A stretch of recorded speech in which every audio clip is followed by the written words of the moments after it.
Good morning. My name is Kieran Long. I'm the director here at ArkDes, the Swedish National Centre for Architecture and Design.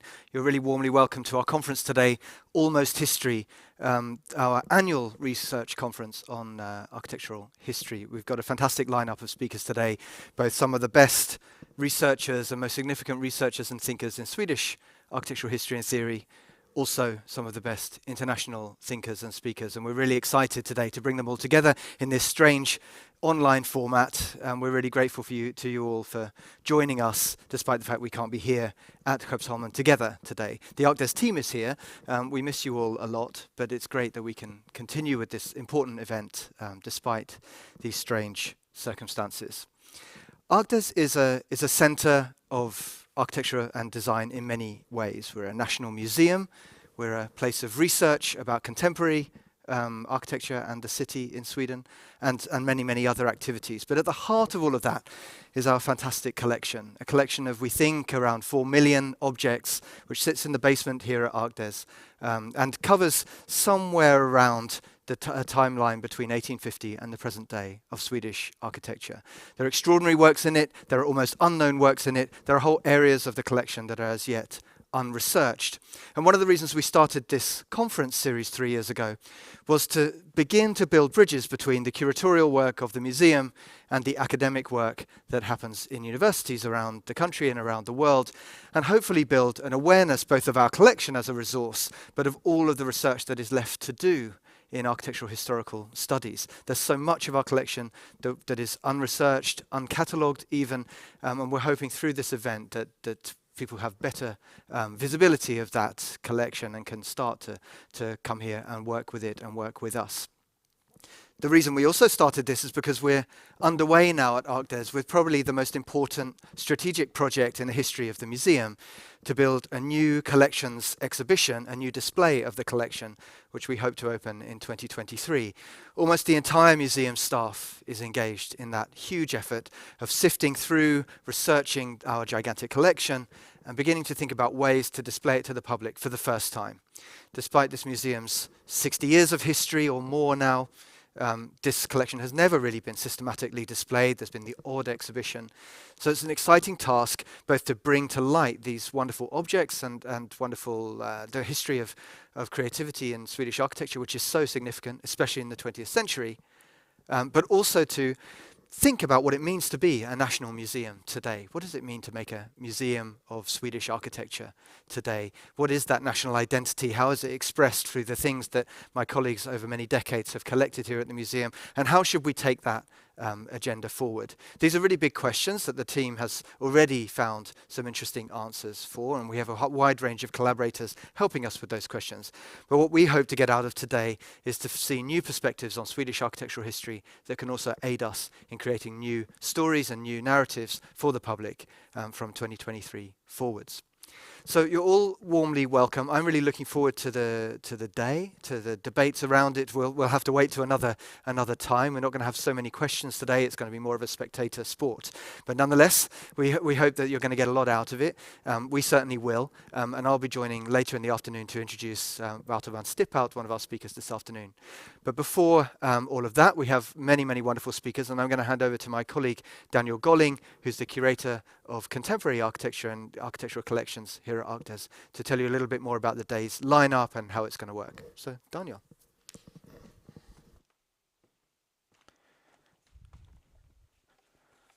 Thank you, Kieran.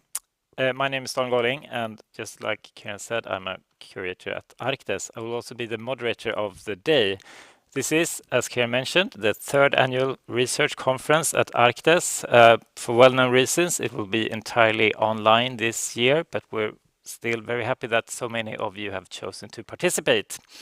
Sadly, being online means that there won't be any Q&A sessions after each lecture.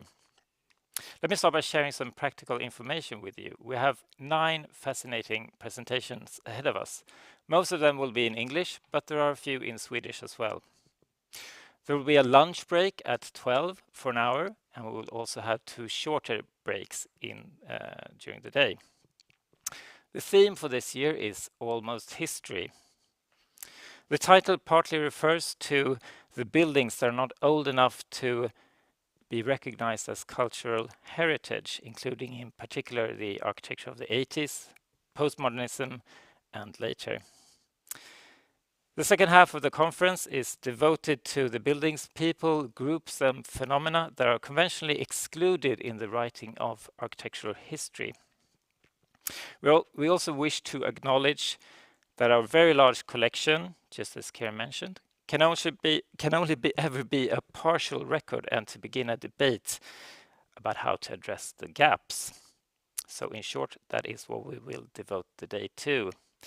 Karen mentioned the ongoing work here at the museum with the new collections exhibition, and we will start the day by giving you an introduction to that exciting work. And here to do that is my colleague Frida Melin, who is a collections curator, and she will give a presentation of that work in Swedish. Frida. Tack Daniel. Ja, jag heter alltså Frida Melin och jobbar som internet för samlingarna här på Arktes.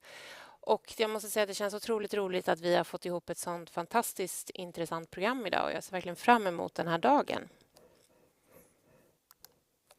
Och just nu så leder jag research-teamet i arbetet med den nya samlingsutställningen som öppnar 2023 på Arktes. Och research-teamet är bara ett av flera team som jobbar med det här som Kieran nämnde. Konferensens tema i år, Nästan historia, kom vi fram till under det här researcharbetet och vi ser den här konferensen som en del av arbetet med en ny utställning och ett sätt för oss att fördjupa våra kunskaper om specifika delar av vår samling. Så fram tills nu så har vi grävt relativt brett, men i och med att vi börjar ta fram ett narrativ och tema så kommer researchen bli mer riktad. Att gräva i en samling som består av mer än 4 miljoner föremål, det är en utmaning men också fruktansvärt spännande. Att få ta del av arkitekters arbetsmaterial från slutet av 1800-talet fram till idag betyder att vi får ta del av en stor del av arkitekternas liv. Deras visioner, de som blev av eller de som inte blev av, som den här aulan, modellen ni ser på bilden som Leone Geisendorf ritade till Sankt Görans gymnasium och som aldrig blev byggd. Och den här bilden visar hennes kontor på Engelbrektsgatan. Och det ni ser på bilden det är bara en liten del av det som vi tog emot efter hennes bortgång. Samlingarna ger oss en möjlighet att ta del av upphovsmännens idéer längs med vägen fram till byggstart. Vart de reste för att få inspiration, vilka andra i branschen de hade kontakt med, vad de gjorde på sin fritid och diskussionen under projektets gång. Det här är en bild från Egon Möller Nielsens ateljé där han och Ralf Örsken arbetar med ett förslag till tävlingen om den okände politiska fången i början av 1950-talet. Det handlar om arkitektens kreativitet, varför en byggnad ser ut som den gör men också hur en plats eller byggnad med tiden förändras, byggs om eller till i och med att människor intar den och samhället förändras. Och det kan vi berätta med hjälp av föremålen i vår samling. Det här är David Heldéns vackra plan av fontänen på Sergels torg. En plats som de allra flesta av våra besökare troligtvis varit på och kan relatera till men kanske aldrig sett så här. Och researchteamets arbete handlar nu om de enskilda objekten. En ritning, ett foto, ett materialprov, en modell. Och jag ska visa några objekt från vår samling som får exemplifiera några av de utmaningar och diskussioner vi har i vårt arbete. En del av dem ledde oss fram till ämnet Nästan historia. En del material som vi har i samlingen har vi visat vid flera tillfällen i utställningar, seminarier, publikationer. Vi har ganska bra koll på det materialet. Som exempelvis här Stockholmsutställningen, en illustration från Gunnar Asplunds samling. Samtidigt så har vi en hel del material som aldrig någonsin tagits fram i magasinen, som Kieran också nämnde. I och med vår research så får vi bättre och bättre kunskap om vad vi har och vad vi inte har. Men en del tidsperioder och teman kräver djupare forskning och mer kunskap för att det ska vara möjligt att hitta dem i samlingarna.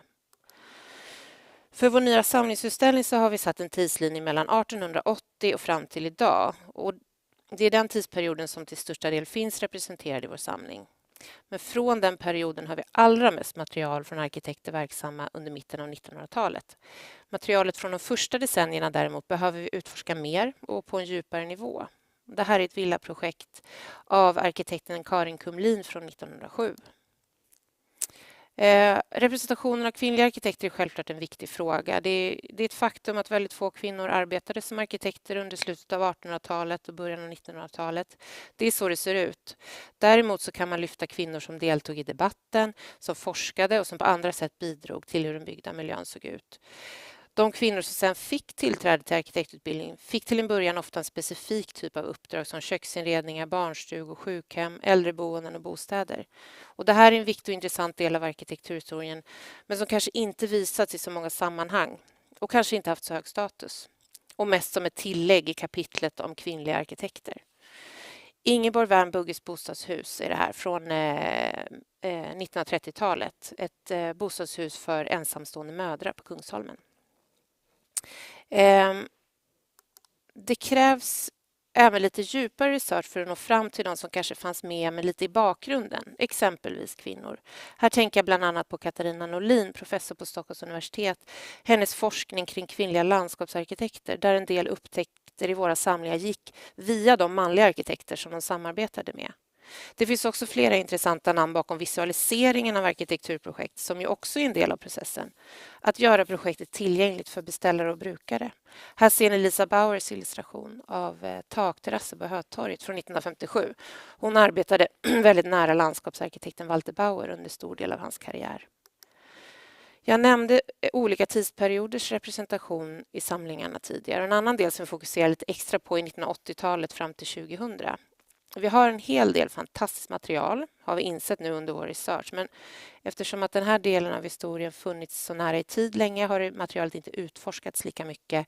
Och mycket är oordnat och inte registrerat. Och det är tiden för postmodernismen, ett ämne som vi kommer få höra mer om under dagen. Det här är Bo Kessels skiss i arbetet med saluhall vid Södermalm, eller vid Medborgarplatsen på 1980-talet. Senare idag kommer vi även få höra Erik Sigge prata om internationella projekt i Arktis samlingar. Han har tillsammans med Helena Mattsson upptäckt fantastiska projekt som vi tidigare inte känt till. Flera svenska arkitekter står bakom projekt runt om i världen som ambassader, bostäder, charteranläggningar, vattentorn.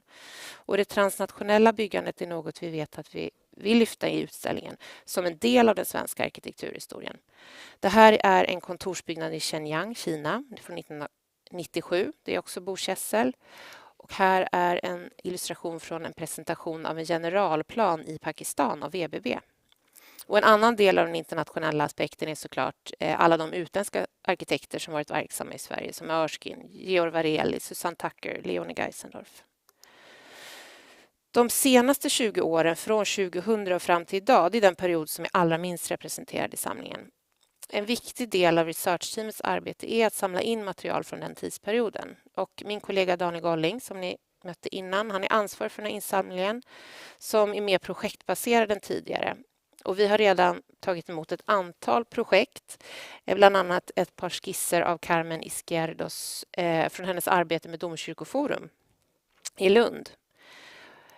Ett av de få digitala förvärv vi har i den här illustrationen av Townhouse i Landskrona av Elding Oskarsson från 2007 och en fysisk modell.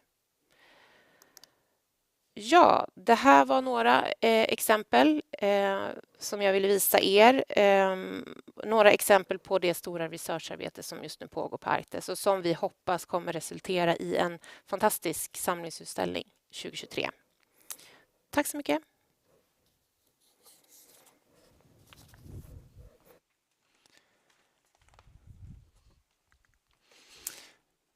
Thank you, Frida. Next is our first invited speaker of the day.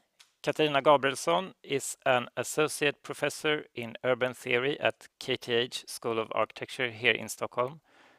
Her lecture, Through the Anxieties of Style, Neoliberalism, the Rigging of Neoliberalism and the New Vasa Museum in Stockholm brings attention to one of the most important and controversial buildings in this city, the New Vasa Museum, which opened 30 years ago after much debate.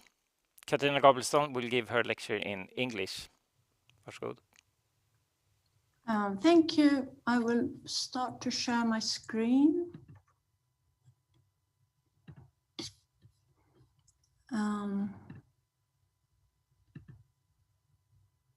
Is that visible? Yeah. And the sound is okay and everything? Okay, before I begin, I would like to, of course, thank the museum for inviting me to today's conference, and to say that the research that I'm going to present here today derives from a project that I've been pursuing in collaboration with Helena Mattsson, called The Architecture of Deregulations, Politics and Postmodernism in Swedish Building 1975 to 1995.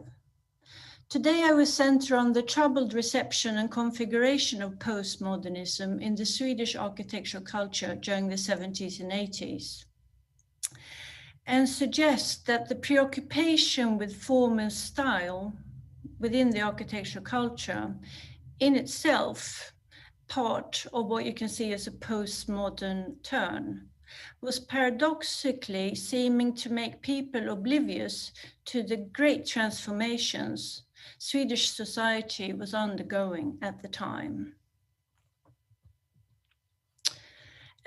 So to approach recent history requires a critical distance, not only to the past, but to the everyday environment of the present.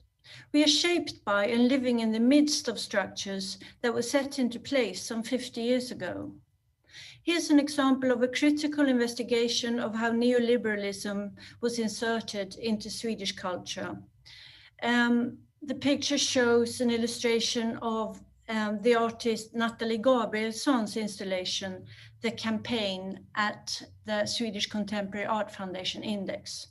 I should add that we are not related to each other, but we have the same surname.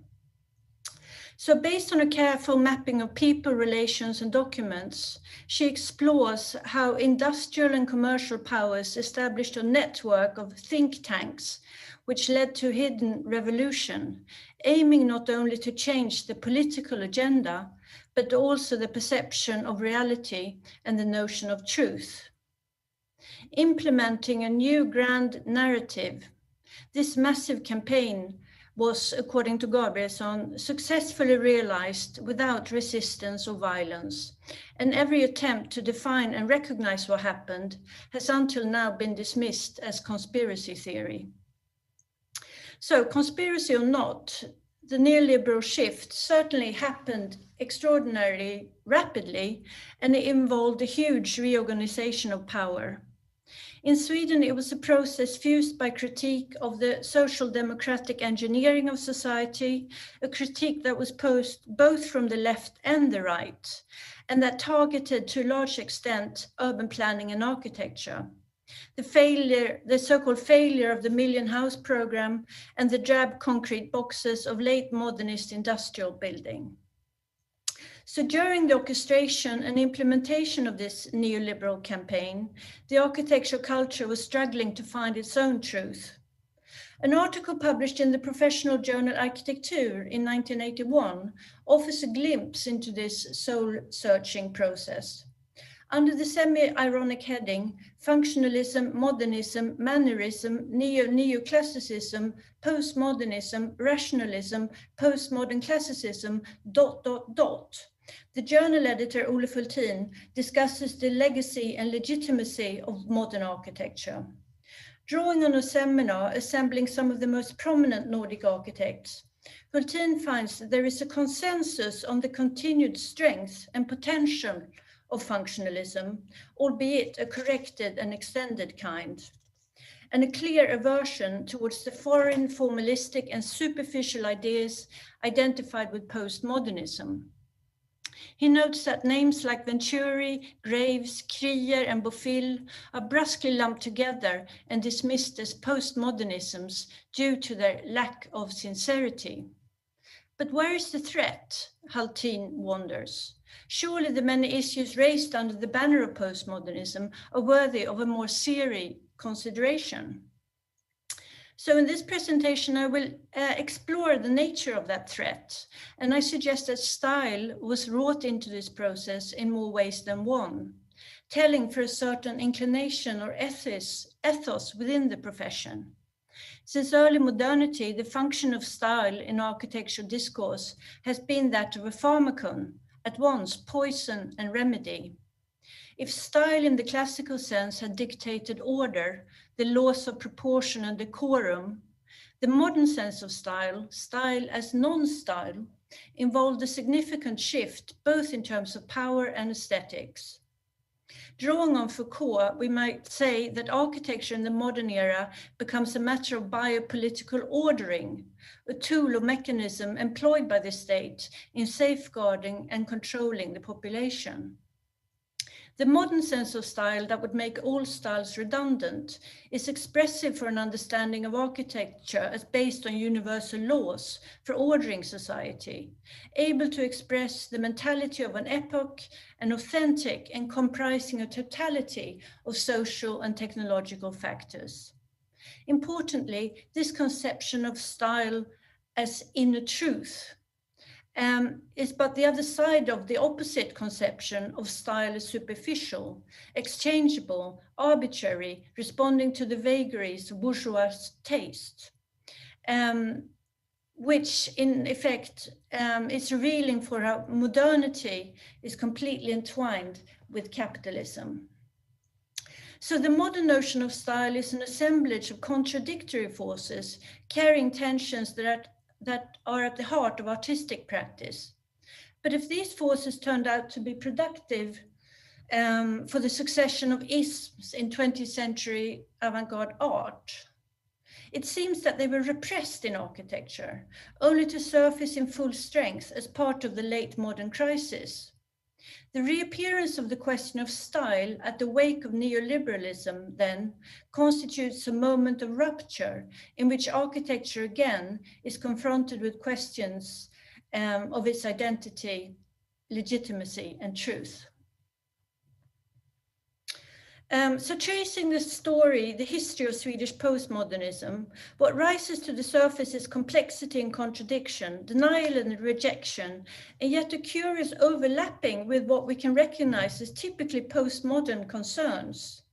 The term made its first appearance in Swedish discourse in 1975 and folded in a discussion on crisis that had been ongoing since the early 70s. And with the announcement of a new eclecticism in architecture, founded on historical borrowings and local traditions, the platform seemed paved for a broad reception of postmodernism, potentially offering its use as a framing device for the heterogeneous flux of critiques and affirmations that characterize the debate in the 70s. This is not what happened, however, although there were certainly critics and historians who reflected on the broader implications. Few practitioners would ever accept the term postmodernism. Following a series of exhibitions, such as the 50-year anniversary of the Stockholm exhibition in 1930, and Provokationer, both showed at Kulturhuset in Stockholm, the debate on postmodernism escalated during the 80s.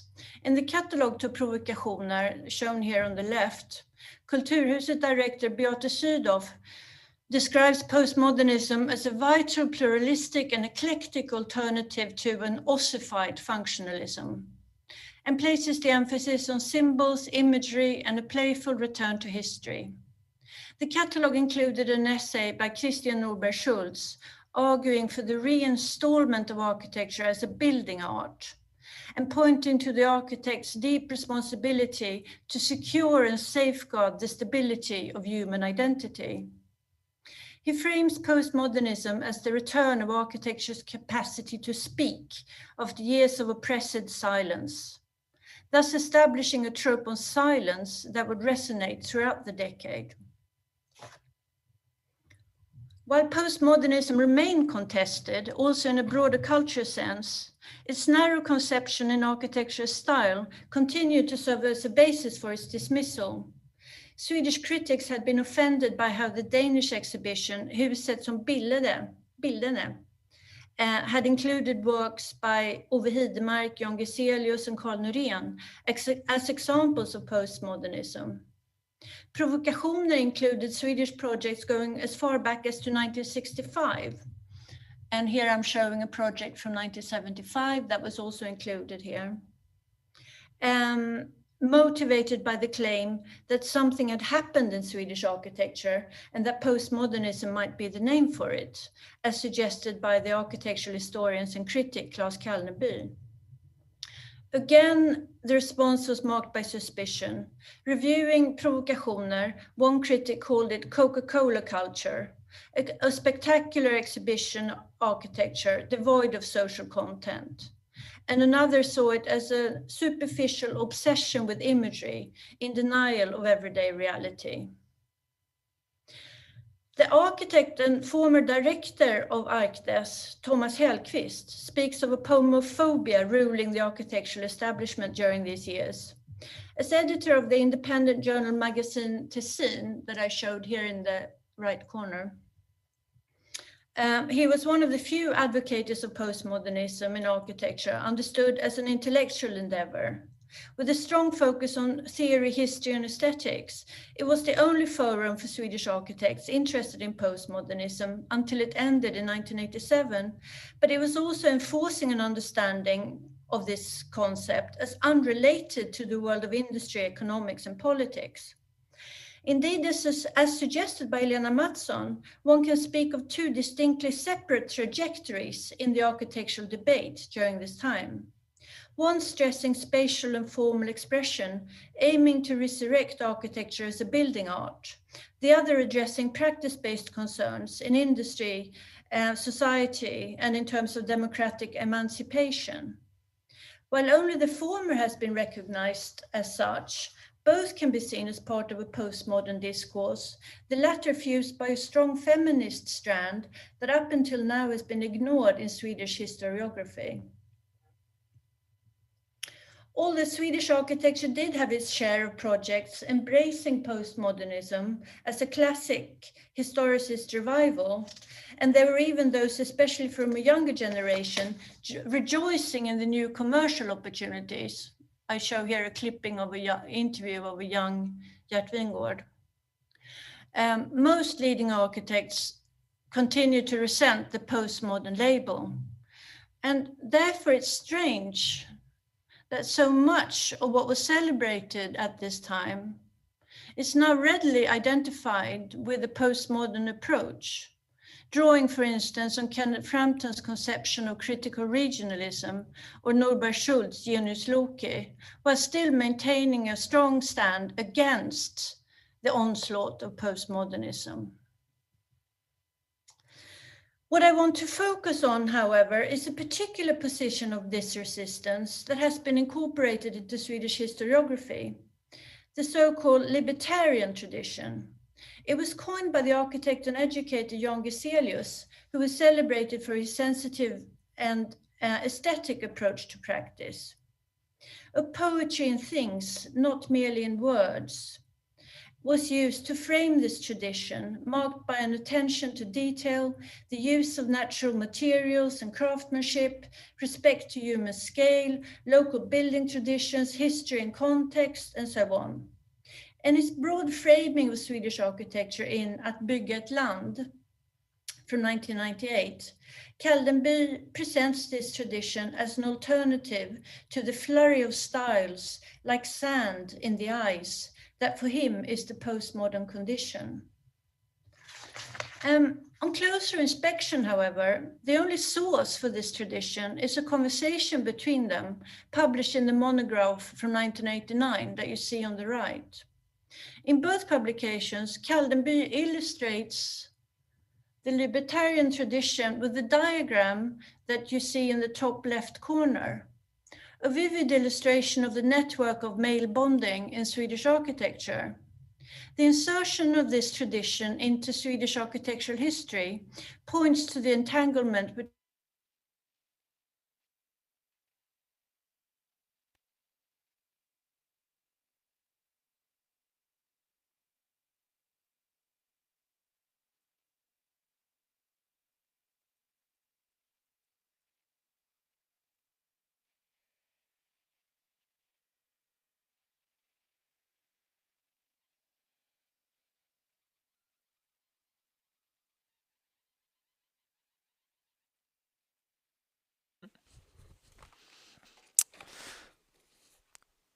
We're experiencing some technical difficulties, but hopefully we will be back in a few minutes, so stay with us.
Ja, då...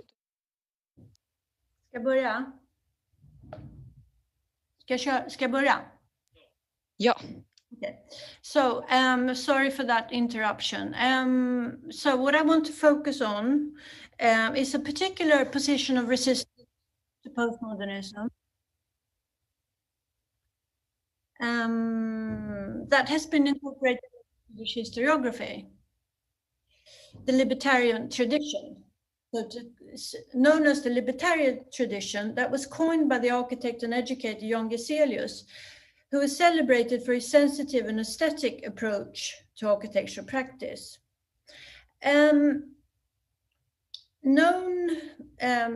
Framed as a poetry in things, not merely in words.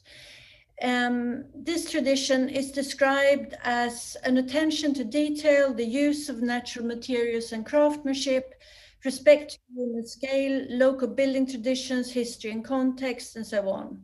And in his broad framing of Swedish architecture, in the publication you see on the left, Claes Kallenby presents this tradition as an alternative to the flurry of styles, like sand in the eyes, that for him was the postmodern condition. On closer inspection, however, the only source for this tradition is a conversation between the two men published in the monograph from 1989, seen here on the right.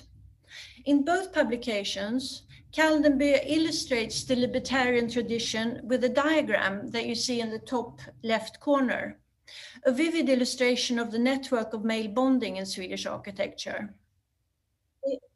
Kan ni stänga av ljudet, för jag hör er? Kontrollrummet.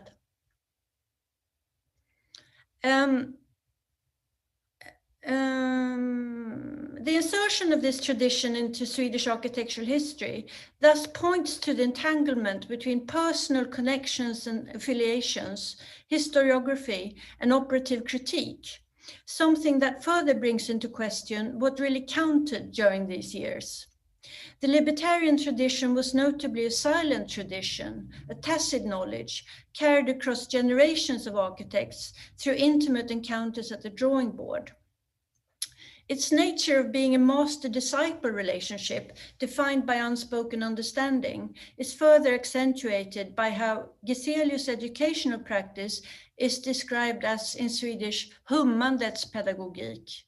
In English, the pedagogics of humming, not speaking your mind out, but just suggesting and hinting at problems. Illustrated here by pictures from the catalogue of a retrospective exhibition in 2004. Again, we come across the trope of silence, stating that architecture should speak, but not architects. The focus on building rather than language is stressed by how Kaldenby states that it's the project that's the most important entry into any debate. In fact, there was such a model project. Kaldenby states that Geselius' idea for a libertarian tradition derived from an unpublished article that he had written for the newspaper Svenska Dagbladet, that in 1986 carried a debate on the much contested plans for the new Vasa Museum in Stockholm.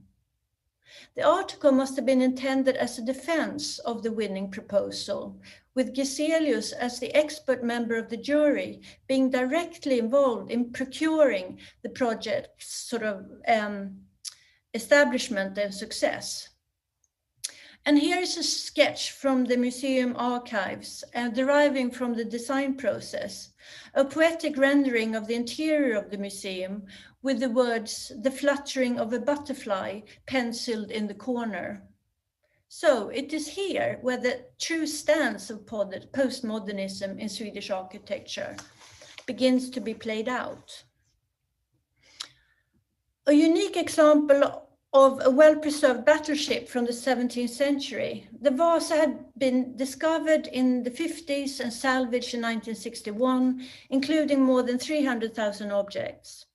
And since then, it had been stored in a provisional shelter and undergone extensive preservation. Efforts to find a permanent solution catering to the great public interest started in the 70s, and in 1982, Byggnadsstyrelsen, the National Board of Public Buildings, launched a Nordic architecture competition that drew a record number of 384 entrants. 2 entries shown here were selected by the jury and awarded first prize for further and commissioned for further development. One was a Danish proposal composed of 2 modernist box-like buildings that separated the ship from the exhibitions that you see on the right. The other was the so-called Swedish proposal that was entered by architects Göran Månsson and Ove Hidemark, who opted for a much more exposed and visible location on the island of Djurgården. They had the advantage of reusing an existing dock, and it was this proposal that after development was finally chosen for the new museum. And in preparation for this talk, I looked through the archive to find other evidence of this competition. I just quickly want to show you some of that. Here are some sketches of Bengt Lindros' proposal for the exhibition, Vasa i kvadrat. It wasn't awarded any prize. And here is a remarkable proposal developed by Hans Asplund, where he suggests that the entire museum should be buried underground and submerged underwater, involving complicated technical operations. And here finally is a proposal, surprisingly, handed in by David Heldén, who must have been 80s or 90 years old at this time. Make the maths. With the enormously expansive, huge parable architectural structure. So interesting findings in the museum's archive. But I also came across these documents from the collections of Holger Blom, who was a seminal figure in the heyday of Swedish functionalism. And these documents show that at the age of 79, Blom took a leading role in organizing the protest actions against the winning proposal. And here's a draft for a document that was to be sent to the government, demanding that the decision for the new museum should be abolished and that its placement should be properly investigated by an independent committee. And it's listing names of people to be approached and so on. And you can see the little written in pencil on the top left that they have an appointment to meet with the Minister of Culture, Bengt Göransson. So this serves as a backdrop to the heated debate in Svenska Dagbladet in 1986. Indeed, the museum was deeply contested, mostly by heritage societies and local action groups who were outraged by the insensitive placement, seen to pose a threat to one of the most beautiful vistas in Stockholm. The architect Hans Asplund, who also had entered a proposal, the author of Goodbye to Functionalism, the name of a book that he wrote, argued that the placement in this proximity to the Nordic Museum was a horror, an absurdity unheard of in architectural history. He refers to the architecture as trivial, spectacular, funfair-like, careless, slap-happy. The symbolical masts are a naive joke one quickly tires of. The volume composition of soft and hard forms is unfortunate. The interior is spectacular and draws the attention away from a silent contemplation of the object. The main target, however, was on the power dynamics involved. The winning proposal was said to show how cultural values are destroyed by bureaucrats and the state, overrunning public opinion and professional expertise, withholding economic and technical conditions, and basically dismantling liberal democracy, pushing Sweden to the edge of socialist oligarchy. The leading critic, Ulf Rådau Segerstad, in Svenska Dagbladet, delicately refrained from passing judgment on the museum's aesthetics. Instead, he addresses the problem of the architect's silence, arguing that architects have become so dependent on the state that they only dare to whisper their opinions in private. Not one leading architect is in favor of this project, he states, which obviously must have sparked Geselius to write his defense in the unpublished inlay. Yet again, the architect's silence reappears, albeit from a different outset. Geselius' defense of the Vasa Museum project would have situated this silence in a different framework, as part of a strong libertarian tradition of Swedish architecture, based on tacit knowledge passed through generations of men who were particularly sensitive to place and local building traditions. We may only speculate why Geselius' article wasn't published, or in effect, if it was ever written. Despite the general aversion towards the museum's design, it was never accused for being postmodern, however, probably because it differs from the established conceptions of postmodern style. Seen here as built, the building rather comes forth as a kind of pioneering example of a local deconstructive architecture, characterized by the unfolding of elements with an intricate play of volumes. This ambitious and experimental approach would never have survived through the extended process of procuring funding, combating protests, and fighting off local opinion, were it not for the support of local and national authorities placing architects in leading roles. In the late 80s, when the design stage was reaching its close, Byggnadsstyrelsen attempted to curb this resentment by presenting the project in a brochure, extensively presenting the merits of its vernacular architecture, fused with a new Baroque conception of space. The brochure, however, fails to record the name of the architect who was most directly involved with the design, Marianne Dahlbäck. This brochure is part of the collections of the museum, and it was very interesting to note Marianne Dahlbäck's own corrections penciled in here, showing adding her own name to the list of the architects involved. And this brutal omissions has bearings on how I will conclude this presentation. But for now, it opens up to questions regarding the greater context of the project. How are we to understand the position of Byggnadsstyrelsen during this time, in the midst of what was in fact the neoliberal shift? Soon after the inauguration of the new museum, Byggnadsstyrelsen would be dismantled as part of a reorganization of state authorities and a reorientation towards market-led approaches. A radical transformation in politics and economics, it encompassed the withdrawal of the state from its former areas of responsibilities, and for instance led to the abolishment of housing subsidies that had been of such key importance for the welfare state.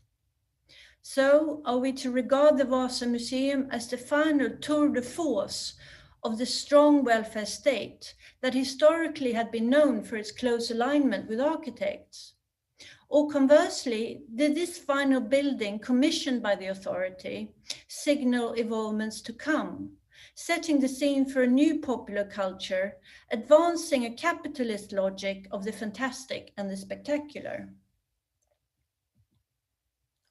Recent research on the institutional transformations that Byggnadsstyrelsen underwent in its final phases, carried out by Erik Sigge, who is also here with us today, points to a process where economics, efficiency, and rationality became overriding concerns.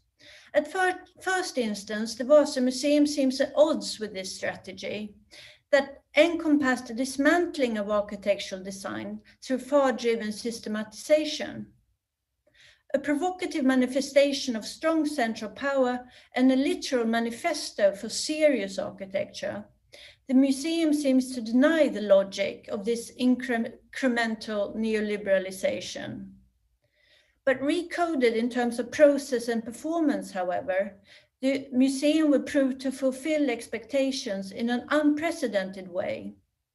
Based on a firm rationality of material endurance and climate control, it allowed for the wear and tear of countless visits.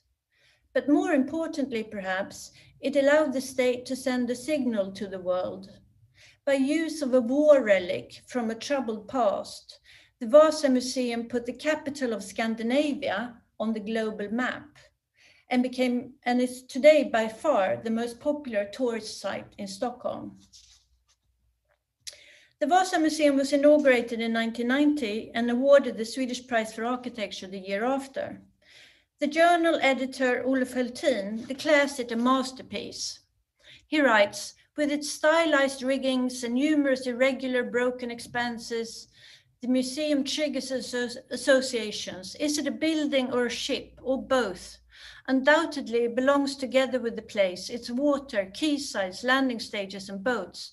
It has been created for this place and none other. Celebrating its richly expressive interior, he concludes, it's big, it sticks out, it's provocative, it's Swedish. And here finally, the anxieties of style come to a close as we're offered a reconciliation with postmodernism. Hultin muses, perhaps the choice of the Swedish proposal rather than the Danish one was choosing postmodernism rather than an ossified modernism.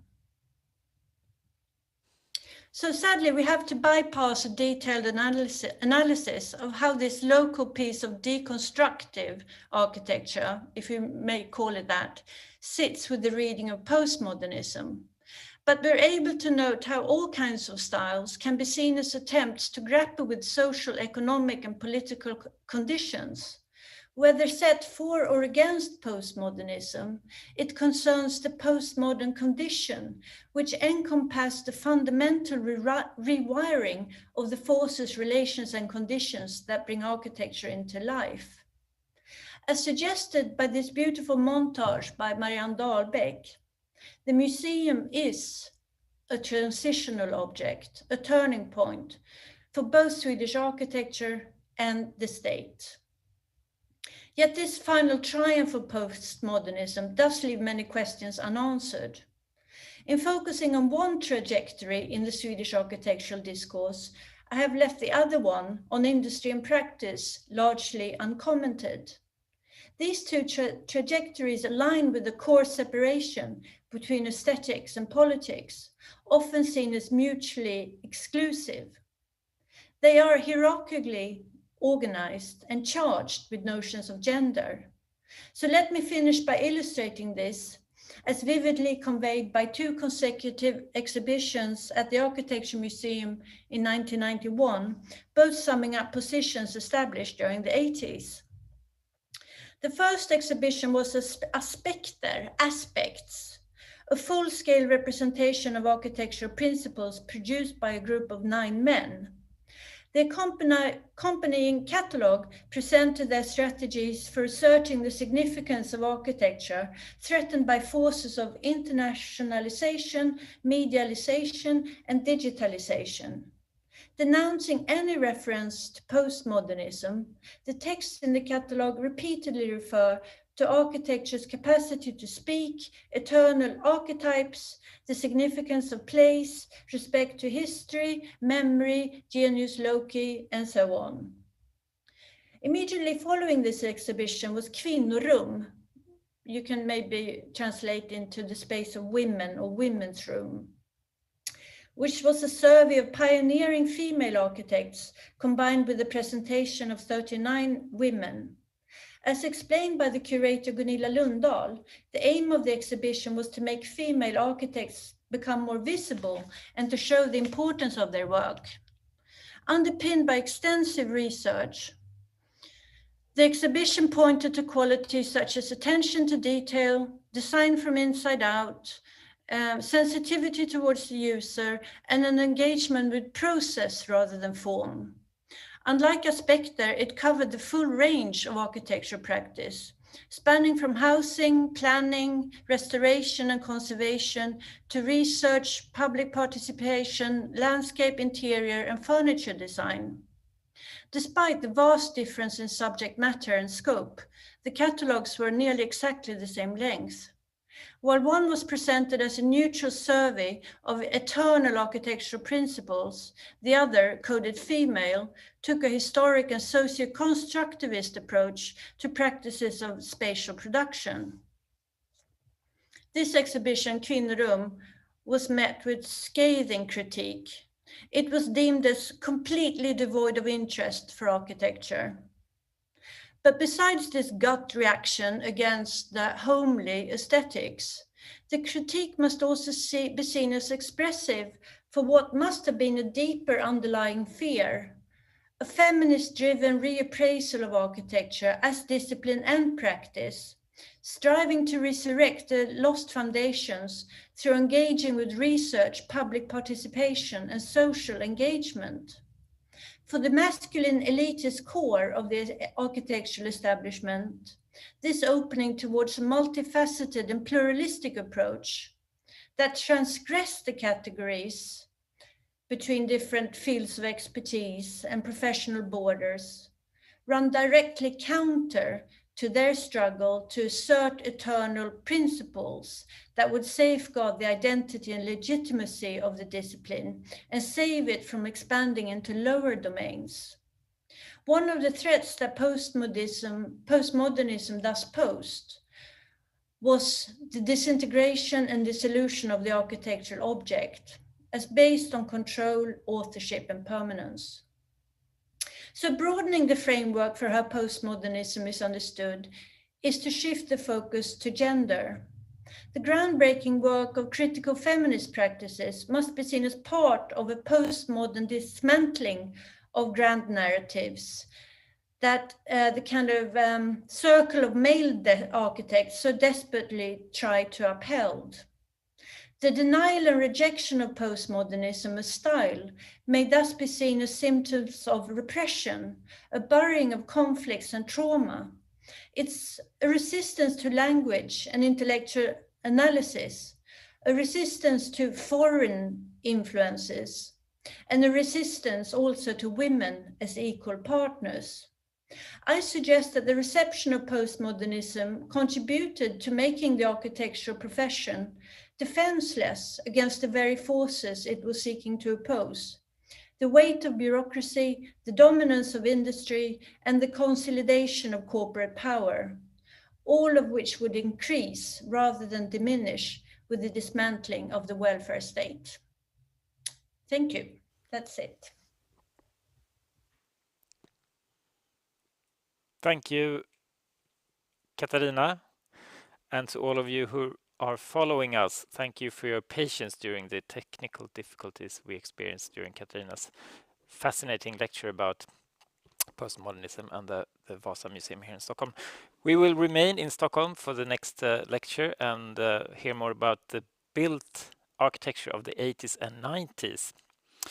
Tordis Arrhenius, a professor of architecture theory and method at KTH School of Architecture here in Stockholm, and Mikael Bergqvist, an architect and lecturer at the same school, have organized a course called Remaster Postmodernism, a study of postmodern architecture in this city. They will now give a presentation of the work they've done with their students, and this will be in English. Okay, thank you.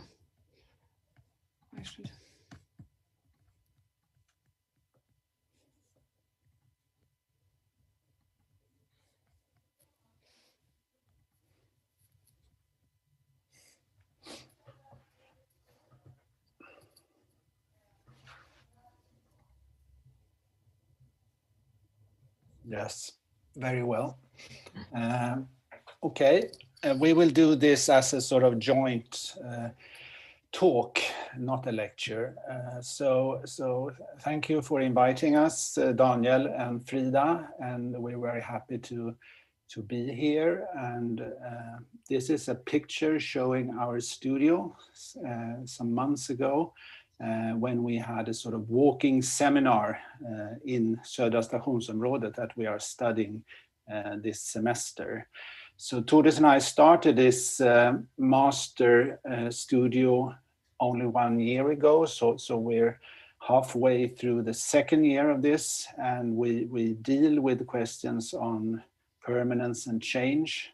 But here today we will mainly focus on the relationship to what we are doing and the archive as a sort of source and working method. But first, I would like just to comment, seeing this picture. We also deal very much with the way representation can fit into the way architects work and engage with the existing.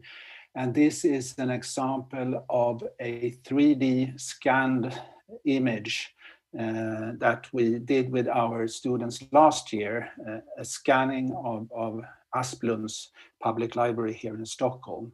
And it's an absolutely amazing way of getting to know a building, which is a completely new way of engaging with the existing.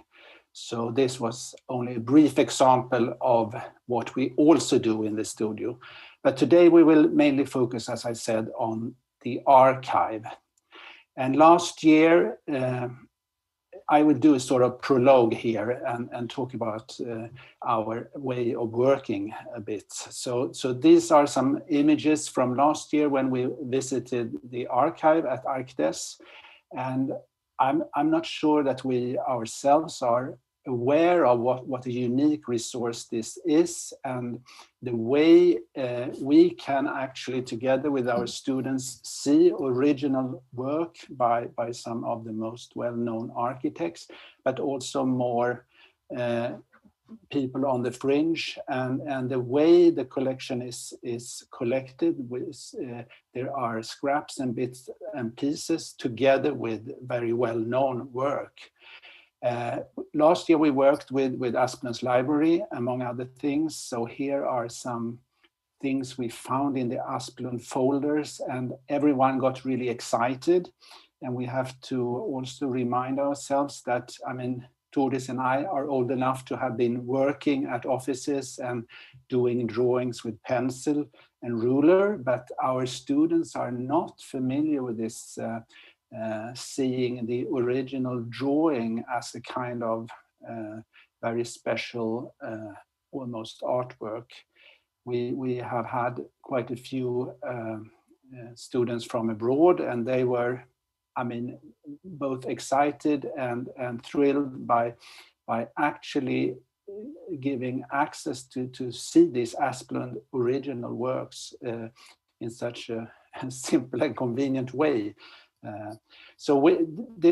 Last year we also worked on buildings that were not executed. So we looked at proposals from Gunnar Asplund, but also this is his son, his proposal for the escalators in his father's library from the mid-60s. And we also looked at the project Katarina showed of Hans Asplund's competition entry for the Vasa Museum. Together with our students, we got bits and pieces of information that triggered us to make speculations and new projects of our own. Here is a building next to what's it called in English? It was inspired by Asplund and Ture Rydberg's scheme for this plot, but a very different approach. Yeah, to this we can move on. This is another way of working that we have explored by making large models, speculative models that were triggered by the information we got from ArkDes, which was quite sparse in some cases. And this is a way of trying to understand the architecture at hand. And so this would be a space in Asplund's competition proposal, where you are inside a round space looking out to a very narrow courtyard and into the same building and through the next window, so to speak. And there are other examples. This is a sampling of different Asplund motifs from different sources and different projects put into a combined elevation in a very amusing and intriguing way. And these are some more examples of student works that were sort of inspired by the findings at Arkdes. This is Leonie Geisendorf's scheme for the Catholic Church in the center of Stockholm, put on top of the existing facade. And there are some more pictures of the same scheme that was never built, model images. This is from the entrance situation where Geisendorf had a sort of open plaza almost that came from the city into this complex, a public space that was never built. And these are some other images of the same project made in a slightly different fashion, but still photographs of large models, as in this case.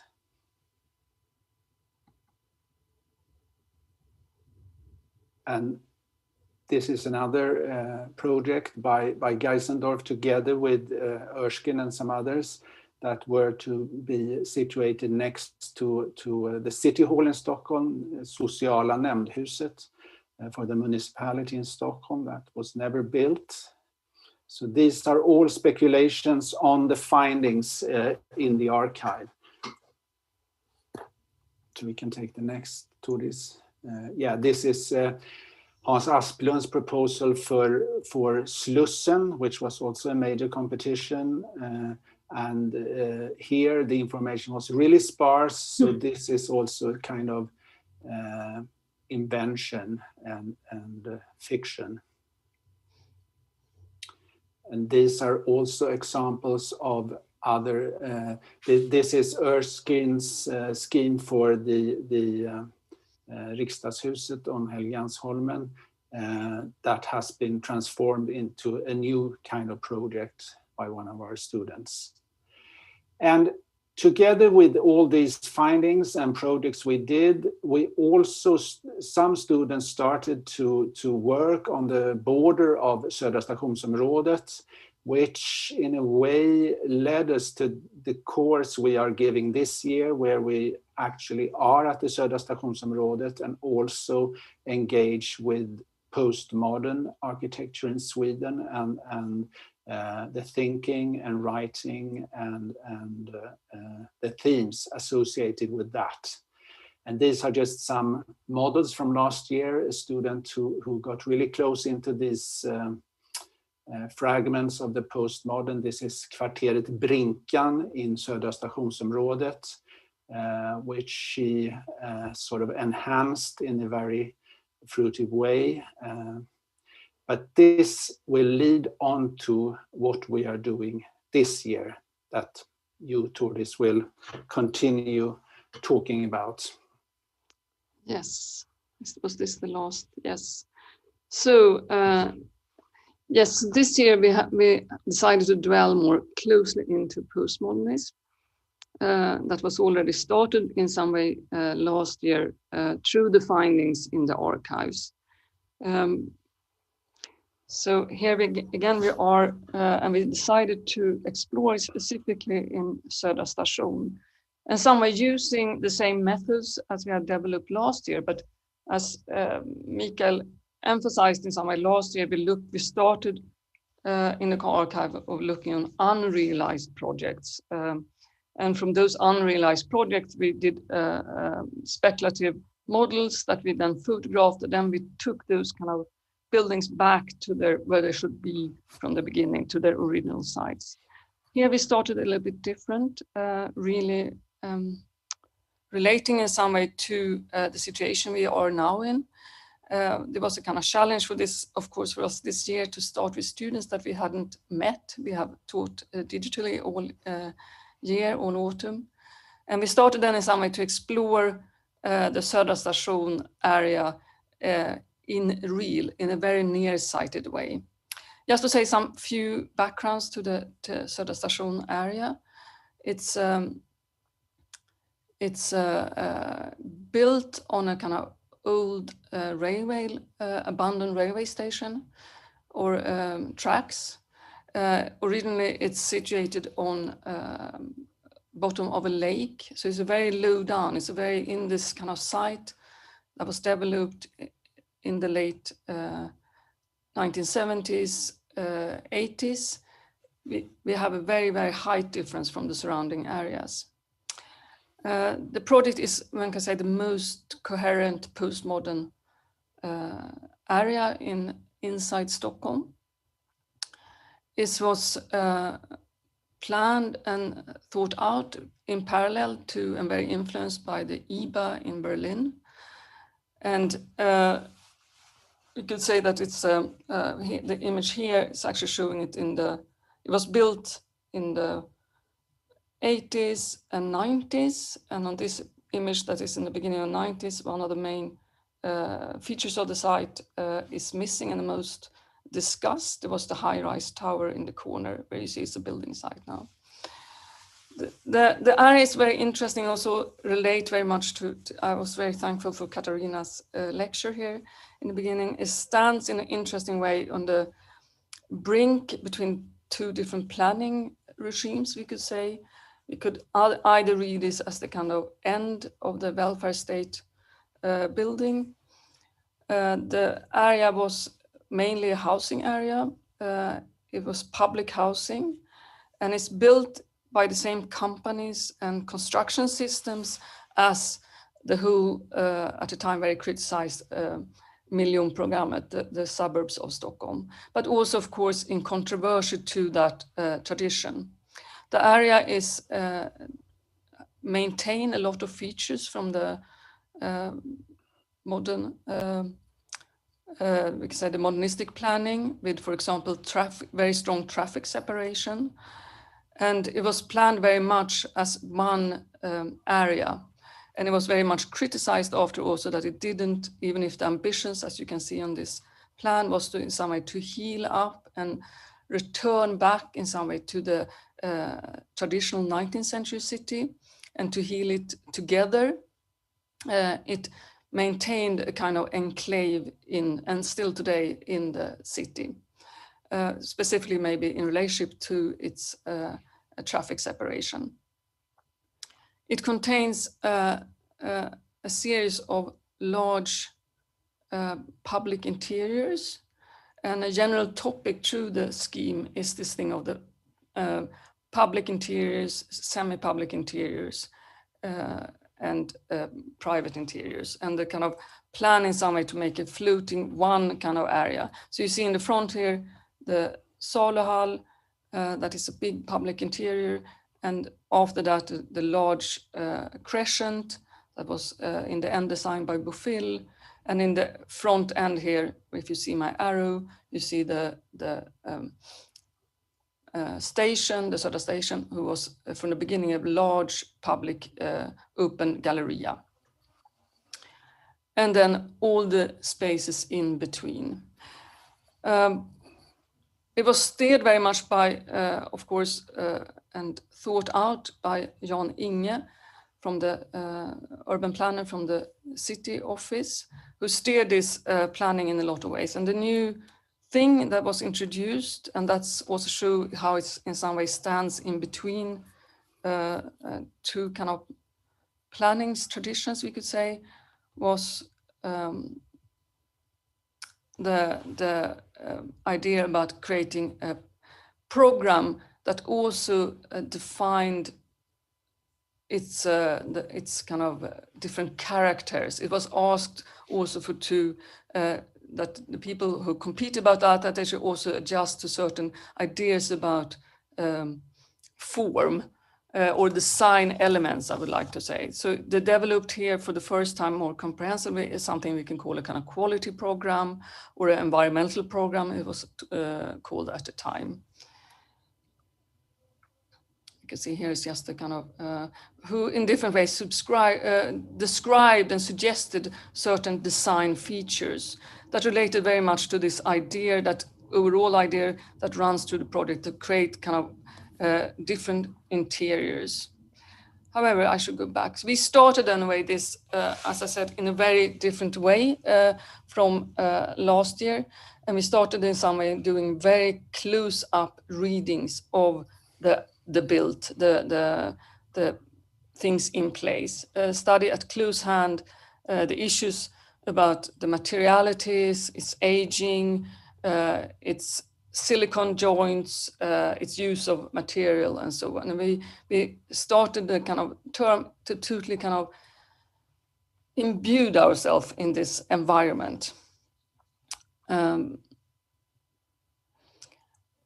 First, a kind of study of the different characters that actually were described in this quality program that were set out beforehand. Columns, corners, passageway, entrances, stairs, and windows. And we explore those. Here's an example of entrances. The houses, the public houses here on many instances they don't have interior courtyards. Instead, they use in some way the street or the public. And we were very interested to study the transition between the houses, the interiors and exteriors in these semi-private places. And this we explored in, where the students did, actually last time we worked with large-scale paper models so this is a photograph from a large-scale paper model looking into that kind of relationship between the outside and the inside. And here we had a workshop and working specifically with the issue of rendering.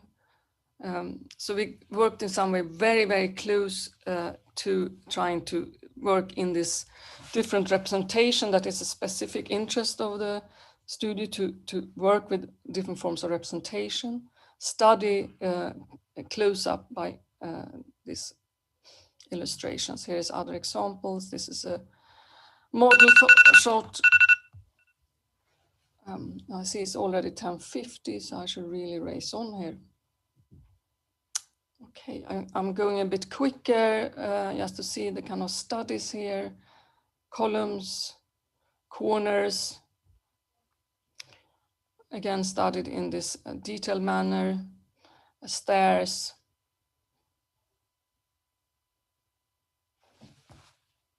passageways, and then again here studied in this close-up models.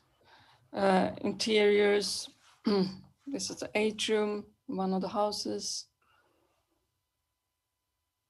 Balconies, this is also a model. And then as a part, we returned to the site and the students placed themselves inside their models to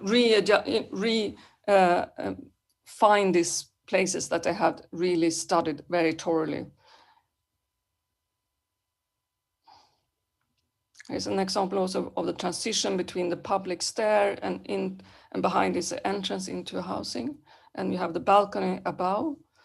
It's a very typical kind of type of space in the Södra Station. And here we have in the Lindros balconies. Lindros has one large project in the end of the project.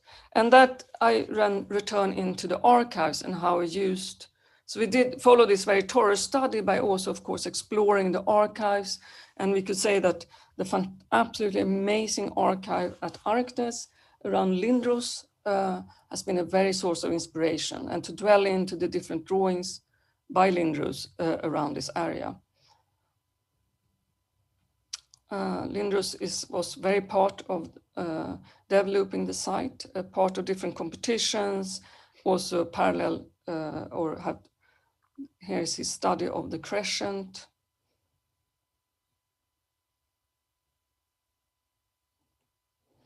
The crescent that was built or was designed in the end by Ricardo Bofill. And there we kind of face a very different use of the archives, because when we come to Bofill, for example, we don't have anything in the archive at Arkdes. And we have to research, the students have to research that through other means. Then in some way losing the possibility to look at his kind of background sketches and things like that. It's more curated material. And here's one of the few images we found on him having the whole kind of crescent on his plate. Of course, researching also the debates and discussions to this, there was 3 kind of proposals for the crescent, where in the end Bofill was the one who got to execute it. And then again, a kind of close, near-sighted kind of study of the crescent, in this close-up with the material. The students also study very carefully how the construction of it, the panel system, and so on. And again, in this type of models, here is a model that actually reduced to kind of take away the meetings between the different panels. And here another rendering that carefully kind of look at its kind of spaces in between spaces here. A very other type of material and relationship to the archive comes when we start studying the spaces that are represented in Arkdes archive. So here's the Salehall by Kessel, and these fantastic, absolutely amazing drawings that got us to read in some way this project in a very, very different manner. The student working with this specifically studied the metaphorical kind of architecture around the tree and the columns. Here you see the bottom, the plan, this kind of open plan with these strong elements in it that today is hardly visible. And also the possibility through the archive at Arkdes to kind of dwell into the architect's ideas for it, and also the different background material for Bo Kessel. So here, for example, the inspiration from different 19th century arcades. And here the student, Mikael here, has done a very, very beautiful kind of rendering of the existing situation. I'm working with this very large public interior. All the way through, we could say that we have followed very strongly even if we didn't really have the possibility this year to do a shared visit together with the students, the archive of Bengt Lindros has been really important also to try to see how he in some way studied the different kind of details. He was also did a proposal for the tower. And here we dwell into another archive, the Jan Inge archive at the city archive, who studied in some way this very controversial idea about having a high rise at Södra Station. Here's the Henning Larsen project. Also with that we could just find, there's no material of Henning Larsen, of course, at Arkdes, but here we can find that in other archives. This is from the Jan Inge's archive. And by studying the Jan Inge archive, we also discovered parts that we didn't know, the non-executed projects. Here's an arc by Henning Larsen that was actually planned very long, and even the foundations for it was built, but it was never executed. And one of the students took that as a starting point to explore an arcade, how it could be today to put an arcade there. And also here we found kind of spaces that exist but are now just a garage. And one of the students explored how that could be, if it had been realized, how it could look. This of course created a very big debate, and they have also, the students has also traced the debates around the building of Södra Station, specifically this issue about the tower that become very much a public discussion.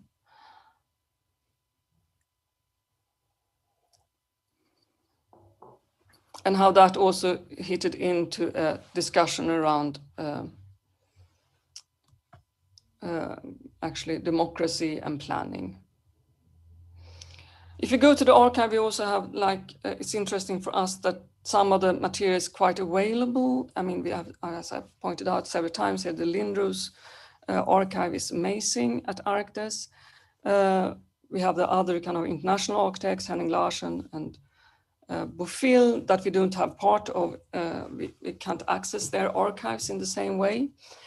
But then we come to other parts that is kind of more or less erased in all kind of archives. And this is the Södra Station, where we see Borowski and Alexandersson, who was the two architects behind it. Here's Borowski standing in front with his wife. It's one of the few kind of material that we found.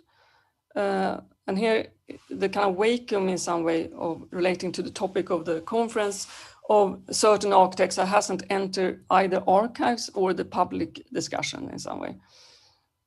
Here we kind of trace down some kind of original kind of features for this large scale public interior that Södra Station was until quite recently.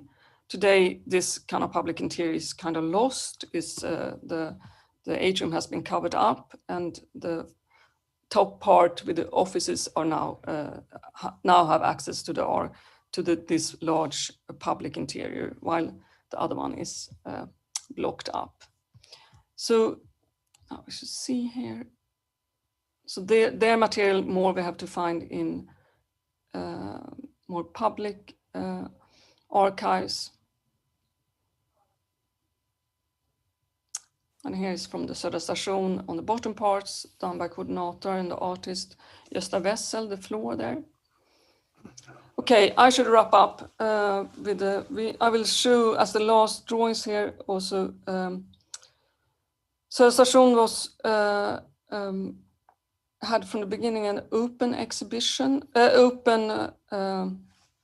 competition, and in that competition Søren Brunes, who was a stage designer, participated, and one of our students kind of found this his competition entry, and he was then involved in also creating an exhibition for the Södra Station when it was actually opening under his building, and he then created this kind of this is his competition. He's the one who introduced in some way the idea about crescents. And then we should go back.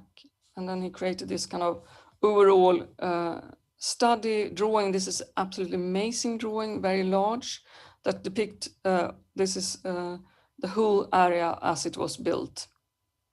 Yet here, the tower is not constructed. This has another idea. Okay, and this is, I finish here with another very fantastic drawing that draws into this, and this is also from Arctes archive, and it's Lindros that has depicted his office when they are drawing the competition for Södra Station.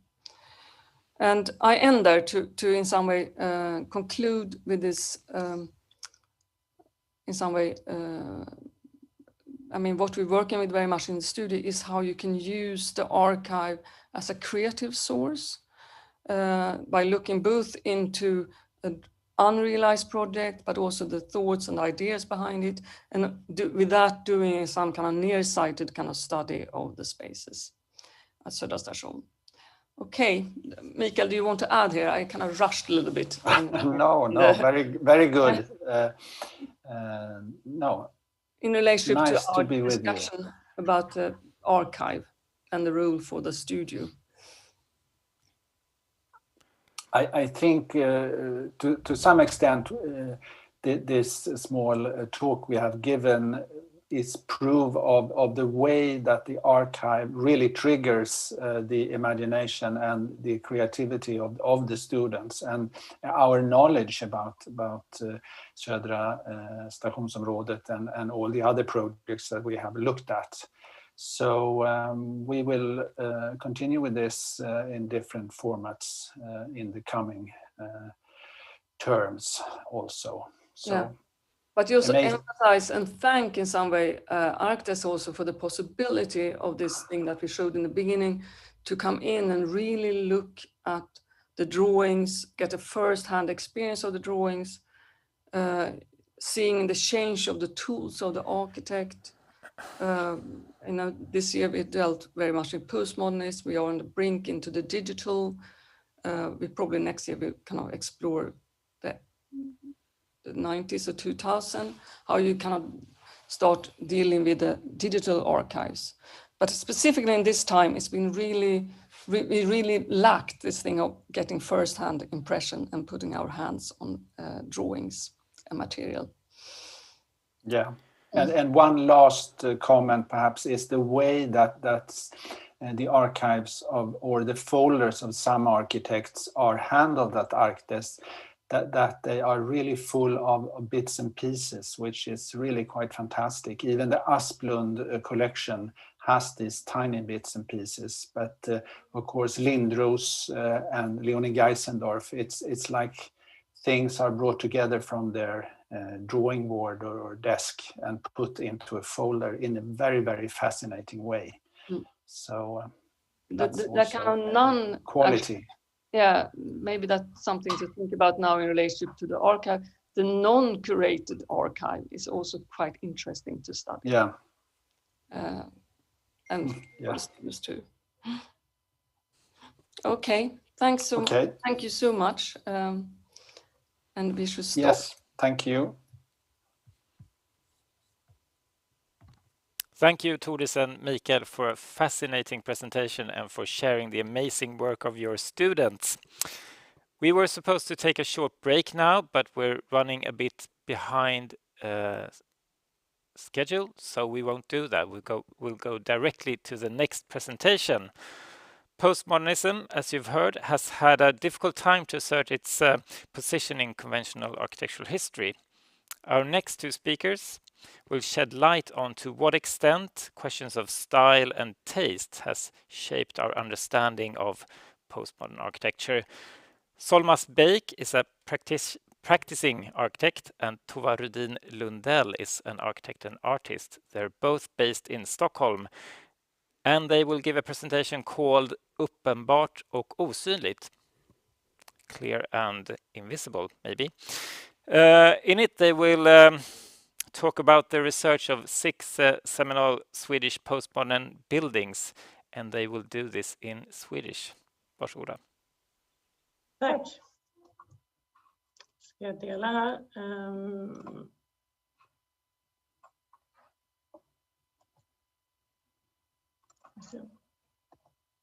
Så där var. Ja.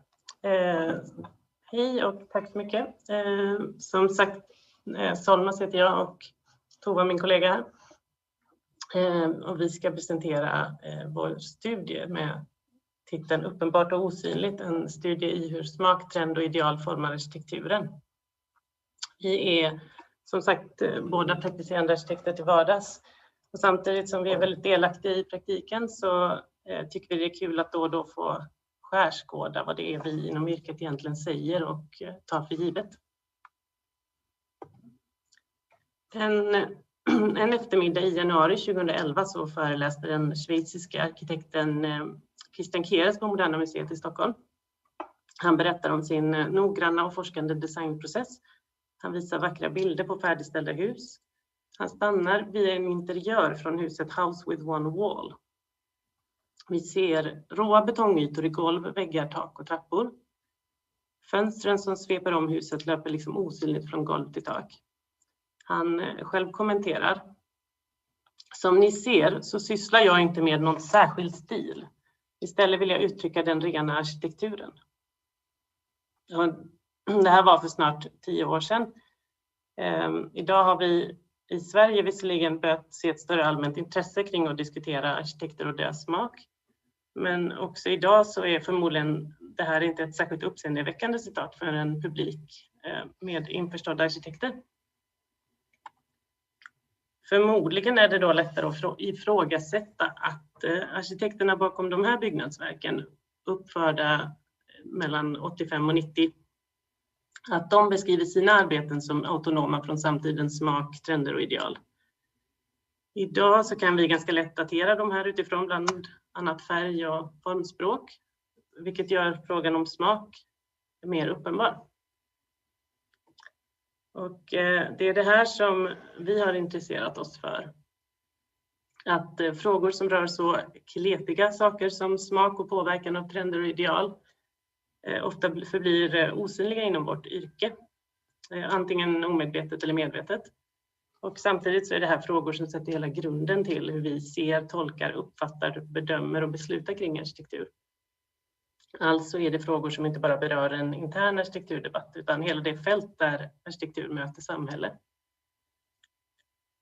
I vårt arbete så har vi velat hitta exempel på hur frågor om smak, trender och ideal aktualiseras inom arkitektur med fokus på den praktiserande arkitektens arbete. Och i ett försök att konkretisera den här svårgreppbara smakfrågan så har studiens utgångspunkt varit 5 olika byggnadsverk. Alltså det som är det faktiska utfallet av arkitektens gestaltningsarbete. Och för att syna och förstå de smakideologier som råder så har vi velat titta på den historia som lyfts fram, hur arkitektrollen formuleras och hur vi använder språket när vi vill beskriva arkitekturen. Varje byggnad har genom platsbesök, samtal och äldre beskrivningar blivit en berättelse som framställs i både text och fotografier. Och berättelserna exemplifierar olika förhållningssätt och attityder till smak, trender och ideal. Några av de frågor som har dykt upp har vi sedan fördjupat som teman genom samtal med kunniga inom andra fält. Och eftersom aspekter som smak, stil och ideal ofta är osynliga för samtiden så kan det vara lättare att utgå ifrån en epok som vi borde ha en viss distans till. Och våra fallstudier är 5 idag existerande svenska byggnader från den så kallade postmoderna stileran. Vi har valt postmodern som ett allmänt samlingsbegrepp för vissa ideal som tydligt avspeglar sig gestaltningsmässigt i byggnader från en viss tid. Och här då från cirka 1985 till 1990. Och idag så syns återigen valv, bågar, lunettfönster och collageaktiga interiörer som markörer för en vågad arkitektur. Men när vi påbörjade vårt arbete för cirka 6 år sedan så var detta faktiskt det mest skrattretande man kunde göra på ett arkitektkontor, vilket gjorde den här epoken till en passande spegel mot vår samtid. Samtidigt så är postmodernismen i sig en väldigt intressant period för vårt valda tema. Det är en period av starka formmässiga experiment och tydliga gestaltningsgrepp som gör smakfrågan extra synlig. Det är en tid när det faktiskt förs en diskussion om smak inom arkitekturen och man kan se en strävan mot en mångfald av uttryck och stilar. Även om vi så här i retroperspektiv ganska lätt samlar den här mångfalden under en etikett igen, så som postmodernism. Och i vårt urval så har vi sökt efter byggnader som vi framförallt har själva tyckt varit intressanta, som byggnader med tydliga gestaltningsgrepp och också med tanke att de tillsammans ska utgöra ett spektrum av programgeografi och skalor. Och för att vara representativa för tidens ideal så utgångspunkten byggnader som i någon mån har uppmärksammats och hyllats i sin egen samtid. Och de byggnader som vi har tittat på är Örebro riksbank, det är Bo 100 i Malmö, Nikkaluokta fjällstation i närheten av Kebnekaise, det är Elektrum i Kista och kvarteret Kruttornet i Göteborg. Vi kommer titta lite närmare på de 2 sistnämnda för att exemplifiera med på vilket sätt frågan om smak kan vara relevant i en arkitekturdiskussion. Men först, vi tänkte ta en snabb summering av de övriga 3 projekten. Örebro riksbank ritades av Jan Henriksson arkitektkontor. Det är en byggnad som rymmer en explosion av lekfull experimentlusta och väldigt påkostade material. Den nya riksbankbyggnaden stod färdigt 87, men redan 12 år senare så stängde Riksbanken samtliga kontor för allmänheten och flyttade ut. Och idag så är hyresgästerna bland annat ett kontanthanteringsföretag samt landstingets ungdomsmottagning.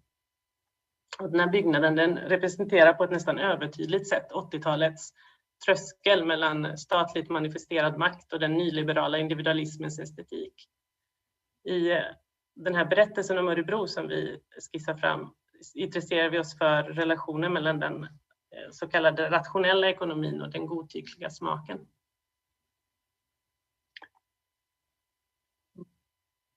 Bo 100 är ett bostadshus i centrala Malmö utformat i en väldigt speciell process med stort mått av brukarinflytande. Samtliga 39 lägenheter är unikt utformade och efter de som initialt skulle bo där. Huset är ett slags experimentbygge utfört av det kommunala bolaget MKB med arkitekt Ivo Valdör som ansvarig. Bo 100 kan i ljuset av dagens tryck på bostadsmarknaden upplevas som närmast utopiskt projekt med gedigen och utdragen designprocess och mängder av speciallösningar. Och i berättelsen om Bo 100 så tar vi upp problematiken som kan uppstå i och med mötet mellan arkitektens smakkultur och folkets. Och hur och om möjligt det går att mötas i ett demokratiskt samtal om arkitektur. Nikkaluokta fjällstation som jag tittat på är en turistmottagning för fjällvandrare i byn Nikkaluokta alldeles i närheten av Kebnekaise. Under 80-talet så skedde en byggboom för fjällturism och speciellt för fjällturismen var att den medförde en ny typ av arkitektur, ofta storskalig och utan koppling till lokala byggnadstraditioner. Och här urskiljer sig Nikkaluokta fjällstation i sammanhanget genom att vara ett mindre projekt med ambitioner till historisk och kulturell förankring. Projektet initierades av 2 samiska familjer och för uppdraget så engagerades FFNs arkitekter i Luleå med Hans Tichén som ansvarig arkitekt. Byggnaden färdigställdes 88 och genom berättelsen om Nikkaluokta fjällstations tillkomst och projektets uttalade inspirationskällor Kiruna kyrka och Nikkaluokta kapell så lyfter vi frågor kring hur smakens makt kan yttra sig i relation mellan 2 olikställda smakkulturer. I fallet med fjällstationen, den samiska och den svenska.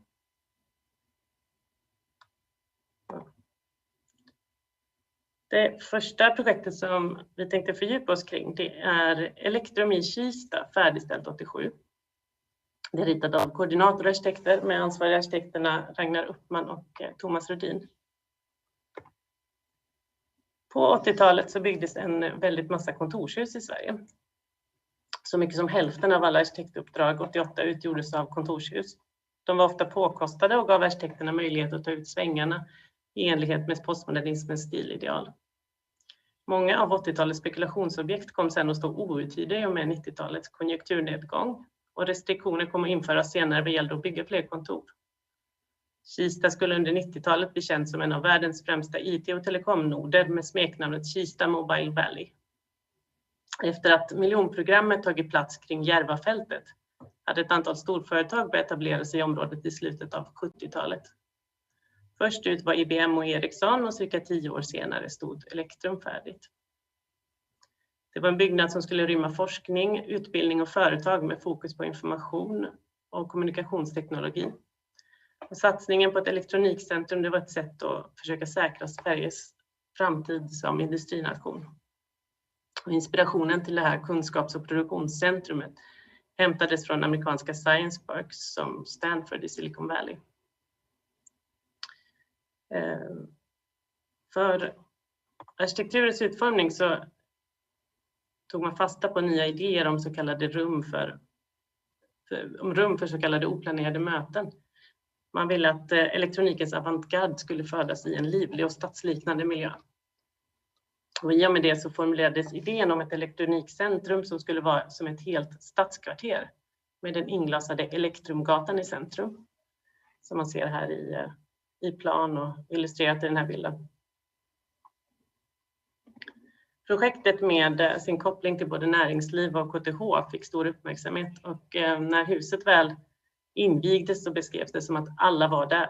Kungen intog scenen genom att köra in i en gul elbil och tillsammans med Elektrums styrelseordförande öppningstalade han inför ett 1000-tal inbjudna gäster. Den glasade gatan i mitten av byggnaden mörklades och till tonerna av Ralf Lundstens elektroniska musik drogs presenningen ner från taket. Ljuset strömmade in och Elektrum var uppståndet. Idag går området snarare under namnet Kista Science City. Och i Elektrum så är KTH den största hyresgästen med 3000 studenter.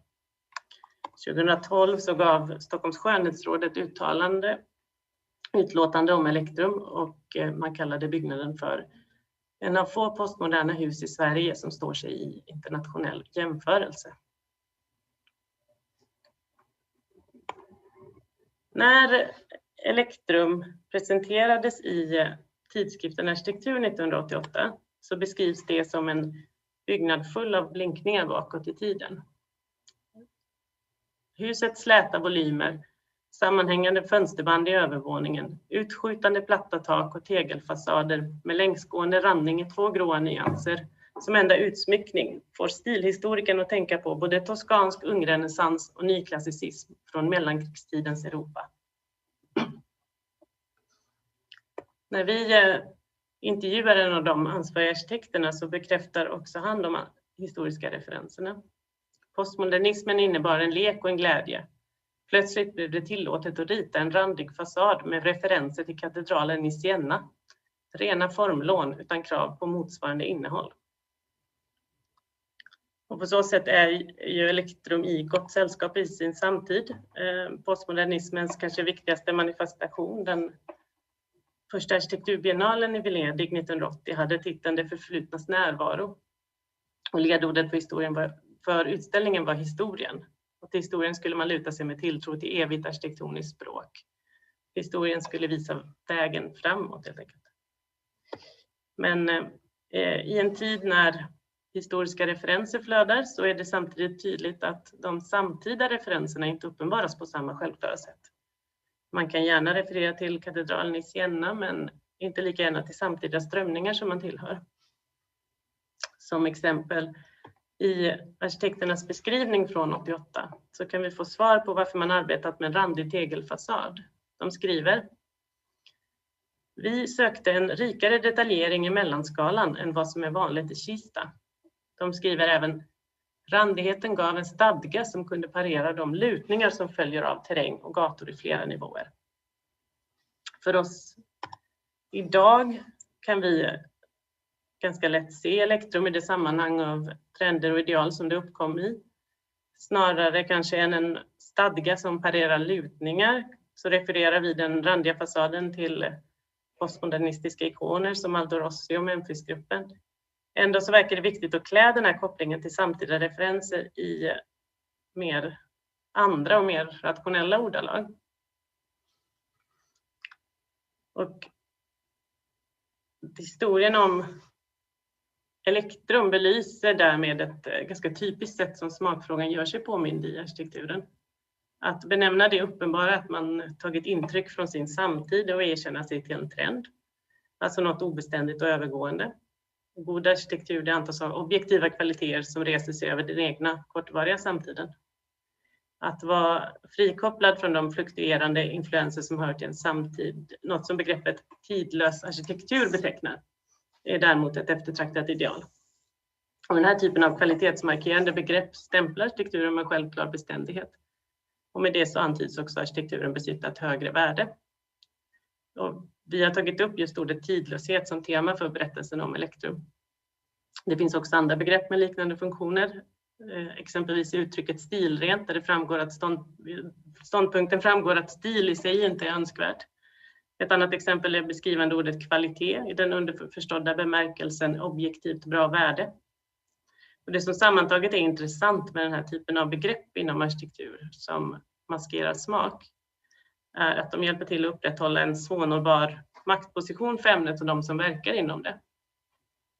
Den subjektiva smaken kan ifrågasättas, men osynliggörs den däremot så blir den egna smakkulturen och de val som är gjorda därefter den norm som kan definiera det som är bra. Osynliggörandet är med andra ord ett medel till positionering och makt. Jag lämnar över till Tova. Så, då ska vi se. Det andra projektet som vi tänkte dyka ner i är kvarteret Kruttornet i Göteborg. Rivningen av delar av de gamla Hagakvarteren i Göteborg möttes av omfattande protester. Under 80-talet kom mycket av det som revs att ersättas med en typiskt postmodern arkitektur som försökte hålla småstadsskalan men självklart utmärkte sig som en ny typ av bebyggelse i området. En av de mer synliga byggnaderna är kvarteret Kruttornet, idag för allmänheten mer känt som Accessakuten. Ett helt kvarter som även rymmer kontor och parkeringshus. Vid tiden för kvarteret Kruttornets tillkomst hade protesterna mot rivningarna av Gamla Haga mattats av något, och det idag lite svårsmälta tilltaget att placera ett parkeringshus mitt i centrala Haga kunde genomföras utan några större protester. Och kvarteret ritades av Abaco arkitekter och ansvarig arkitekt var Leo Papini. Beställare var då parkeringsbolaget Göteborg.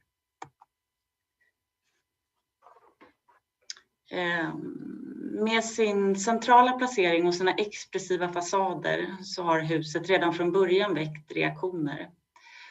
Från början ritat som ett kontorshus med parkering är det nu i egenskap av bland annat vårdcentral, en välbekant byggnad för många göteborgare.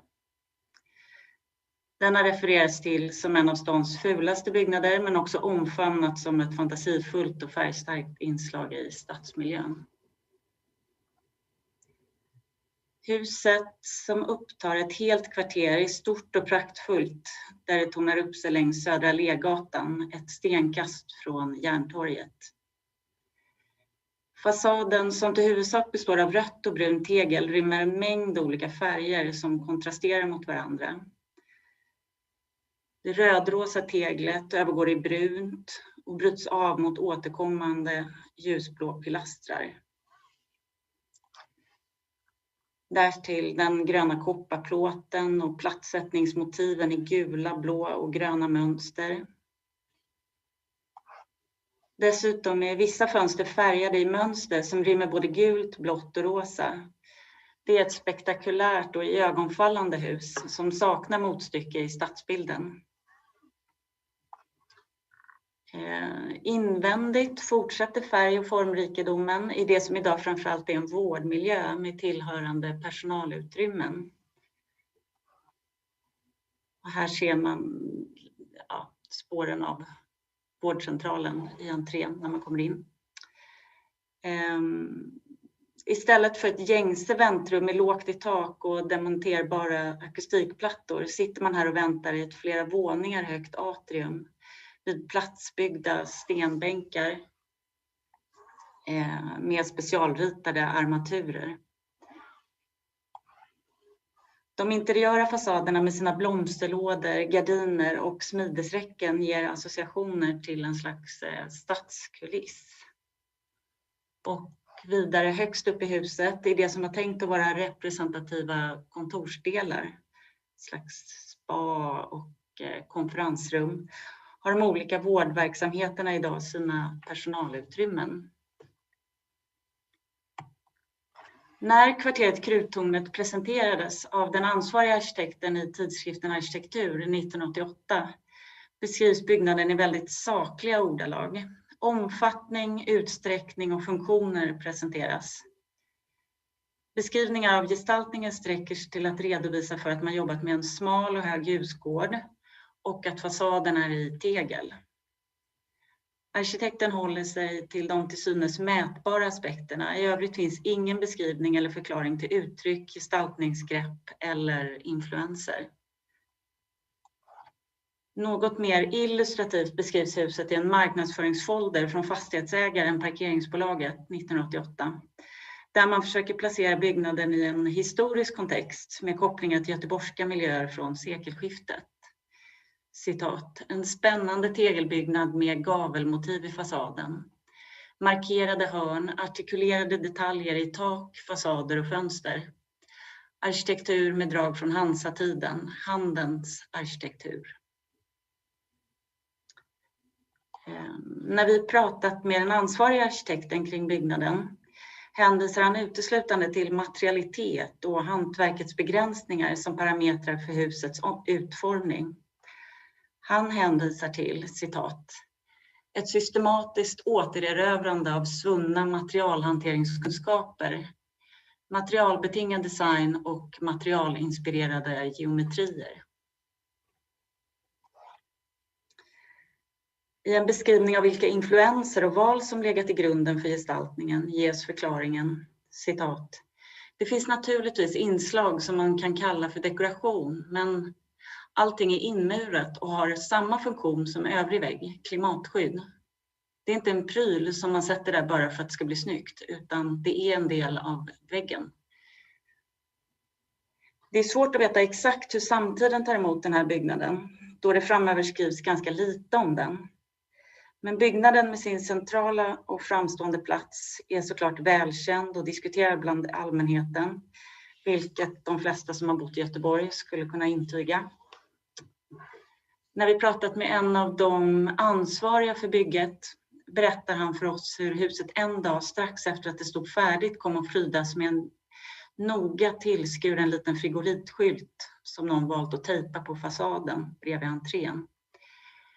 På skylten stod det prydligt bokstaverat "Less is more", en anekdot i sammanhanget som skulle kunna belysa en sida av vad arkitekturkritiken var i samtiden.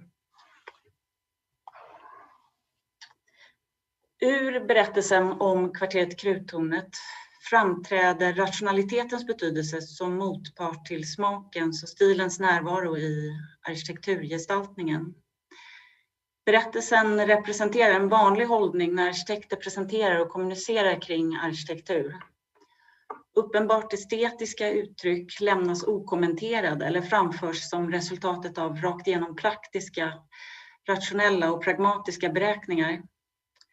I kvarteret Kruttornets fall med hänvisningar till självklara påbud utifrån material och hantverksprinciper. På samma sätt som med det tidlösa idealet som vi talade om tidigare i relation till elektrumbyggnaden, har det här förhållningssättet en funktion i att det skapar ett avstånd till de subjektiva av smak formade valen. Hävdar man istället rationalitet är det svårare att argumentera mot de val som uppenbart har gjorts. Uppenbart inspirerade val som i det här fallet är de som gör kvarteret Kruttornet till en intressant byggnad. Och de projekt som vi har tagit upp i vår studie har fått exemplifiera olika sätt att osynliggöra den uppenbara närvaron av smaktrender och tidens ideal. Som vi tidigare tog upp är den här maskeringen av smaken ett effektivt medel för att upprätthålla en svårnåbar maktposition för arkitekturen. Men den här maktpositionen kan också vara ett tveeggat svärd för ämnet och för de som verkar inom det. Att medvetet och kritiskt diskutera frågor om smak och ideal kan paradoxalt nog istället vara ett sätt att höja arkitekturens faktiska ställning och relevans. Utan initierad förståelse är det svårare att med tillit acceptera praktikens vilja att driva och utveckla ämnet. Den senaste tiden har den här motsättningen aktualiserats i debatter som beskriver arkitekters elitistiska hållning och smakmonopol. Risken är att där frågor om smak och estetik utelämnas återstår istället ett hålrum för oförståelse och polemik att gro. En annan sak som är viktig att belysa kring de demokratiska aspekterna av den osynliggjorda smaken är frågor som rör öppenhet och mångfald. När arbetslösheten i Sverige för utrikes födda arkitekter är drygt 6 gånger större än för inrikes födda blir en brännande fråga att lyfta hur outtalade och osynliga smakbarriärer kan stänga ute och exkludera. Ytterligare en aspekt på hur frågan om smak kopplat till arkitektur berör långt mer än en intern arkitekturbubbla är när vi ser på hur äldre arkitektur bedöms. De byggnader vi har tittat på är idag cirka 30 år gamla, vilket många menar är en kritisk ålder för en byggnad. Inte nödvändigtvis tekniskt eller fysiskt, men definitivt ur ett smakperspektiv. Det är en ålder som inte ligger tillräckligt nära för att passa vår samtidsideal, men samtidigt kanske inte tillräckligt långt bort för att vi kollektivt ska ha en distans till dem. Utifrån ett hållbarhetsperspektiv är det viktigare än någonsin att ställa sig frågan: vad ryker och vad får vara kvar? Och på vilka grunder när vi bedömer vår byggda miljö? Det här är frågor som skulle kunna ge ett existensberättigande till byggnader som inte längre eller ännu igen faller rätt i vår samtidssmak. Och om ni vill läsa vår studie i sin helhet så finns den att ladda ner på stiftelsen ARQs hemsida. under den här adressen. Och det var allt från oss. Stort tack för att ni lyssnade. Tack. Thank you, Solmas and Tova, and please make sure to read their fascinating study. We will now take a leap from in time, but also from the aesthetics of neoliberal individualism to the previously little known story of a remarkable individual, namely one of Sweden's pioneering modernist architects, Ingrid Wallberg. The lecture about this woman will be given by Ann Brygge, who is a critic, literary scholar and writer. Previously this year, the first monograph about this extraordinary architect, written by Ann, was published to great critical acclaim. The title of Ann's presentation is Den nakna sanningen, The Naked Truth, and it will be given in Swedish. Varsågod, Ann. Tack så mycket. Det var ju jätteroligt att få inbjudan att komma hit och tala om Ingrid Wallberg och hennes passion för en förbättrad bostadsstandard. Det känns som om Ingrid är med mig här med sin skarpa blick. Jag ska också säga någonting om att forska i privata och offentliga arkiv. Fynden har varit oväntade och fantastiska. Hur många vet till exempel att Ingrid var den första svenska arkitekt som erbjöds medlemskap i CIAM.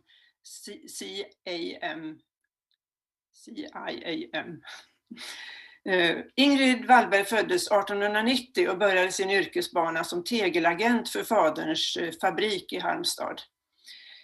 Förmodligen förmedlade hon teglet till Lars Israel Wahlmans Engelbrektskyrkan i Stockholm. Samtidigt arbetade hon med stadsplanering tillsammans med första maken Albert Liljenberg, stadsplanechef i Göteborg. Mest känt är att paret 1913 fick tredje pris i en stadsplanetävling i Chicago. Från 1928 var Ingrid arkitekt med egen firma ända fram till sin död 1965. Nu ska jag dela skärmen här så får ni se vad jag har att visa.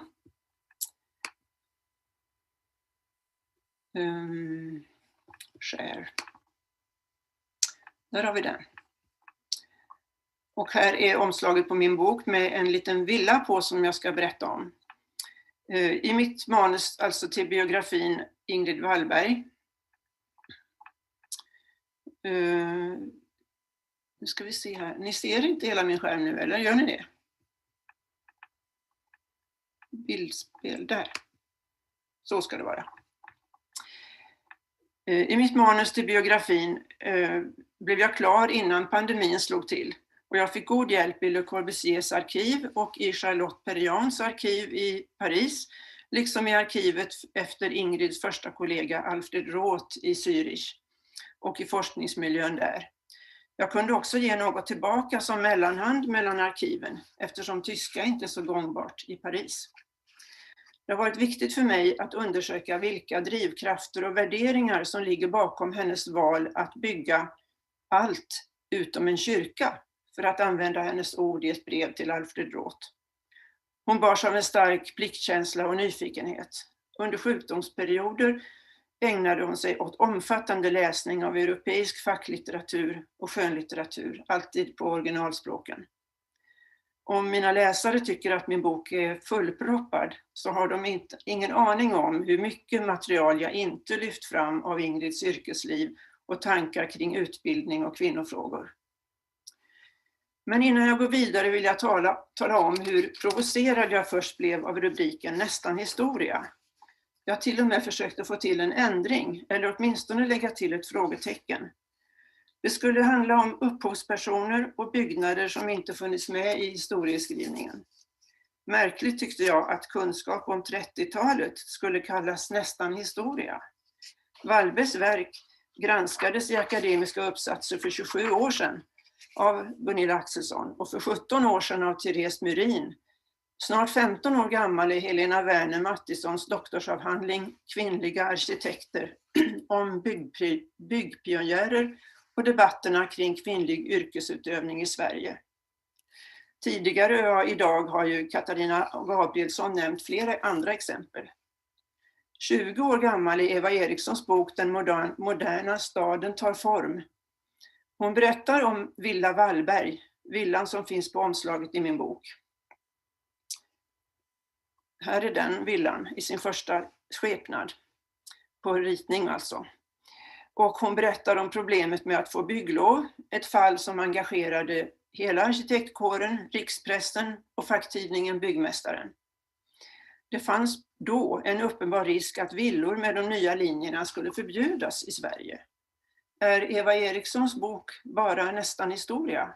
Eller ingår västsvensk arkitekturhistoria inte i vad som kallas konventionell historieskrivning? I inbjudan till dagens seminarium talas om blinda fläckar och luckor. Det lät likadant när Arkitekturmuseet för 10 år sedan visade en retrospektiv över Greta Magnusson Grossman. Dåvarande chefen talar i katalogen om fill in the gaps in history.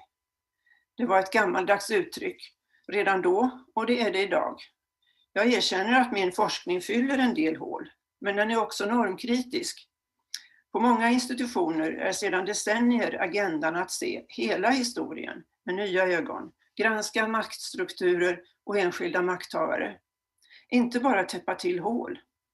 Jag talar gärna om patriarkatet, men det är ju individer och nätverk som har bromsat kvinnor. Det går att ta reda på vilka personer som har suttit i en jury och vilka vänskapsband eller aggressioner som har fördunklat omdömet. Ett svar på den frågan fann jag i Ingrid Wallbergs privata arkiv i Halmstad. En hittills okänd anledning till att det tog 7 år innan Ingrids villa blev godkänd av Kunglig Majt. Hennes exmake Albert Liljenberg, då stadsplanedirektör i Stockholm, tog på sig att granska bygglovsärendet som gällde hans tidigare pastorat.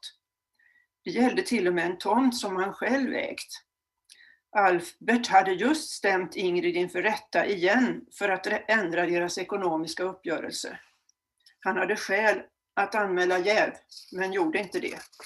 Och han gillade inte hus med platta tak. De västsvenska myndigheterna var faktiskt inte tveksamma om att ge bygglov. Motståndet låg hos Byggnadsstyrelsen. Är det möjligt att männen där inte kände till att arkitekten som sökte bygglov var Alberts exfru? Som litteraturvetare undrar jag, befinner sig arkitekturhistorien decennier efter andra discipliner? I så fall är det bråttom och viktigt med självrannsakan. Det gäller inköp och en skarp blick på samlingar, något som vi har hört att Arktis nu har startat. För att lugna mig har jag valt att tolka begreppet nästan historia som en beskrivning av den konventionella insamlingen av fakta och material och okritiska presentationer av fakta. Min rubrik idag har jag satt till Den nakna sanningen. Nuda veritas, det är Horatius ord år 23 om den oförfalskade eller osminkade sanningen, som ju inte alltid är så trevlig att ta del av. Den svenska 1700-talsförfattaren Olof von Dalin, han kunde hålla med. Han skrev så här: en nakot sanning kastar man i vrån. Efter att jag hade bestämt mig för rubriken råkade jag hitta kampanjen Stoppa machokulturen från 2018 med deras seminarium Så blir vi mer inkluderande branscher, den nakna sanningen. På Stockholmsutställningen 1930 i HSBs paviljong fanns ritningar av Ingrid Wallbergs och hennes kollega Alfred Roth. De hade blivit inbjudna i sista stund, bara några veckor innan utställningen skulle öppnas. Men HSBs så kallade Göteborgsvägg med ritningar uppmärksammades. Det var stadens första landshövdingehus i den nya renskalade stilen. Här på Sofiagatan ligger det nya husets gavel dikt an mot ett hus i äldre stil till höger. Signaturen Hed, Sten Hedman, fick bre ut sig i Dagens Nyheter på 2 helsidor angående begreppet funktionalism. Han låtsades hålla med kritikerna och förfasa sig över husens mindre funktionella inslag. Men under de muntra protesterna låg ju en blinkning till radikala läsare. Se så de gamla stötarna retar sig. Artikelrubriken, Det extrema huset, syftar på ett fritidshus ritat av Roth och Wallberg. Det ligger på tidningssidan som en kubisk punkt efter rubriken på sin klippa. Hed lämnade sin raljanta stil när han kallade villan en utsökt representant för den moderna byggnadsstilen. HSBs egen historieskrivning saknar i stort sett kvinnor. På det utmärkta arkivet Centrum för näringslivshistoria i Stockholm fanns även något om HSB i Göteborg, och mera fanns i Alfred Roths samling på Tekniska högskolan i Zürich. Där fanns förresten mycket mer om Ingrid Wallberg och andra göteborgare och andra svenskar än vad som fanns förtecknat när jag kom 2018. Särskilt i brevpärmarna. Arkivet lovade att se över förteckningen. Det mesta var skrivet på tyska och franska, även Ingrids brev. I en svensk HSB-broschyr fann jag där Ingrids egen presentation av Roth och Wallbergs innovation Minimiköket. I nybyggda lägenheter, nu ska vi se, där var det. I nybyggda lägenheter låg vid den här tiden ofta ett korridorkök inne i huskroppen med glasvägg och dörr mot matplatsen som hade fönster. Minimiköket hade däremot möjlighet till direkt vädring genom ett fönster på kortsidan. Där kunde barnen äta mellanmål eller göra läxor, och längre in låg spis och diskbänk. Köket hade alltså en möjlighet till direkt vädring. Så kunde arkitekterna åstadkomma en tvårumslägenhet på en ettas yta. Och den som kom hem sent till den här lägenheten kunde äta i köket utan att störa de sovande. Mr HSB, Sven Wallander till vänster här, han är ju arkitekten som uppfann sopnedkastet. Han beskrev på 60-talet HSBs historia som sin egen och manlig. En enda kvinna nämner han kort, Matilda Stel av Holstein, stadens representant i HSB Stockholm. I bild i sin bok identifierar han 2 kvinnor, kronprinsessan utan namn och professorskan Anna Sjögren, båda fångade på en konstutställning på Reimersholme. Några anonyma finns också med på foton. En äldre dam vid sopnedkastet, några mattpiskare och kontorister. Ytterligare en namnlös grupp är byggarbetarna.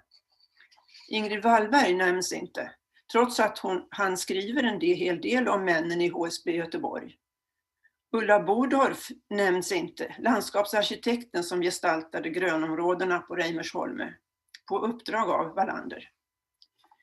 Men nakna kvinnor fick däremot utrymme i boken. Det här fotografiet av Nils Sjögrens jättedam är ju talande, ja rent av komiskt, med de små ordentligt klädda männen. Wallander tog också med bysten av en kvinna med bysten i full frihet. Han nämner inte konstnärens namn, men i bildtexten står det: Vi var under vissa år i HSB Stockholm mycket intresserade av att pryda våra områden med vackra konstverk. Kronprinsessan till vänster här. Bokens sista kvinna som jag visar är Otto Strandmans nakna Diana på Reimersholme. Apropå kvinnofigurer så fanns på Stockholmsutställningen en hög surrealistisk kantig figur som retade många. Uno Åhrén satte in ett foto av Christian Bergs skulptur i Byggmästaren och kallade henne den funktionalistiska kvinnan. Han tillfogade: stackars den funktionalistiska mannen. Ingrid Wallberg och Sigrid Fridman tävlade 1932 om utformningen av Gustav Adolfs torg i Malmö. Sigrids bidrag bestod av en kvinna som håller in en stegrande häst. Under arbetet skrev hon till Ingrid att hon anade att pristagaren redan var utsedd. Ja, juryns beslut kom redan en vecka efter sista inlämningsdag och ändå hade 71 anonyma förslag kommit in.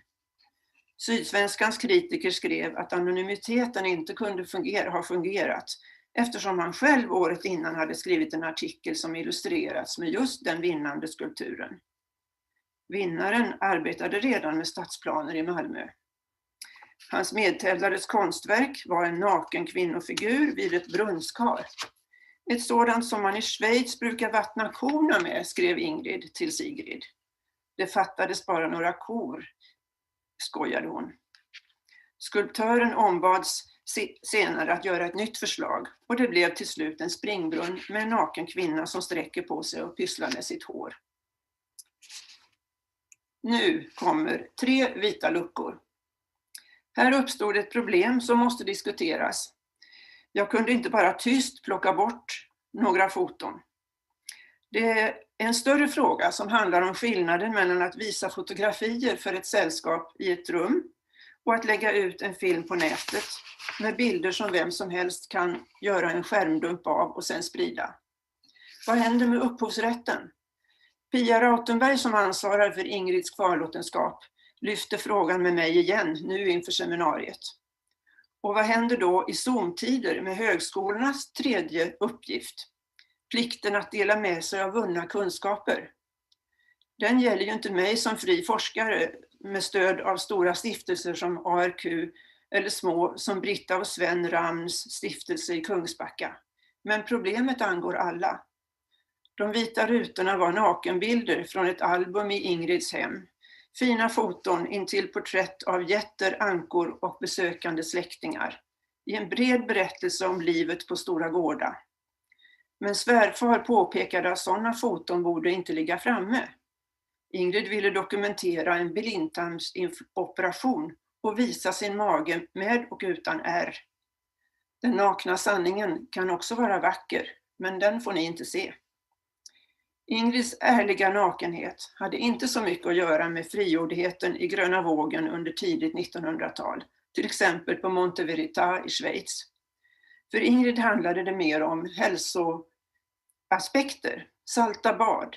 Hon njöt av att sola naken i gnistrande snö i Alperna och var övertygad om att solen var hälsobringande. Solen måste bjudas in i bostäderna. På föreläsningar visade hon foton från mörka, usla bostadsområden i Europa. Inför jubileumsutställningen 1923 i Göteborg var Ingrid anställd för att bygga upp typlägenheter, gamla och nya, och förberedde sig med ett studiebesök i 60 smålägenheter på Södermalm i Stockholm. Ljus var alltså en hälsofråga för Ingrid redan innan hon såg fönsterbanden i Stuttgart och hos Le Corbusier.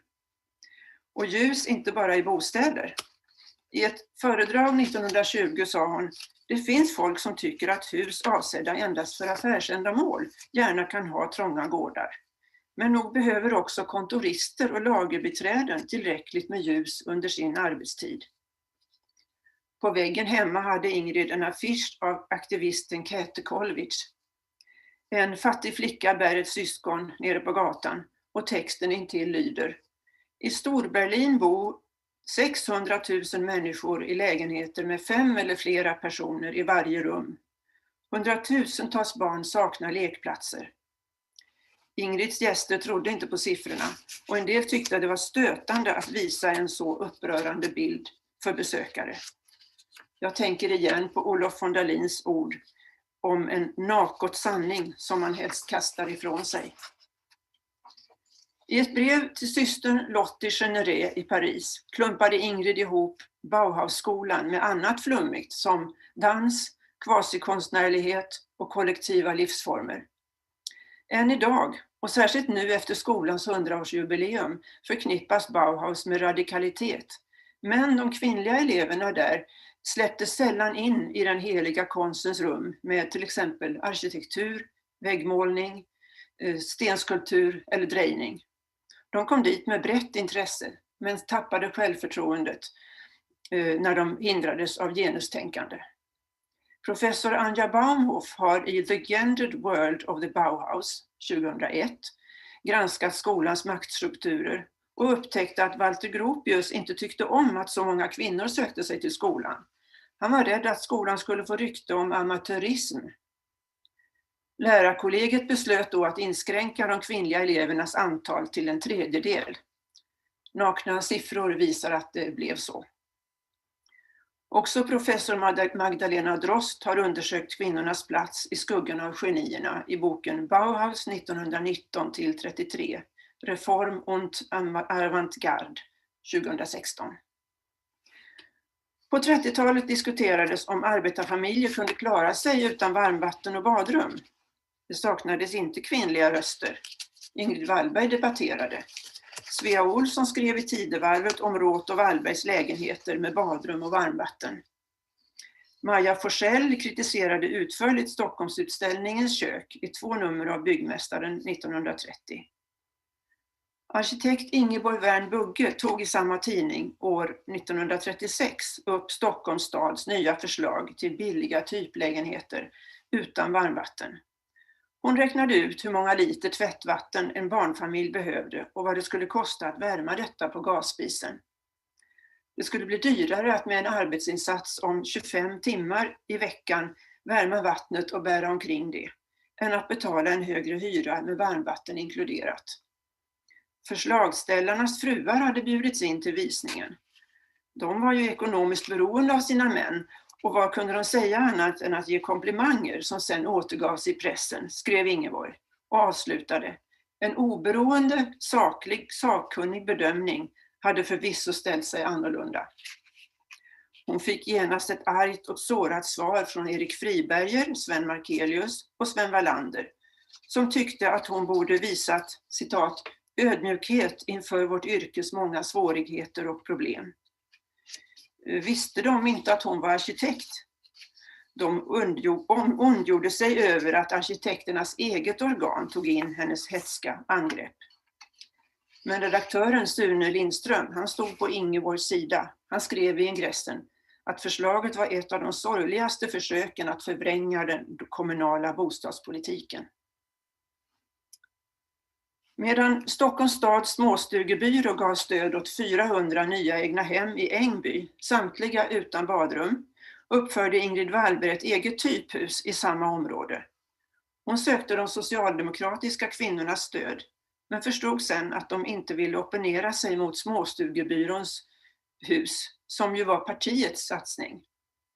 Kerstin Key, husmoderns specialist i bostadsfrågor, jämförde husen och förordade Ingrids, som också hade matplats i köket.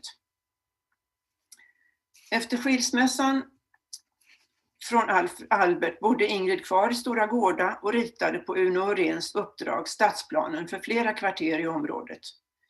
Här är hennes första radhuslänga, klar 1935. Glashusen som de kallades. De ser ännu nakna ut på Fritz Bruses bilder. Men det syns hur de enskilda radhusen klättrar upp för Lillkullen.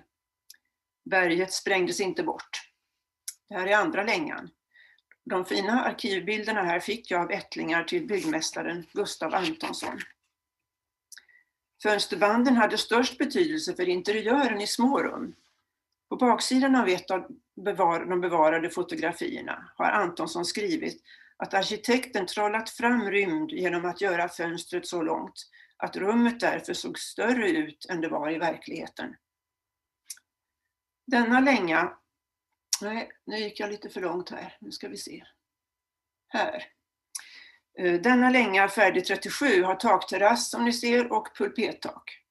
I handlingar på Göteborgs stadsbyggnadskontor kunde jag se att putsen sedan ersattes med eternitplattor på 50-talet och på 70-talet kom plåten upp i en del hus. Jag hade turen att få se många ritningar och handlingar på kunddatorerna innan GDPR-lagen slog till. Kontoret söker nu en lösning på detta problem och under tiden måste man beställa enstaka handlingar över disk. Nu har en del ägare tagit tillbaka putsen, som på Jonas Bergs foto här. Mitt i bild här ligger 2 lamellhus som Ingrid ritade med 96 lägenheter för familjer med många barn på Majstångsgatan. Det kommunala aktiebolag Framtidens hus.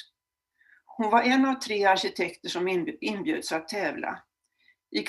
I kvarteret ovanför, här med parkering och låghus, skulle ytterligare 2 lamellhus ligga enligt ritningen på den här sidan, längst till höger. Men där kom nya hus Och när den nya tomten planerades gjorde arkitekturkompaniet skuggstudier som gav mig oväntad information.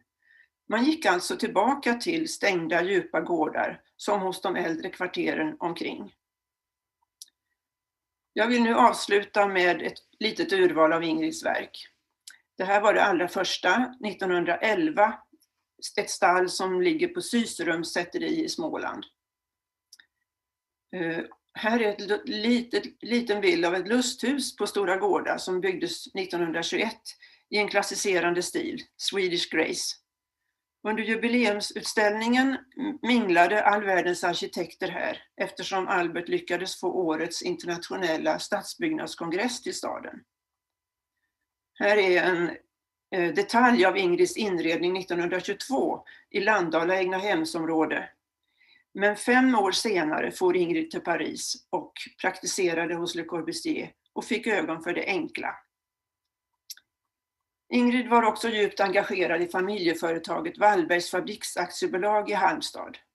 Hon hade uppdrag i Yllefabrikantföreningen och sina sista 10 år var hon vd för Wallbergs. Hon ritade om- och tillbyggnader. Det här kraftverket invigdes 1940. Hennes monumentala verk var med på SARs fotoutställning Industriarkitektur 1952. Hon gjorde många studiebesök på fabriker utomlands och såg då också på ny arkitektur. I New York guidades hon av Marcia Mead som var den första kvinnan med arkitektexamen från Columbia University. Elizabeth Coit på New Yorks stadsplanets kontor, specialist på bostäder för låginkomsttagare, visade henne deras värsta slum och de färdiga nybyggena. Denna suckarnas gång, hon kallade det, binder samman 2 fabriksbyggnader i Halmstad. Och hon gjorde ju ett väldigt stort glastak med en ganska innovativt också, som syns till höger. Men nu är det 50-tal. En av hennes radhuslängor i Halmstad med gemensam tvättstuga och centralvärme, garage under husen, vaktmästarbostad och butiker för dagligvaror eller catering. Anna Wern Bugge undersökte på 50-talet hur kvinnorna i SAR arbetade. Bara 5 var egenföretagare, resten var privatanställda eller i kommunal och statlig tjänst.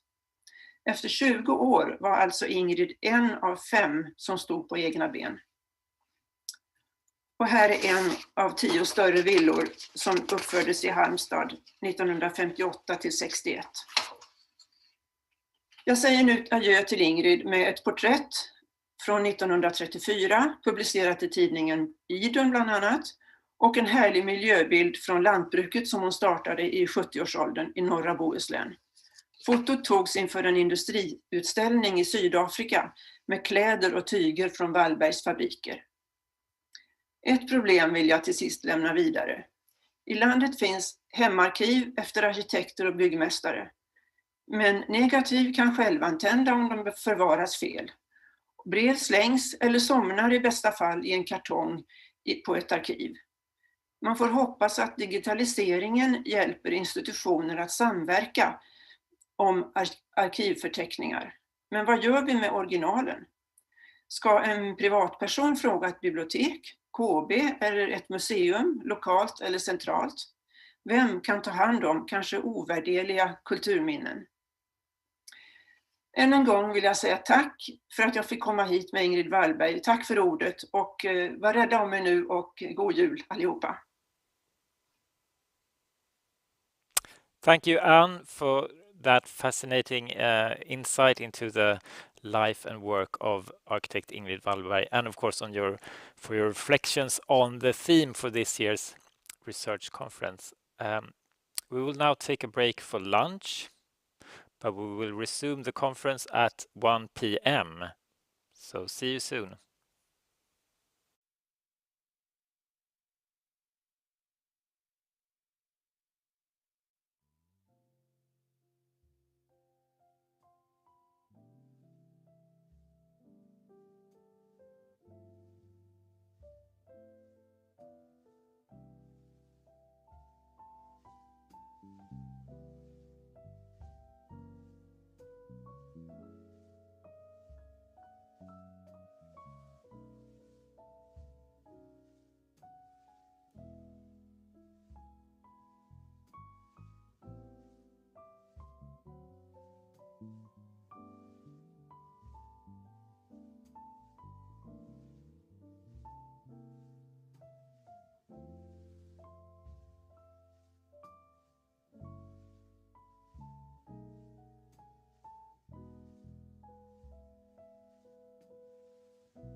Ja.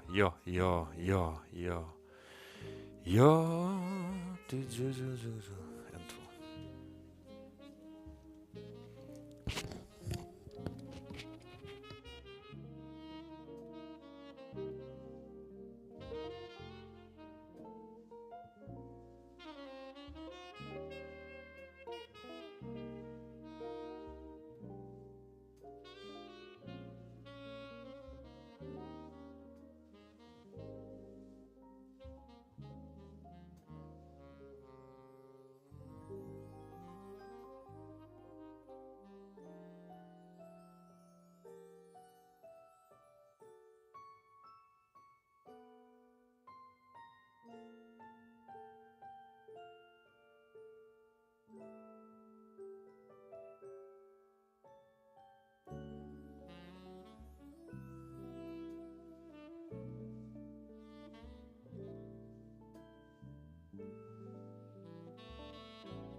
Så, ja.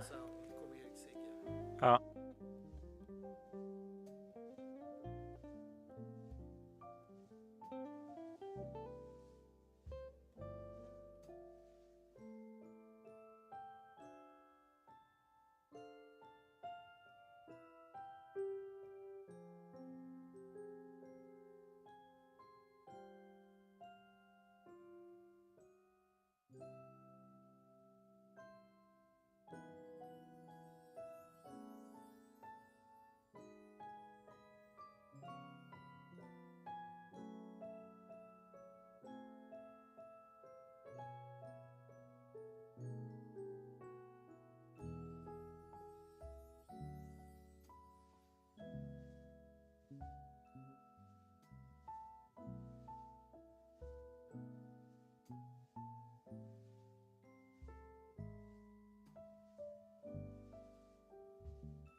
Welcome back, or if you just joined us, this is Arctes Annual Research Conference.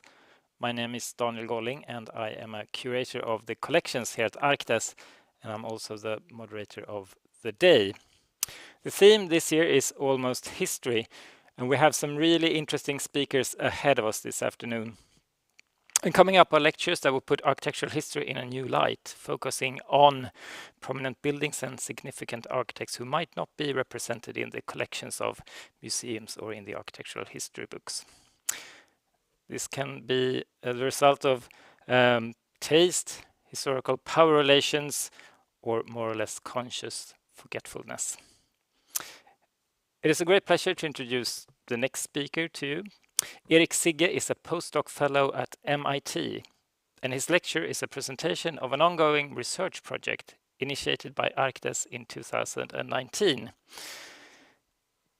In collaboration with Helena Mattsson, a professor of architecture at KTH here in Stockholm, Erik Sigge has studied international projects by Swedish architects in the collections of this museum. The title of Erik's presentation is Transnational Building, International Projects in the Arctes Collections. The lecture will be given in English and will be followed by a short conversation between Erik Sigge and myself. Varsågod. Thank you, Daniel. First of all, thank you for inviting me to this event. Thank you, and thank Frida and Kieran. It's a pleasure.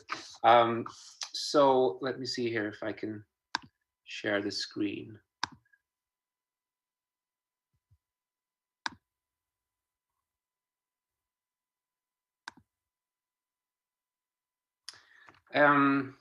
So the work that I will present here today is part of a project titled Transnational Building, which is a research project that studies Swedish building projects abroad, and in particular Swedish building construction in the area of aid and development cooperation.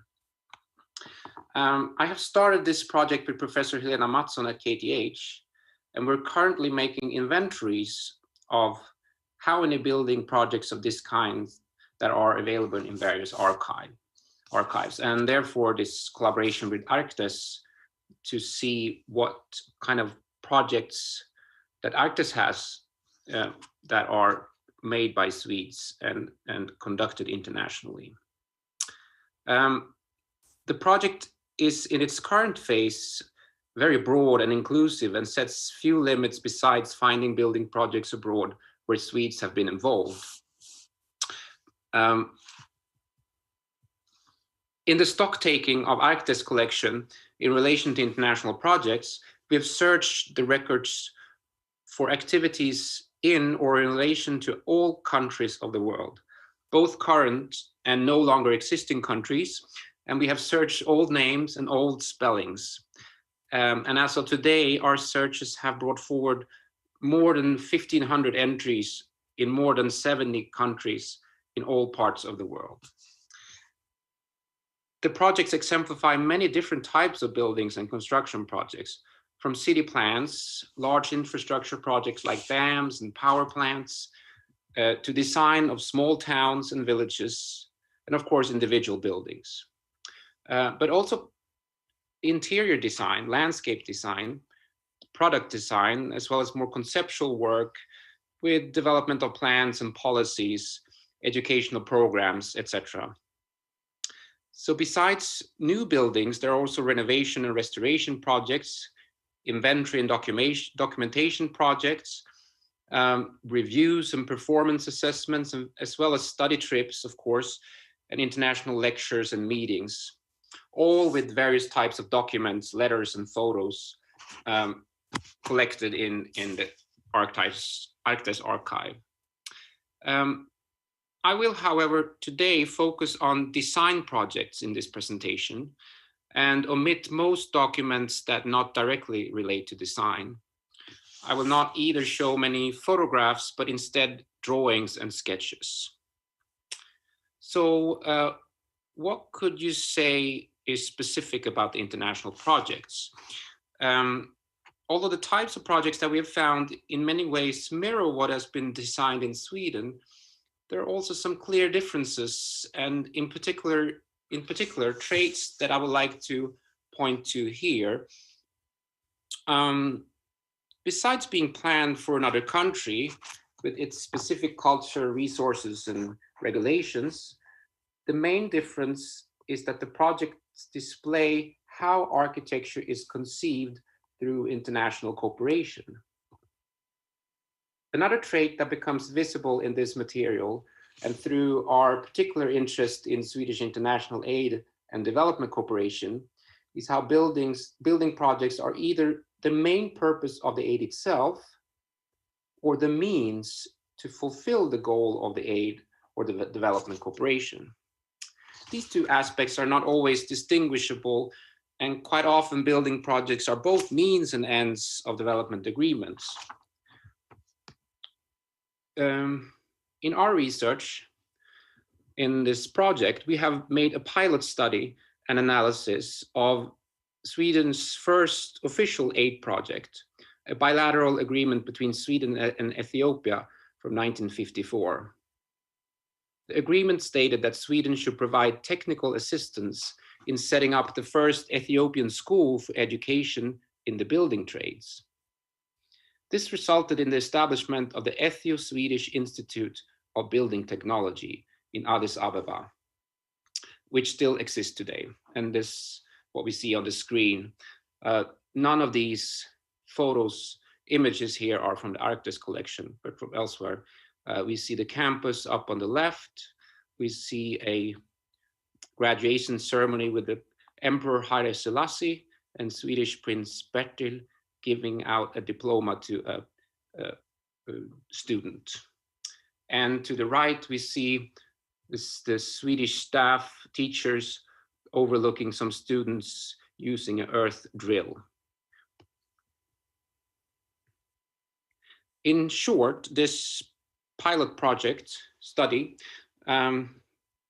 we conclude that the technical assistance from Sweden provided for the establishment of building a campus and of educational programs, then with the writing of curriculums and commencement of education, was in fact, not surprisingly, driven by very particular Swedish knowledge and expertise. Although the attempts to understand and adopt to Ethiopian and African culture, knowledge and practices were established and arguably sincerely attempted, the Swedish European perspectives were clearly extending and reaffirming the colonial perspectives of previous decades. The bilateral agreement was based on the provision of expertise in the spirit of UN's development aid programs of technical assistance, for which the assisting experts seemed to both define, execute, and evaluate the appropriateness and the success of the activities.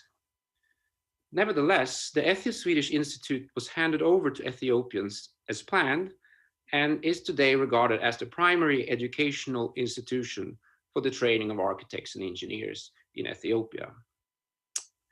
That for a background to our project, and now on to the specific collaboration in the project we have with Arctes to look at what's in that collection.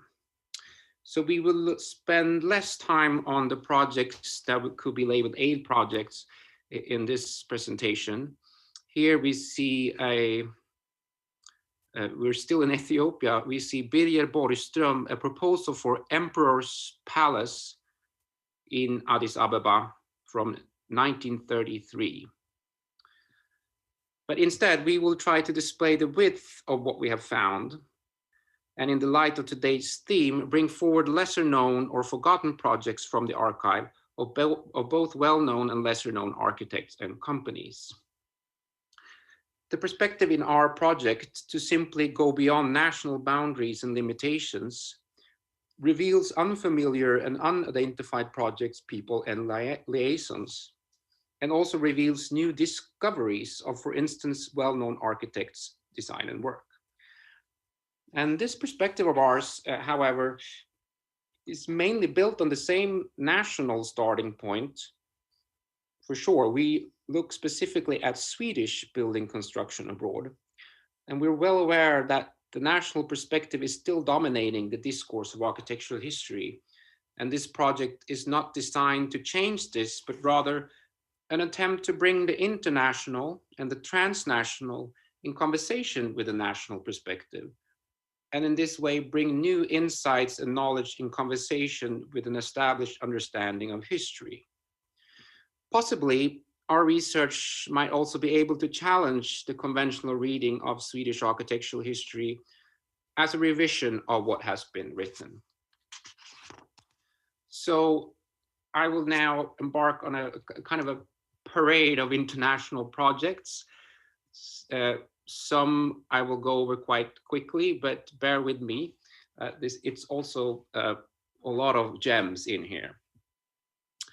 I will start with some perhaps better known projects that are large and have appeared both in architectural circles and elsewhere, like the water towers of VBB, Vattenbyggnadsbyrån, and Sune Lindström in Kuwait.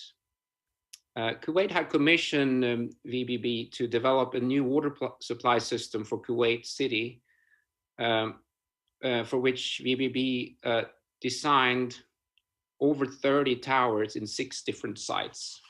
Here we see the so-called mushroom towers, and a similar model had already been constructed in Sweden, in Örebro, by VBB and designed by Lindström and Paul Kühl in some 10 years earlier in the 1950s. Also by VBB in the same project, these more spectacular towers designed by Malene Björn and completed about 10 years after the mushroom towers. So both these projects are, despite their functional purpose, architectural landmarks in Kuwait. And the Kuwait Tower, a sort of image of Kuwait City, perhaps even the country. Here we see some renderings from the interior, renderings here by Gustav Kull.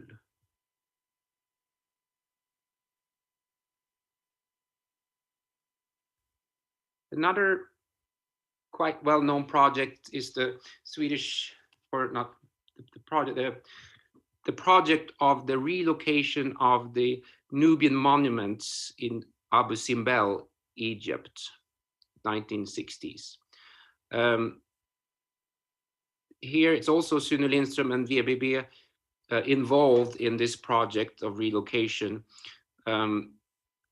VBB won a bidding with its technical solution of how to relocate the monuments safely and efficiently. And here we see a rendering of the new location of the monuments inserted into artificially made rocks here, and then a sort of camp or campus for the staff working on this relocation in the background. And here a close-up on that as well. And here we also see Walter Bauer's rendering of the landscaping surrounding these housing.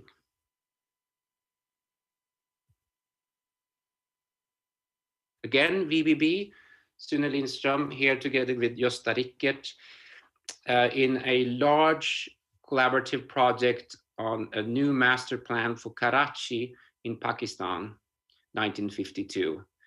And this is a project quite well documented and written about, but little known in Sweden. Here the VBB Vattenbyggnadsbyrån is working with 2 other companies and forming a new company called Merz Rendel Vatten. And here we see some more renderings of that. Again, Gustav Kull making the illustration here from 1949, I believe. Otherwise, here we see another city plan, an environmental master plan from 1996 by the architect Nils Karlsson. It's a Plan Vert du Grand Sousse for Sousse in Tunisia. some more images from that. Otherwise, typical building projects that we associate with international participation are, of course, competitions. And here, the image that we saw in the beginning, Hans Asplund made an entry to the competition for Kuwait National Museum in 1960. You see some more images from that here. He did not win this competition. It was Michel Ecochard who won, and that building was erected.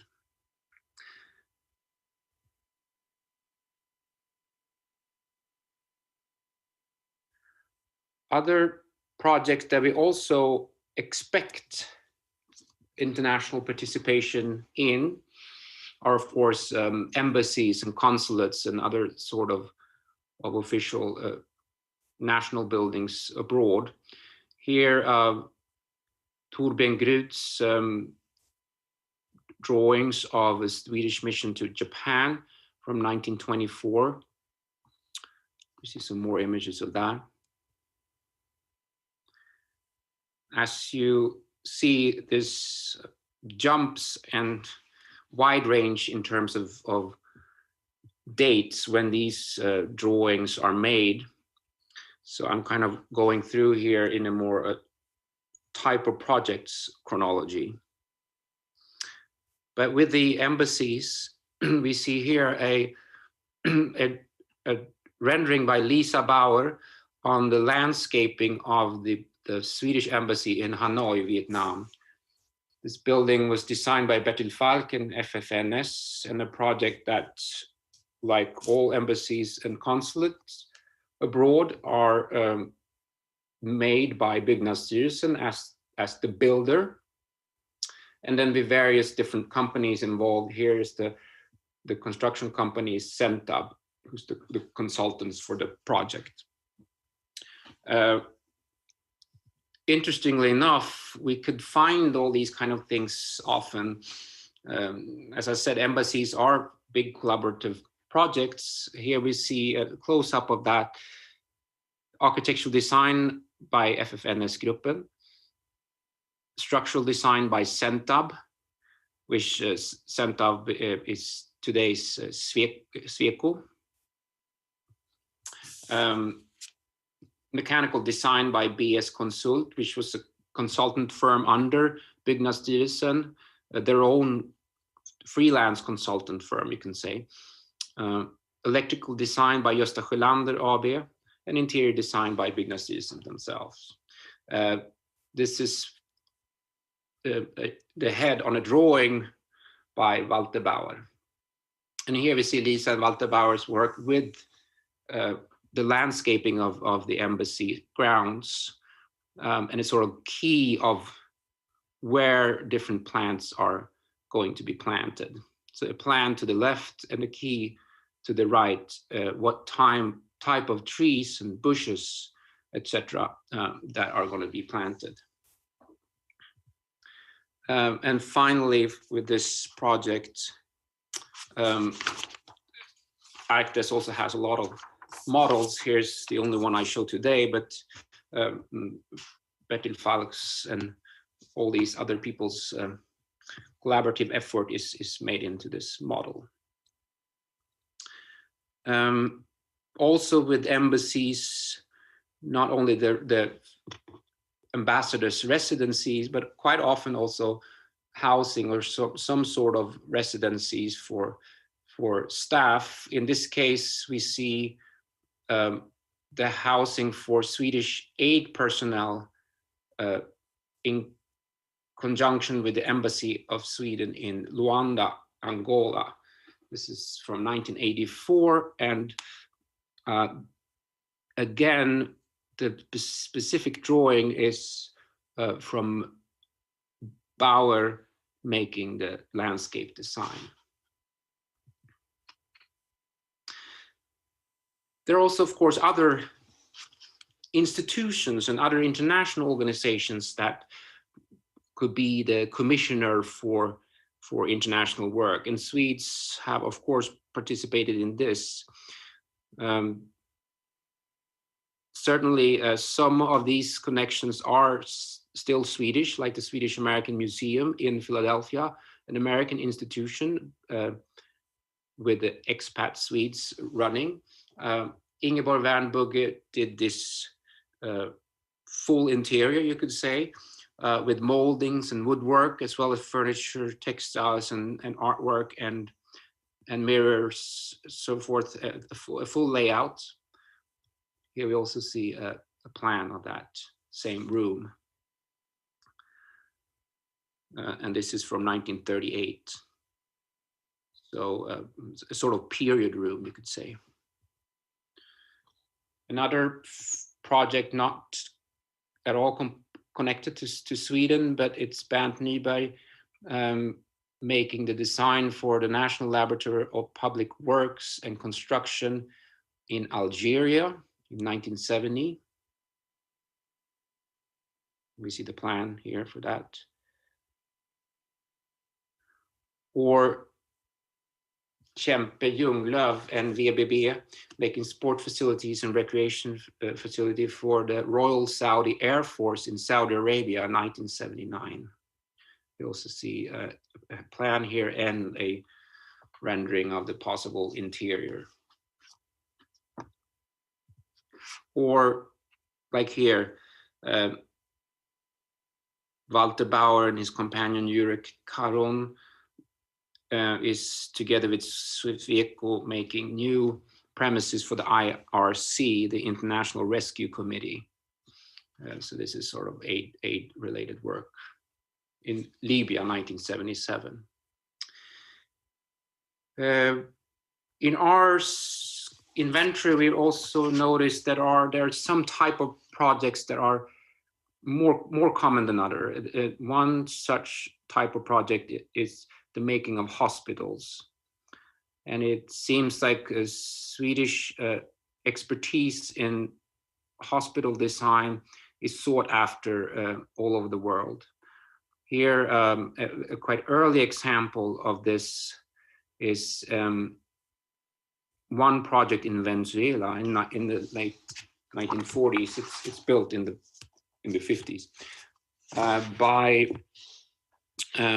again a rendering by Walter Bauer and the landscape design for a hospital in Venezuela. The hospital was designed by Swedish-German architect Hermann Imhäuser, who also designed Södersjukhuset a few years earlier. We can see here the way it is published in Byggmästaren the year after as a kind of presentation. But there are the expert architects are also the same architects that do hospitals in Sweden, namely Gustav Birk Lindgren, Anders Tengbom, Håkon Ahlberg, Folke Löfström, and for instance, Hermann Imhäuser. So these people that are known for doing a lot of hospitals in Sweden, they also are sought after internationally, or if it's perhaps this Swedish connection rather than these individuals that I don't know. Here we see another hospital, this one by Anders Tengbom in Saudi Arabia from the 1980s. And wonderful illustrations here.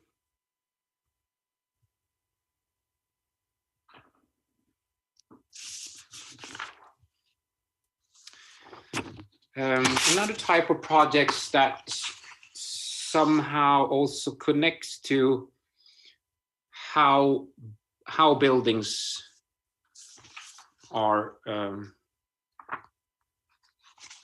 commissioned are, of course, industrial or more business type buildings. Here we see an example from the 19th century. This is Carl August Kihlberg, a dairy production facility in Argentine. This is a drawing from the 1870s.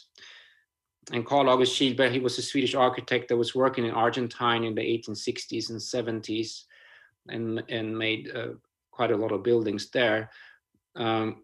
So from these kind of small type of facilities to large scale facilities. This is not a huge building, but still, Anders Tengbom Kockums facility, Landsverk in Argentine from 1958, or Skandia Consult with its architect Örjan Lyning making this pulp and paper factory for the Ministry of Industry in Iraq.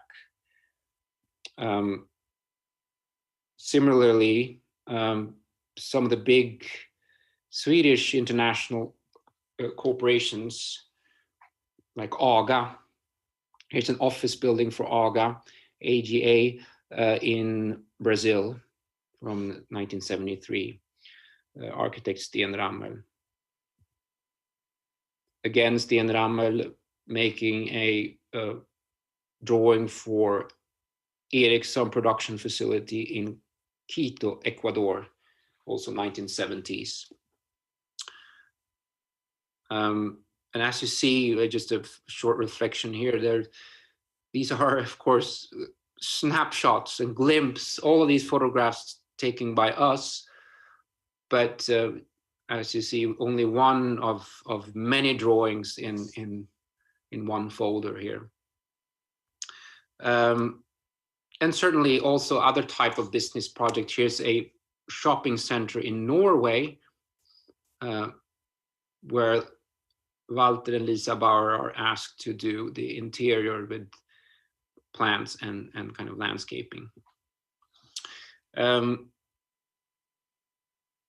A short reflection on this too. In this inventory, the majority of the projects are, of course, in other European countries. And I focus here on projects that are not located in Europe in this presentation, but the vast majority is from European countries. Surprisingly, a lot of projects are in the Middle East. Maybe this is not surprising to other people, but the connection, for example, to Saudi Arabia is not a new one. It goes way back, and it seems like there are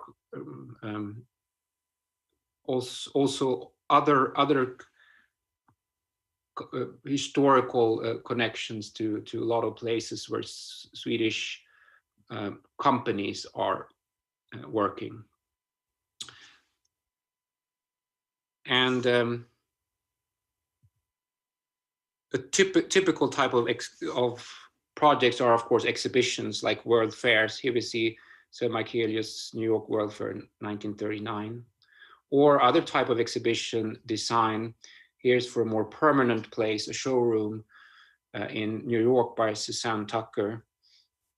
We also see here's a plan. We see some details and some furniture. Showroom. Interestingly enough, there are also these type of projects where here there's a prefab houses with variations of the KF architect office through Hackvin Karlhem Gyllenskiöld. We don't know much about KF's international projects, but these small houses here were designed by Karlhem Gyllenskiöld, who about the same time as the design of these buildings also designed row houses in Elvenäs, Karlstad, for the factory Rayon AB. And we see those buildings up in the upper left corner here. On the upper right, Höjdhagen, a area in Gustavsberg, designed also by KF, by Olof Tunström. They were called the Winkelbodar, these quite similar as well.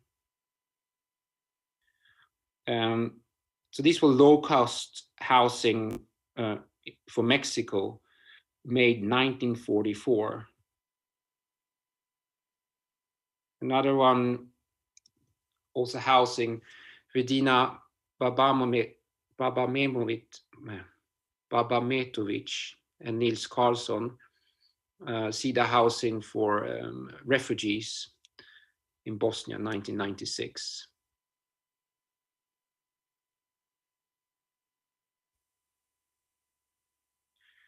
And also more cultural or religious building, a church in Zimbabwe by Ralph Erskine. Maybe some of you have seen this if you're familiar with the Erskine collection, but as always, he's generously saved a lot of the design process sketches in the folder. A Swedish church, a church for the Swedish community in Buenos Aires by Erik Lundberg and Ernst Åby, 1944. And a building for the same Swedish community in Buenos Aires, the Club Sueco, the Swedish club, 1951 by Anders Tengbom.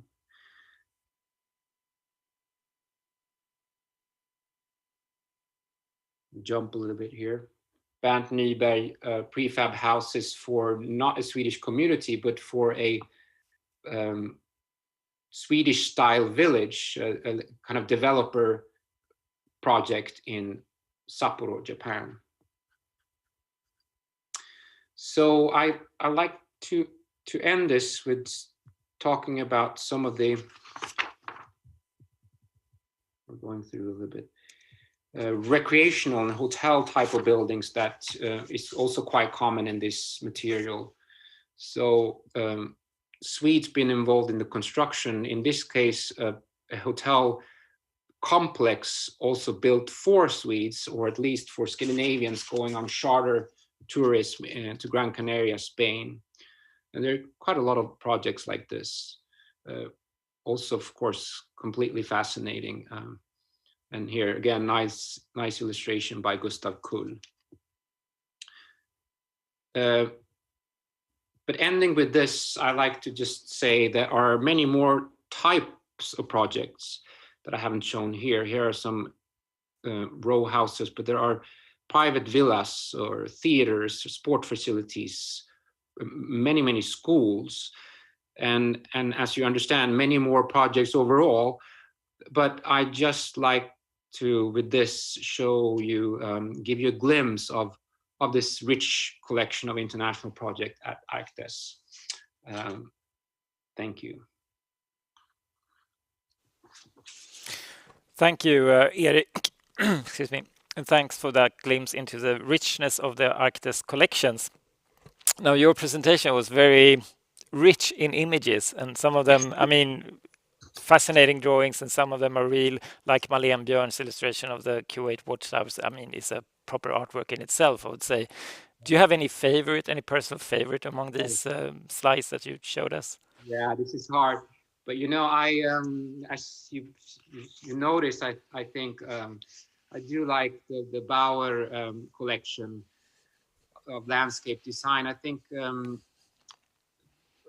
one reason is that is actually kind of complete environments that are presented, and with wonderful illustrations and a lot of color. I didn't show many of the colors here, perhaps, but also I think it's something with this landscape design added to plans and to elevations and so forth that gives also the buildings a new life, a new perspective, which as an architecture historian you perhaps more look at conventional building drawings, and this landscape design is really adding something to it.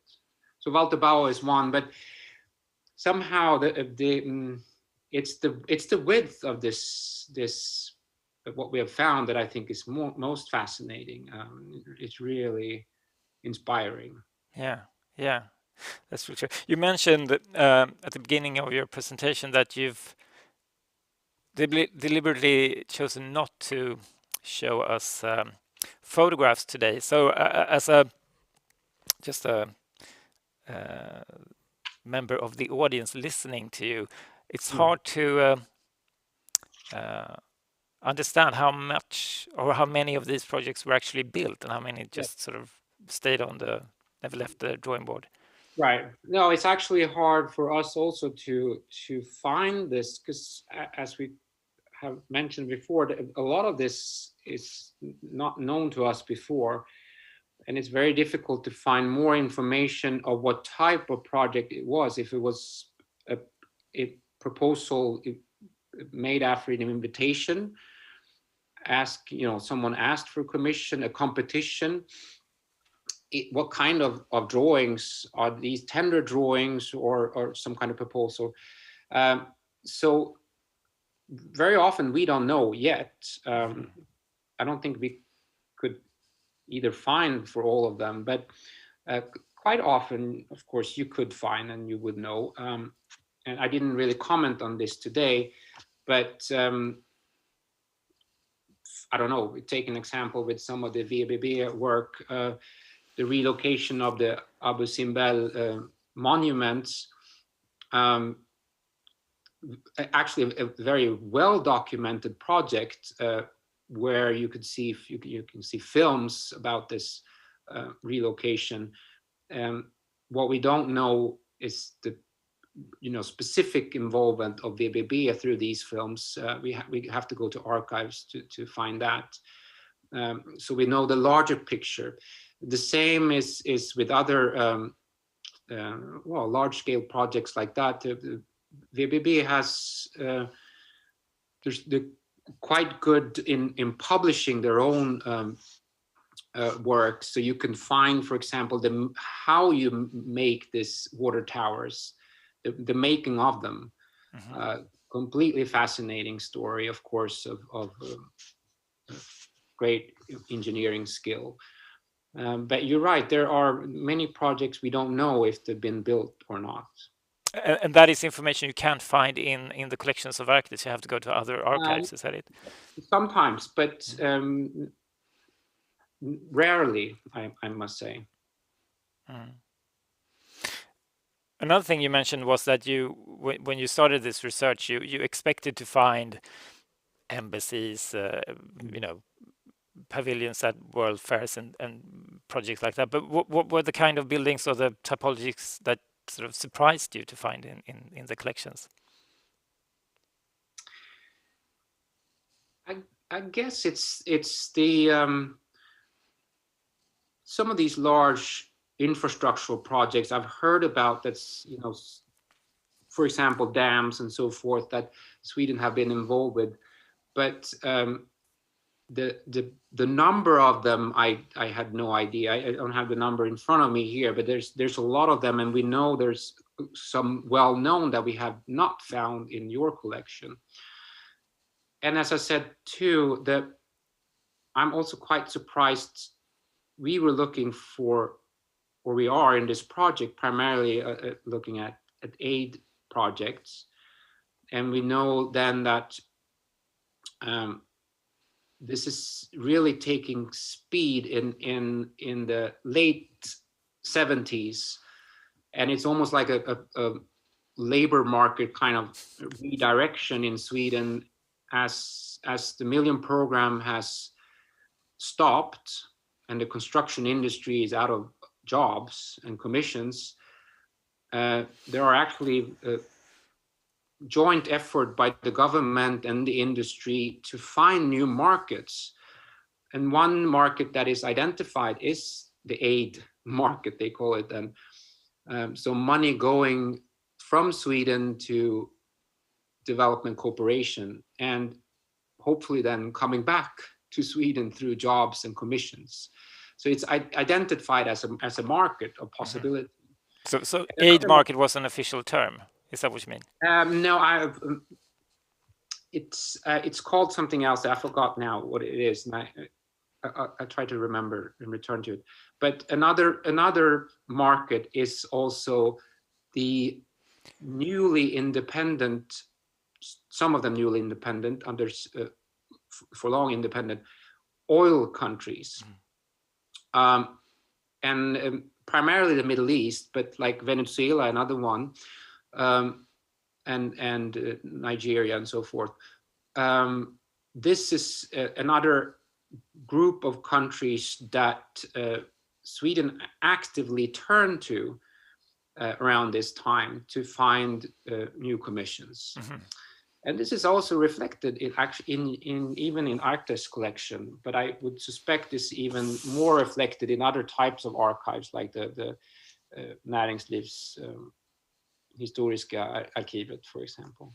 What do you mean the Swedish government through SIDA turned directly to these countries offering sort of I think Swedish architectural services? Through SIDA and the government, it's primarily the industry that tried to turn their efforts elsewhere, because in Sweden nothing is really happening. And how was let's say a company you mentioned quite a few times during your presentation, VBB, how were they sort of able to benefit or profit from having worked with these SIDA initiated projects? That's a very difficult question. I think it seems to me that VBB. So then today there's Sweco today, you know, a giant international VBB, FFNS, and also companies that we don't really know about now, Scan. All of these are today's Sweco, either through buying up or joint merging. Sweco and Centab that became Skanska. I think I've mixed them up when I talked earlier, but Centab is now Skanska. These companies have been really large for a long time. It's not a new thing, but for sure they have been helped by Swedish kind of official efforts, that is the commissions coming through the government, through various agencies like SIDA and others. But it's also, and I think this is the main thing, that it is a kind of an industrial and business driven. These are enterprises of international enterprises that they're big corporations already in the 70s that they are able to take on a commission like the Abu Simbel or Bai Bang in Vietnam. These enormous projects that require a lot of expertise, but also both capital resources and like the ability to take risks. So they can actually move into new markets, or say put a lower bid to come into a new country. This is what Skanska is doing still, I think. I think it's completely fascinating. And what led these companies like Skanska to become these major players in the 70s? Was it the work they've done in Sweden, large-scale building in the 60s and 70s? I can only speculate on this. I think this is a question that a lot of people talk about, and it's mainly it's actually an interesting book by a business historian, I think he is, that is talking about big Swedish consultant firms, especially in the building industry, how they have been able to become this big also internationally.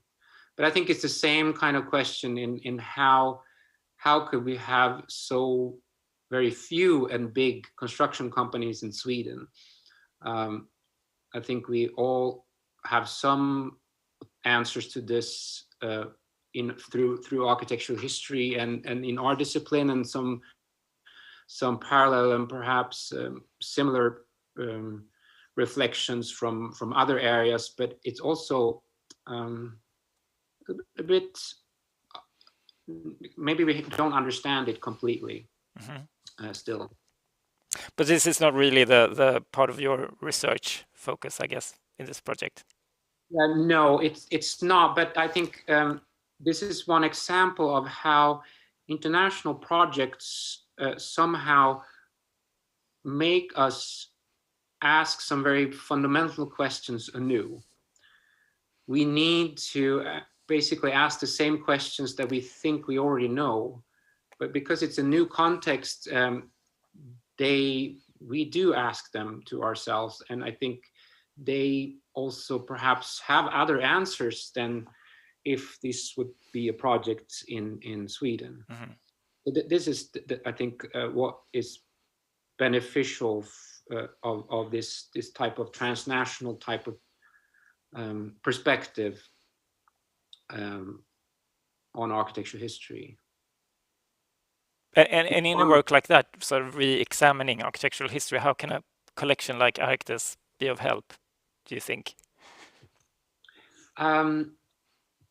Well, I think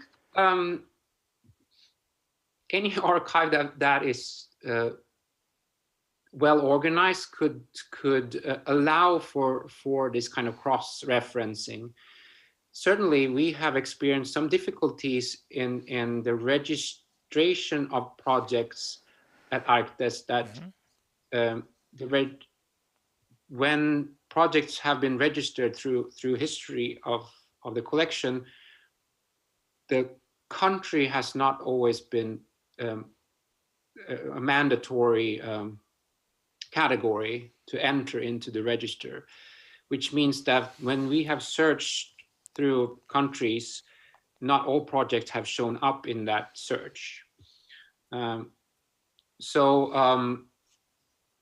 You know, these, and this is just one example, and I think all archives have this type of problems, where the database is, you know, is the interface, is the way for you to, as a researcher, to access the material. And if you search with different categories, or if categories have not existed previously in the database or in early databases, you are not able to find them. So basically, it's important to know what you're searching for. Totally, and also have some knowledge about how the database is structured. And here we have had enormous help of Frida and other people at Arctes to try to understand that, because you could otherwise it's like you have to invent your own database and your own archive anew within the archive. So for us, this has been really interesting in this way of what do you search for, and how do you do it? And the keyword kind of thing has been of help, I think, in this, not just finding countries and Before I let you go, because we're running out of time a bit, as I understand, you and Helena Masson, you are still in the sort of early stage of this really interesting research project. What can we expect from you next? I mean, what will be the outcome, do you hope, for this this project? Well, we don't really know. Both Helena and I are actually working full-time on other projects right now, and this is something we have started as we've been working on the side quite some time with this, and we'd really like to start something bigger. But we anticipate a further collaboration with you at Arctes, and I think some of this are excellent exhibition material. Yeah. But on our end, if you talk about like type of product, it's perhaps more like a book project in that sense. Yeah. But again, I think it's enormous kind of world that opens up, or different worlds. So certainly we will only do part of this, and we're not really sure yet where we're going to focus. But like the Swedish Institute of Building Technology and others, that type of project is so rich in itself and could be a large project, but it's interesting, I think, in relation to other projects like that. So also the details of such a project becomes more comprehensible somehow in relation to other than learning institutions or aid projects or other, as we looked at in some of this Arctis material, camp sites, as they call them, development of camps or campuses for staff, or in this case, then the campus for education. So relate to different or the same typology, for example. Well, just judging from the presentation you've showed us today, I'm sure it would be an amazing book, and let's hope it's going to be that eventually. I also hope that it can sort of feed into the work we're doing here at the museum. I'd like to thank you, Erik, for joining us today. It's been a pleasure hearing you speak and show some of the fantastic material we have in the collections, and talking to you. Hope we can continue the conversation at some point, but now I'd like to introduce our next speakers. So thank you. Coming up next is a member of Crimson Historians and Urbanists, a group based in Rotterdam who engage in research, education, curating and writing. With us today is one of their founders, who is also a member of the Dean team of the Independent School for the City, which is also located in Rotterdam, Wouter van Stiphout, who will give a presentation headlined Making History. And he will be joined on stage here by Arctes director Kieran Long, and they will be speaking in English. Kieran. Hello, everyone. Hi, Wouter. Welcome. Hi, Kieran. Welcome to the conference. Great to have you. Great being here. Your bookcase is a bit smaller than Eric's, but still impressive, I'm sure.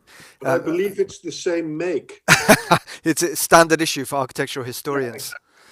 Yeah. It's great to have you here. Daniel's already done a bit of an introduction. I was going to do just a little bit of a further introduction, then hand over to you, Wouter, to speak a bit about your work. And also to introduce the very beginning of a collaboration that Wouter and Arctes are just right now beginning to plan and think about and see what might happen in the future. Wouter, for those of you who don't know him, is of course a historian of architecture, and until very recently a professor at the University of Delft. But perhaps most interestingly, partner with Michele Provost of Crimson Architectural Historians, a kind of unique organization, the equivalent of which is not found in many places, a kind of private business for architectural history and urbanism, curatorial activities and many other things. I first really dove deep into Crimson's work some years ago now, when they completed the extraordinary project Wimby, Welcome in My Backyard, a project that included a project which was a kind of urbanistic project, essentially in a suburb of The Hague, where buildings were built, changes were made, urbanism happened, but from the perspective of two practicing architectural historians as well as architects.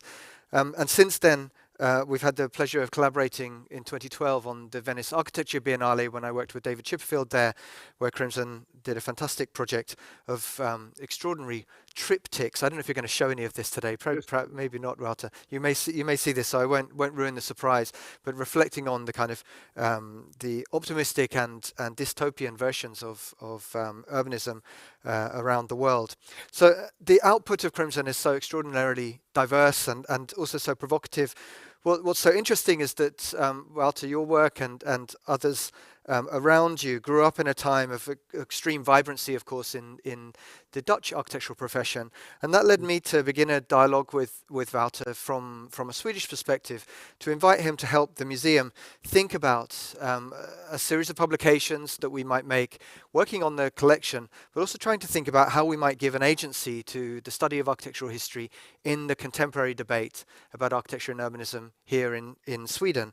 We find ourselves here in Stockholm and in Sweden at the an interesting political moment for architecture. There's a lot of focus on improving standards in architecture, improving standards in design. There's of course a lot of talent in the profession, but there's been very little voice for architectural history around that table.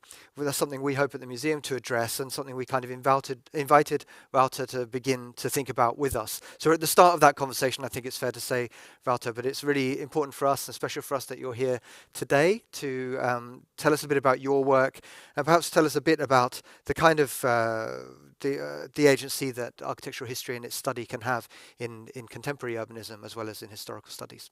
So Wouter, I hand over to you to continue, if that's okay. Well, thank you very much, and thank you for even at this distance, for making me feel so welcome. And I am going to try to share my screen. I hope you can see this. Now, the first picture, this is taken a very, very long time ago, more than 20 years ago. And it was actually one of our very first exhibitions. And you can see Crimson standing here, trying our best to look like a band. This is in, I believe this is the late 90s, 1999, in the Museum Boijmans in Rotterdam. Now, what I'd like to do today is to just talk about one thing, which is making architectural architectural historical exhibitions. So I'm going to show you one exhibition from a very long time ago, and then a couple of ones that were made a little bit more recently. Now, this first exhibition, I suppose you would rather call it an installation, since it was commissioned as such by the curator of contemporary art in the Boijmans Museum. And he wanted us as architectural historians to comment on the state of the city of Rotterdam.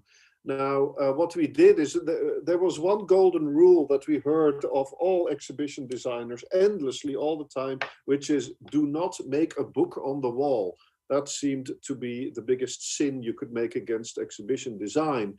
And so arrogant, young and arrogant as we were, we said, well, let's do exactly that. Let's make a book on the wall. So what you see is actually, I think 200 or 300, you can see 200 or 300 A3 pages that you could carry around in a box with a little bag of pins, and you could make this exhibition anywhere. And what this exhibition does is, here you see it a little bit more close up, it actually tells the history of Rotterdam's center from the bombing in May 1940 until its current day, which was then, I believe it was the summer of 1999. But one thing, so we used all the archival material that was around in the city archives, the books, etc. But we used it with a sort of perverse pleasure. We changed the archival material. We were using Photoshop and just a pen and paper. We subtly edited drawings. We made deep fakes. This is a word that did not exist then. Deep fakes of photographic material, changing the story of the reconstruction of the bombing and the reconstruction of Rotterdam.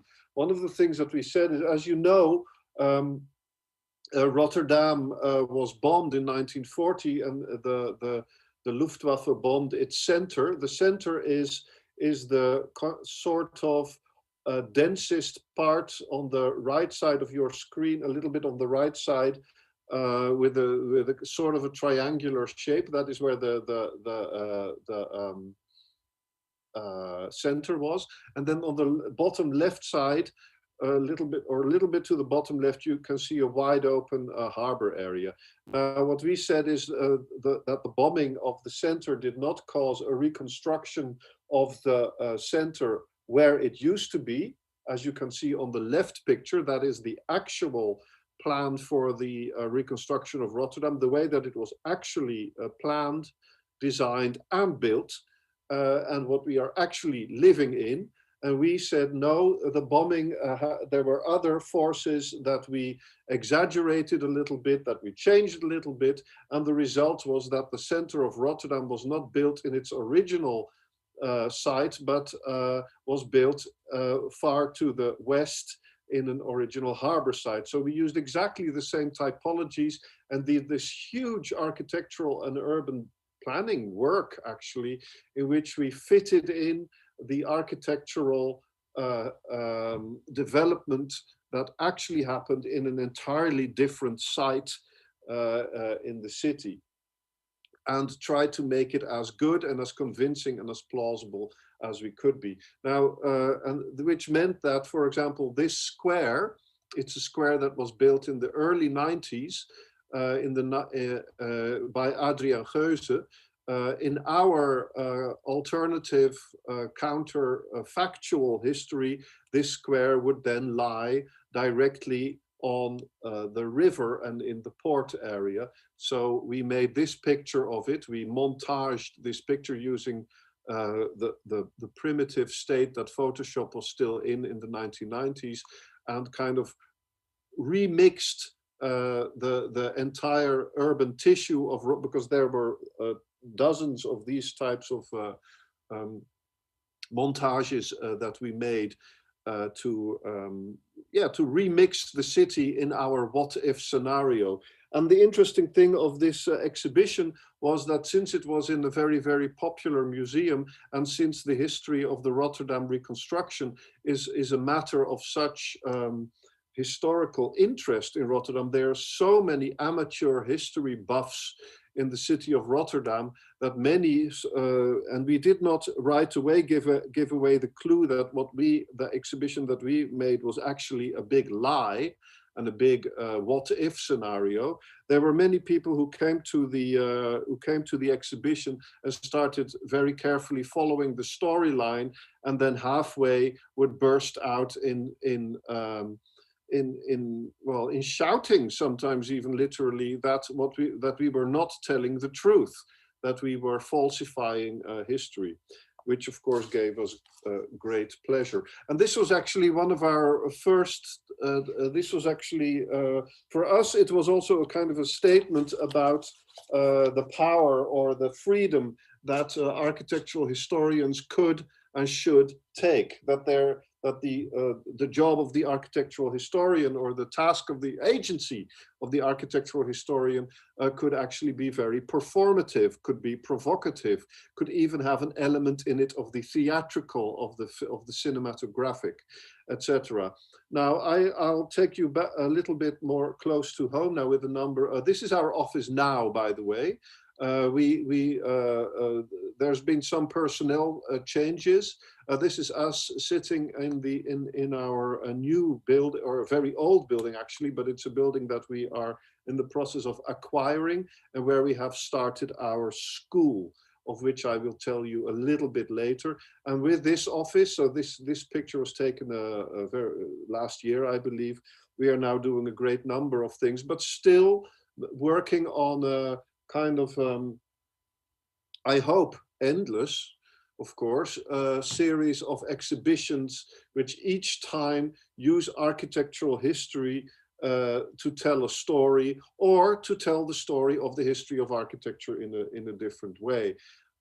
This is the project that we worked on with Kieran. Kieran gave us the amazing opportunity to make an exhibition on the subject that we were then working on in a fantastic room in the central pavilion in the Biennale, of which he was the curator.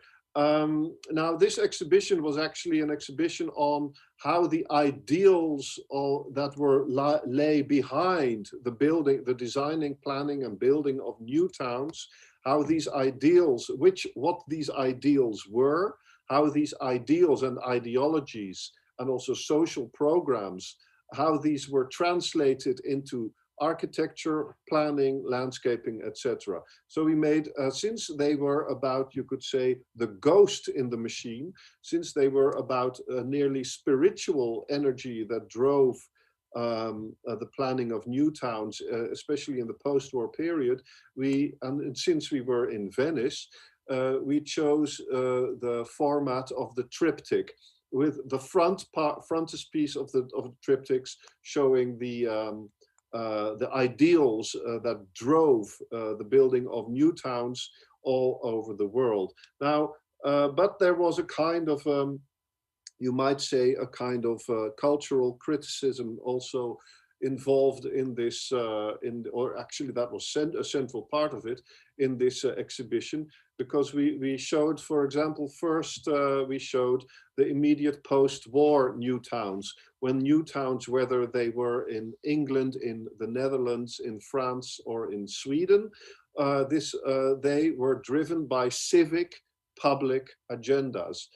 This, for example, is one of the first new towns of the British wave of new towns in the 40s and 50s and early 60s, the new town of Stevenage, where it was values like home, community, and welfare.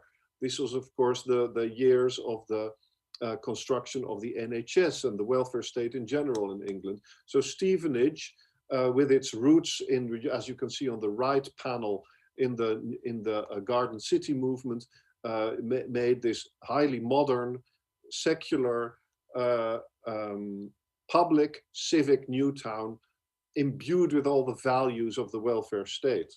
If, however, this also was used in new towns that were made often by European firms, as Erik Sigurd talked about before, by European firms, this one, for example, by the Greek firm of Doxiadis, he made new towns according to very similar public civic values for newly independent states like Ghana in the 50s and early 60s, the new town of Tema near Accra on the Gold Coast.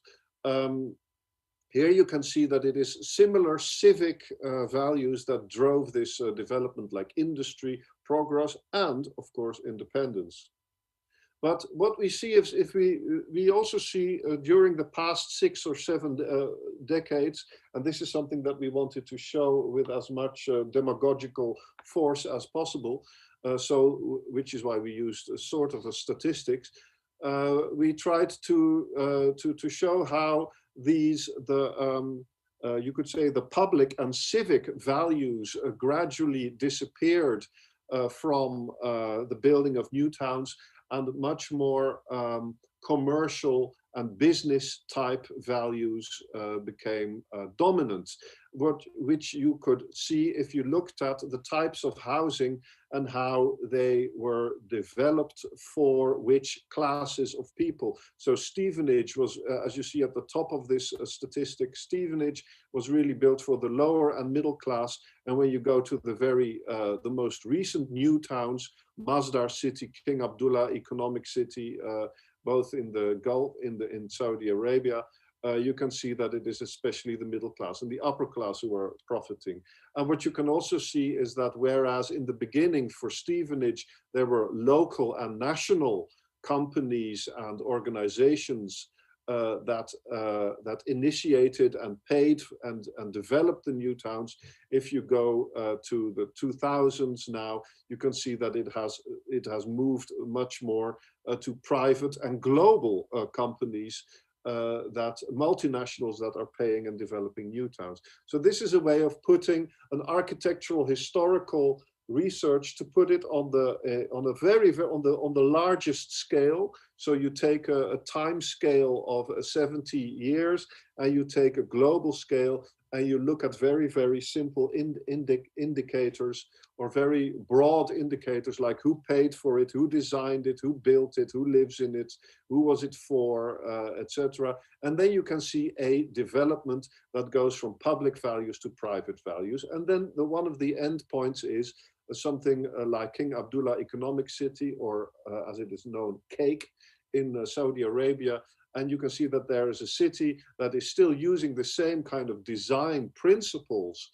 as Stevenage and Accra, and maybe also cities or new towns like Vällingby were in Sweden were built with, but then used for an entirely different set of values, which is shareholder value and personal luxury.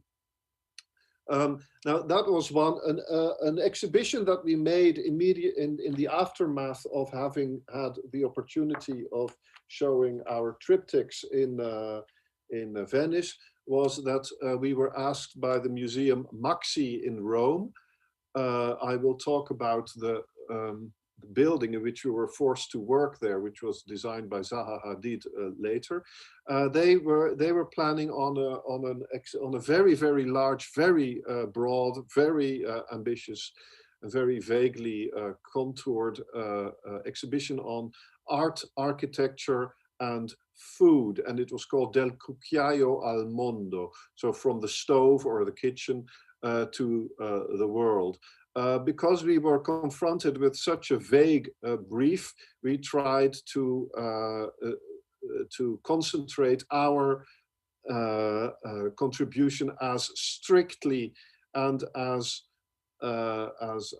narrowly as possible, and we chose one single architectural typology, or actually one architectural function, and followed that throughout the entire history of, well, you could say, of domesticated, since the Neolithic revolution, actually, since 8,000 before Christ until now, we try to follow the function / the typology of the granary. And because it was our hypothesis that in doing so, we could actually tell an enormous epic story that would also be, it would allow us to tell an epic story on a grand scale of time and space, because we would focus just on one function.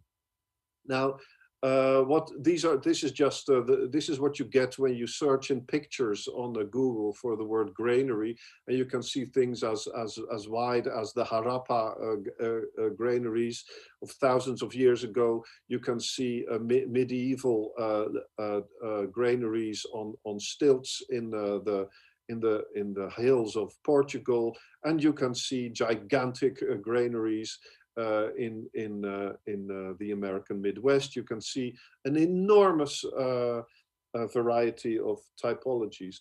What we did is we drew one single drawing that went from the bottom left, where you can see the first Neolithic farmers gathering their first harvest into the first granary in the world, made with stones, with a stone on top of it, which we, with a sense of drama, try to call the birth of architecture. And then you go through the gigantic granaries of Imperial China, the granaries that were actually played the role of banks in the Hanseatic times in the late Middle Ages, and then we move to now, when the actual granary is no longer visible in the city, has no longer has the civic and public presence or that it used to have, but that actually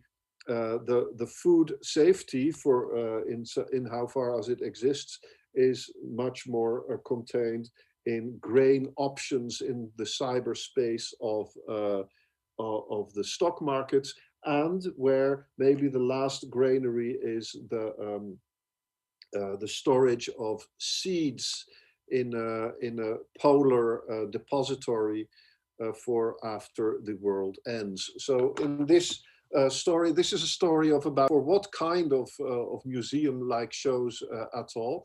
And it also forced us to not to print the drawing, but to have it copied by hand and pencil by a person that we found in Rome, whose normal job was to paint picturesque rural and pastoral scenes on the walls of restaurants in Rome. And we had him copy the entire drawing of 16 meters long, on the doubly curved wall designed by Zaha Hadid in Maxi in Rome, with a very long key table in front of it so that you could read very long stories about all these architectural typologies. And this is the way that we try to confront the story of food through architecture in Maxi in Rome. Here you can see some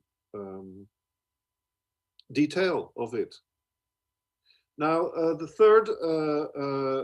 fourth exhibition has something to do with a theme that has long interested Crimson and has long interested me, and it is how architecture sometimes becomes political. How architecture, of course, as Kieran told you, I have taught at a chair called Design as Politics. The political dimension of design is something that has held my interest for a very long time. And this exhibition shows that maybe the most clearly. This is it is actually about the political nature of architecture, but it is also about a very, very specific type of events, urban events, in which architecture nearly, despite its own statement of innocence, despite its own conviction that it is an apolitical job, that it, etc., becomes political through events. Sometimes it becomes the backdrop for politics, sometimes it becomes a trigger for politics. Now, the image that you see here is of the Gezi Park riots in Istanbul in 2013. And here, of course, the reason for these protests against the authoritarian Erdogan government was that the trigger event was an architectural project to build a gigantic commercial development, which was also a reconstruction of an Ottoman era barracks on top of the secular and very public, very civic space of Gezi Park. This triggered an enormous series of protests against Erdogan. But very recently, of course, your own country, this was a shock to the world, to people who perhaps have a little bit too naive perception of what Sweden actually is. You could see also the Swedish riots that happened, that kind of burst forth from the Million Program areas and shocked the Swedes and the world with their vehemence and their violence, and also maybe, I hope, shocked many Swedes into a more realistic view and maybe some more care for those parts of their urban society that sometimes get, you know, as they do in Holland, get obscured by the myth of the tolerant and open-minded country that we profess to be. Now, the exhibition that we made here, it was actually it was an exhibition on the street by the museum of the Van Abbe Museum in Eindhoven, and they wanted us to make an exhibition on architecture and the street. And we took the street metaphorically, the streets, the street values, street credibility, and we drew a very long panorama of post-war protests and riots in which architecture played some kind of role. So we started out in the riots, in the civil rights riots in American cities in the middle and late 60s, and we traveled all the way through to the, here you can see the riots in Detroit and Newark, etc. And we traveled all the way through to the umbrella revolution that was right then going on in Hong Kong. We also, here you can see the umbrella revolution in Hong Kong. Now, here you can see, for example, the riots that came up in the modernist planned banlieue of France, where all of a sudden the holy figure of Le Corbusier was pulled off his pedestal because Le Corbusier's planning principles were in fact blamed for some parts of the rioting and some parts of the horrible conditions in these French banlieues. So this is interestingly, we were also asked to show our exhibition in the Shenzhen Architecture Biennale. You can see parts of us, two members of our team standing next to our show there, but it was in Shenzhen just after the Hong Kong riots or Hong Kong protests, and the government of China forced us to obscure part of our panorama then, but then this was not the Chinese government of that we are seeing now. Of course, the government of now would not have allowed us in the country in the first place. Here they said, okay, you can show riots as they tear apart Istanbul, Amsterdam, Sweden, Detroit, South Africa, etc. But you cannot show riots that are tearing apart Hong Kong because that's just too close. So we had to cover it with a white sheet, which of course caused Chinese students to pull apart the sheets and look very, very closely at our installation.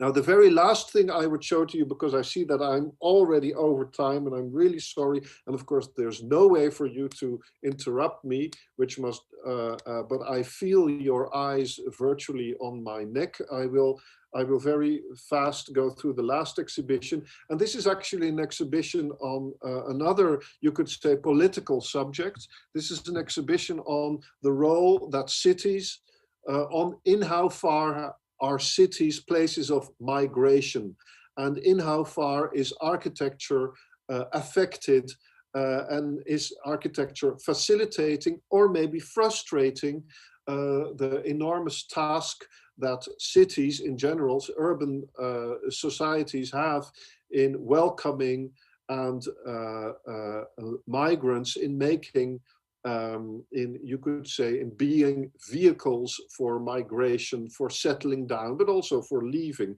And it was an exhibition and a book that we made for the Venice Biennale of 2018, again in the Central Pavilion. Now, one of the things that we said is that this was, of course, in the middle. This was after a couple of years that migration became one of the biggest sources for political upheaval and controversy that we knew, and it was all concentrated on just one type of migration, which was asylum seekers and economic refugees. We said that yes, but you can only understand migration if you put it in a much broader context of asylum seekers, digital nomads, expats, illegals, migrant workers, wealthy foreigners, international students, border migrants, tourists, etc. We are all migrants. We have been migrants. The only difference between the different types of migrants is you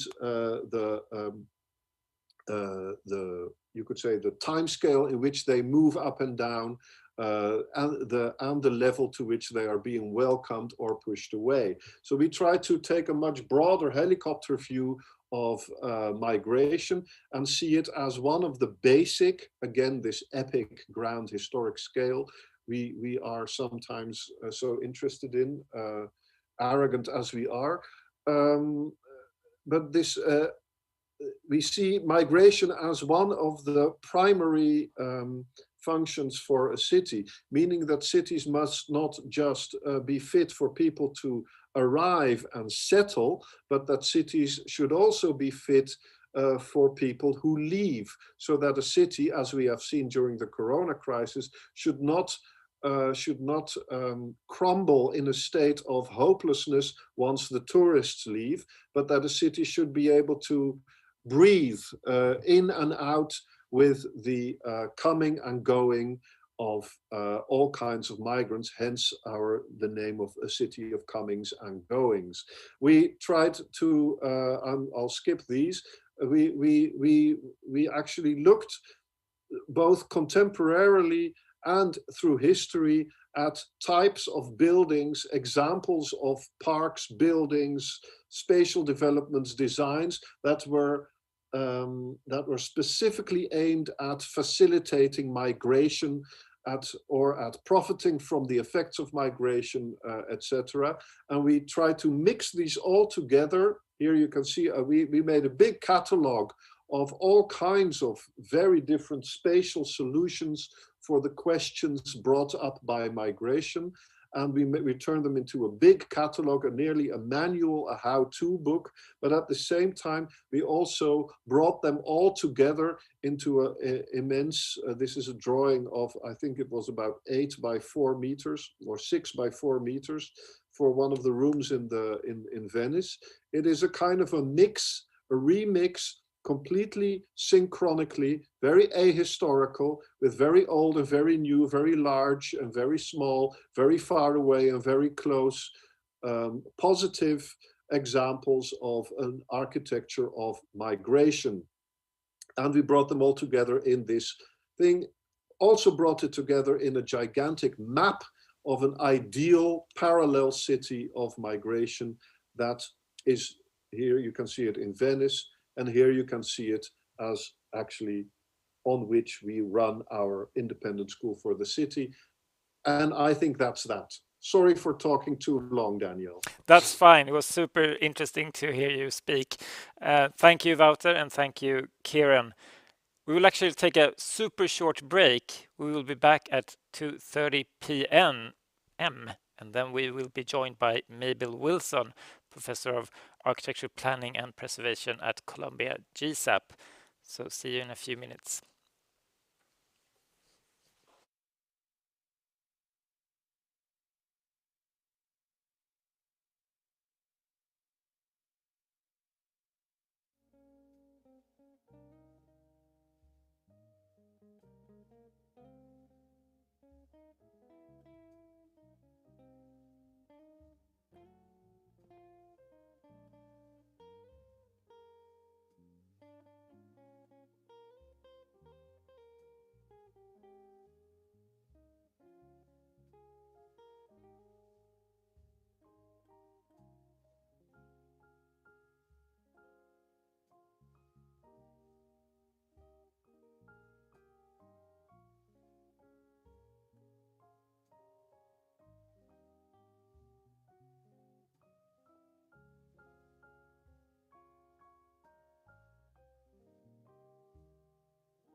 Welcome back. You are following Arctes annual research conference. Our next speaker is Mabel Wilson.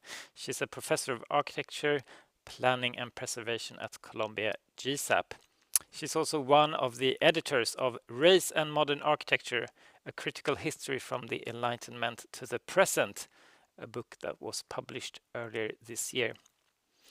The title of her lecture is Memorial to Enslaved Laborers, Blackness and the Architectural Archive.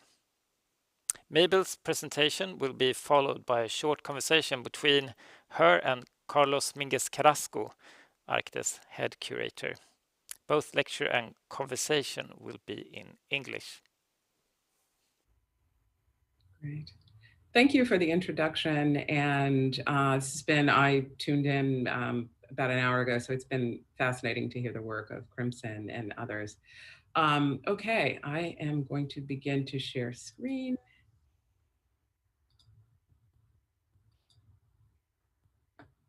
Okay.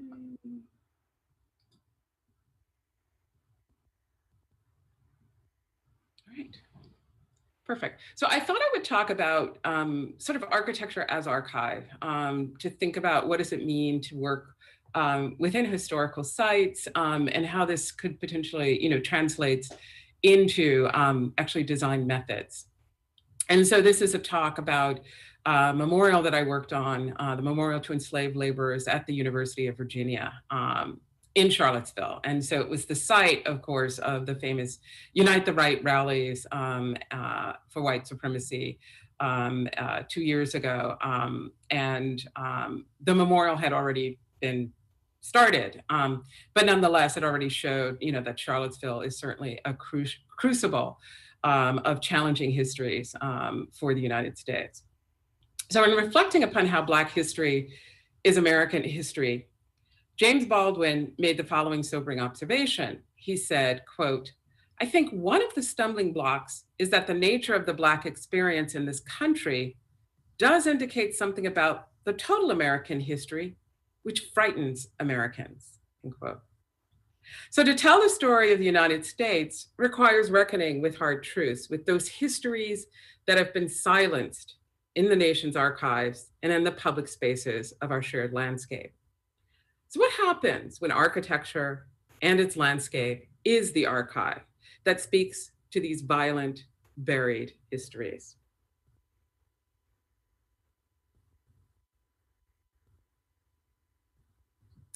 So this is a slide that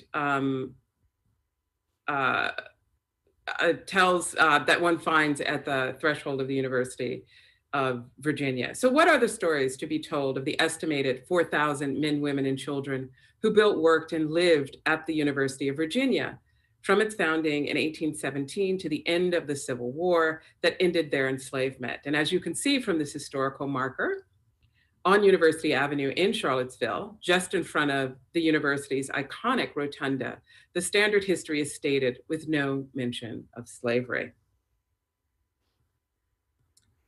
Silenced were the voices and contributions of the enslaved people, my ancestors, who built many of the hallowed civic structures, built the country for that matter, which demonstrates how white supremacy is still embedded into many of our systems, including our built environment.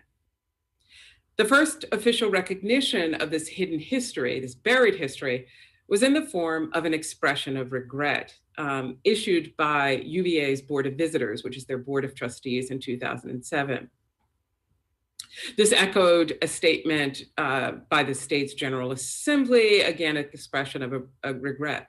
But neither statement used the language of an apology, which was proposed in the General Assembly and rejected out of concern that it would imply liability and a need for repair or reparations.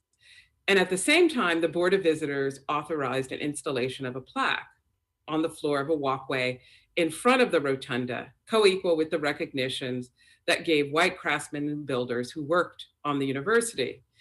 This plaque had the unintended consequence of sparking student outrage. And what students saw was they demanded a much more forceful expression and came up with the idea of hosting a competition for a memorial to enslaved laborers. And the project that I worked on was an outcome of actually that student effort, which I think is quite remarkable, that students indeed do have power. So a little bit about UVA's history. When it opened in 1826, UVA's 10 pavilions housed the faculty and their families. Its long rooms boarded 125 white male students, and the verdant swath of the terrace lawn was crowned by the rotunda, the centerpiece of an ensemble that housed the library. And clearly Jefferson is drawing both on Palladio and also the rotunda is modeled on the Pantheon. Thomas Jefferson, signer of the Declaration of Independence, the second governor of Virginia, the third president of the United States, and plantation owner of 600 enslaved men and women and children over the course of his life, brought together an exclusive community and an environment he designed to be conducive, as he wrote, quote, to health, to study, to manners, moral, and order, end quote. What until recently had remained silent in the official historical narratives of UVA's pre-Civil War period from 1817 to 1865 was the mention of the academical village's dependency on an equal number of roughly 150 at the time enslaved men, women, and children. And we see a woman here taking care of a child in one of the pavilions. And in many ways, that history hid in plain sight for 155 years, as we see in this very famous engraving. It's actually a map cartouche that can be found in the special collections of UVA. Along with clearing and terracing the area known as the lawn, which is the centerpiece of the original designs by Jefferson, or felling trees and milling them into planks, it was mostly enslaved workers, many young boys, who did the backbreaking work of digging the clay, filling the molds, and firing the bricks, an estimated 1.2 million bricks to build the iconic rotunda. The fingerprints on the bricks, like these seen here, these are actually from Monticello's, Jefferson's home that was nearby. They have stories to tell and challenge, and our challenge as architects was to make materials speak and to develop methods to thoroughly remember this community and thoughtfully remember this community of friends, family, and fellow workers, to revive their humanity while never forgetting the dehumanizing violence of enslavement. But some actually did remember the history of slavery. Isabella Gibbons was a teacher and founder of the Freedmen's School in Charlottesville. And she was the only member of the enslaved community in UVA from which the archives have yielded a first name and a last name, a date of birth, or date of death rather, a photograph, and a brief written record of her experiences. She serves as a witness for her communities. And this is what she remembers of slavery, quote, "Can we forget the crack of the whip, cowhide, whipping post, auction block, the handcuffs, the spaniels, the iron collar, the Negro trader tearing the young child from his mother's breath as a whelp from the lioness? Have we forgotten that by these horrible cruelties, hundreds of our race have been killed? No, we have not, or ever will," end quote. And this appears in the memorial on the historical timeline. Once emancipated from UVA, Gibbons joined a vibrant Black community, one that struggled from Jim Crow's oppression, which was white supremacy in a very different guise. So this buried history became more tangible to the community when archaeologists discovered 70 unmarked graves behind the university's official cemetery. The unmarked graves were thought to be the graves of servants, which was often the euphemism for enslaved, and that were referenced in reminiscence by former students in the late 19th century. And this image is an image of its memorialization to recognize those lives. So the memorial to enslaved laborers listens for the silences in the historic landscape of the University of Virginia, which UNESCO has designated as a World Heritage Site. We were a team of architects, historians, artists, and activists led by Mi-Jin Yoon and Eric Howler. And we work closely with colleagues within the university and within the local community of Charlottesville.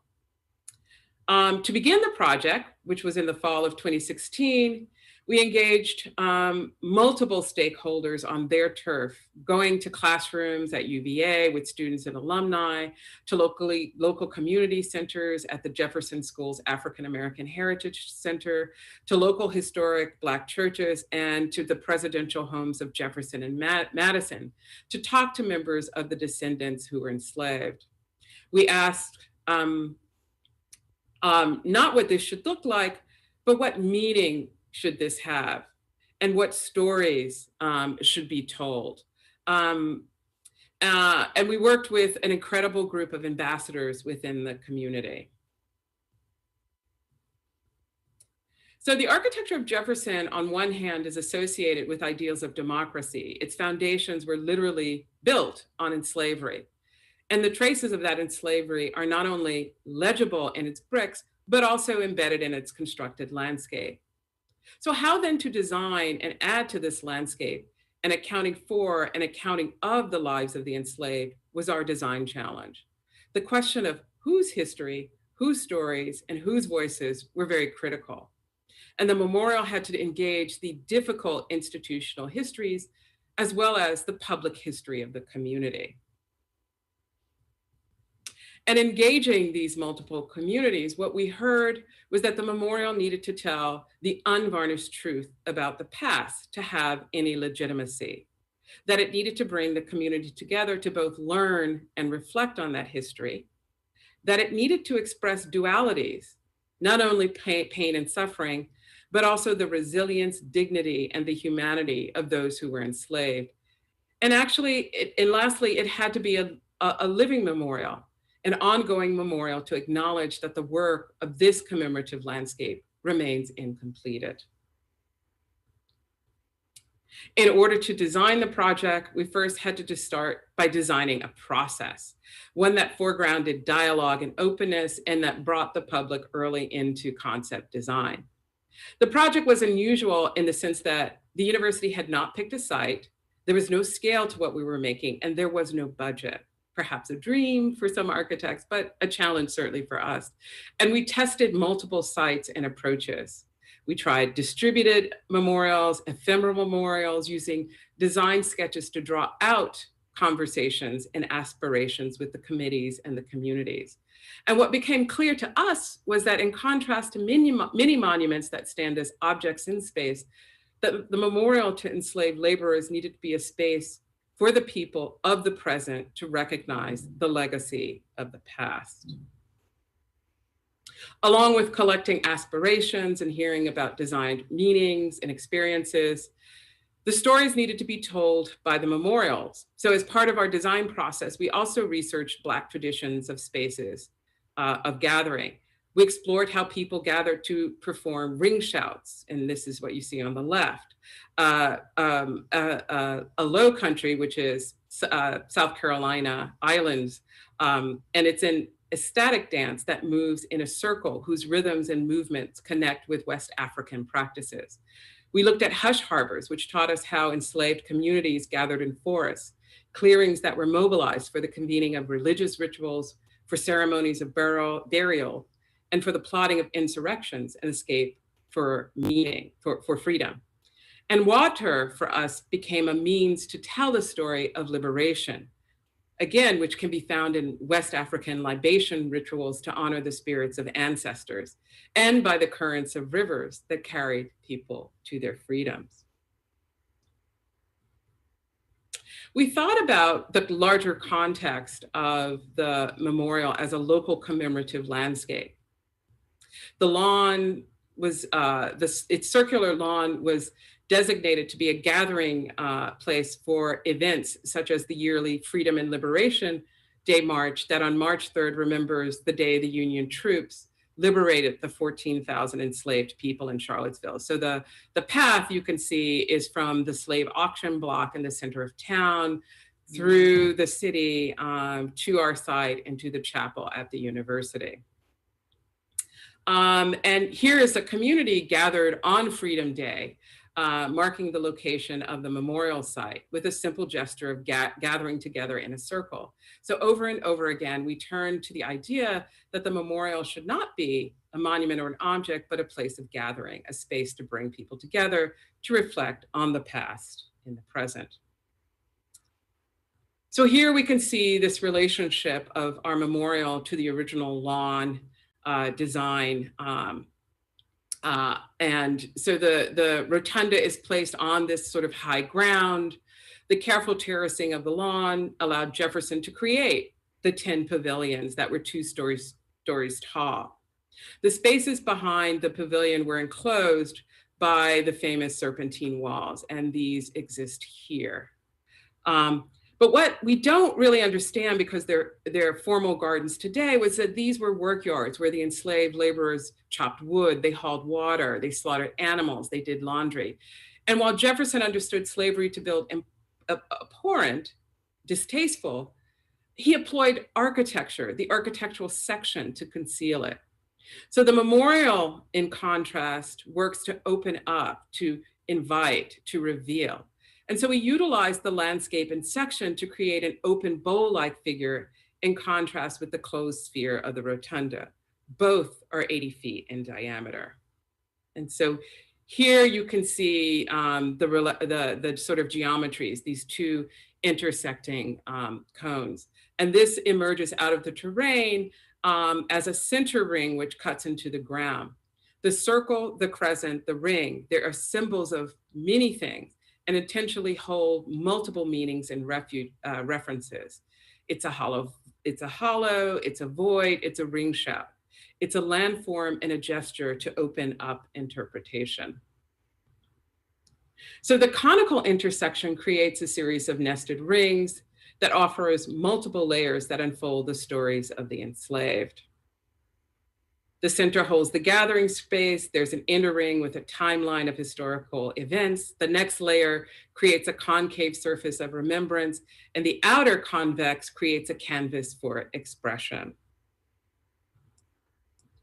The memorial is made out of a local granite called Virginia Mist, which was quarried about 30 miles from UVA. And the goal was to use this full range of this material, which can go from a very polished finish and very dark to very light and rough tones. So textures showed the various expressions. So the memorial has a prominent presence in the landscape, but because it's nestled as a landform, it has a non-imposing scale. And the memorial invites you from the tangent path to walk into it and to walk through it. So to develop the layers of the histories, we work closely with a group of historians. To name names, to tell the story of the enslaved communities required that we engage in an archive of work ledgers and personal letters of slave owners. And as such, it was an archive of daily life, one laced with silences and also with violence. The university itself owned 2 to 3 slaves, they believed, but it rented the majority of workers to build the university and take care of the grounds. However, professors owned slaves who cleaned and cooked and took care of the family and maintained the classrooms where student learns. And the hotel workers where the students ate, they also owned enslaved people who cooked and served and cared for the students. So historians estimated about 4,000 men, women, and children built, labored, and lived at the university in this period from 1817 to 1865, but we know very little detail about their lives. But all are recognized by memory marks. These are the gashes that you see on the surface of the stone, and they're arrayed across an inner memorial. So for most of the 3,111 persons, to be exact, the archives do not record a first name or a last name. As the spreadsheet on the right shows, we found records for 889 persons, but not all of the records recorded names, and sometimes there was a citation, 3 Negro hands, for example, that might have been hired or written. Of those 800 or more references, we know mostly the first names of 577 community members.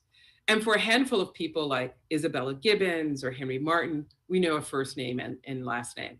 So for the remaining 311 recorded persons, we used kinship relations and occupations to remember their lives. So here you see this sort of array of marks. These are the 4,000 memory marks on the surface, the gaseous. And so these form a kind of genealogical cloud of the community that stretches across the inner surface. And so you could see the list of names, which are traditional features of Western memorials, reimagines social relations and rehumanizes the experience of the enslaved. And as a result, visitors engage Henry and Isabella, Jane, Jack, Robert, and Randall as families of sisters, grandmothers, uncles, and friends, and as workers who took pride in their work as woodcutters, janitors, laundresses, and fiddlers. So carved into the granite, the 4,000 memory marks speak back, sometimes with tears, as you can see in this image, to their descendants and to us. And tactilely, the granite draws us to it, to touch and to be touched. Here you see the names of remembering of the enslaved across from a bench and a timeline with a water feature that captures the attention of visitors to learn a very different history of the university. And in contrast to the marks and names, which rises and inclines outward, a shallow, near-level water table shared with visitors the history of enslavement at the university. Positioned just below the knee, visitors lean in, almost having to bow to read the entries in the timeline. And so here you can see a mock-up of that timeline. So the 70 entries inscribed into the water tables begin with the arrival of the enslaved to Virginia in 1619 and ends with the passing of Isabella Gibbons in 1690. And it covers the arrival of 10 enslaved laborers to clear the land that would become UVA in 1817, and covers a history of transactions, work, and violence. For example, one would say, Henry was a blacksmith, Charles works as a stone mason, Christo works in the brickyard. So it covers the narrative. In 1832, 3 professors purchased Lewis Commodore at a public auction for the school's use. They were later reimbursed to become UVA property. In 1856, an enslaved 11-year-old girl is beaten unconscious by a UVA student. Claiming his right to discipline any slave, he suffers no consequence. So the succinct and matter-of-fact tone of the timeline entries paints the difficult and unvarnished history of a life of violence, of slavery, with poignancy. Each word was painstakingly deliberated and debated by the team of committee of historians, which I served on. And we thought very carefully about its nuances and meanings. So in this case, we witnessed the active writing of a history from an archive of slavery that brings out these buried truths into the open as a rich and difficult history to be shared and discussed in the public space of the memorial. We invited an artist, Eto Otatigbe, to join our team to research and design a response to our community perspectives. And one of those was that we needed to see a figure of the enslaved. And so in lieu of actually having, let's say, a bronze figure, we worked to develop an expression for the exterior of the surface of the memorial that would complement the elements of the timeline and the names that you see on the inside. And we became interested in layering the information we gleaned from conversations, historic sites, and archives, such as the rare photograph of people enslaved by UVA, and thinking about these rough tombstones of the nearby Daughters of Zion African-American burial ground, and thinking about the vertical quarry marks of the stone that would have been worked by skilled mason. This is an image of Eto's work that we were fascinated with, which is why we invited him.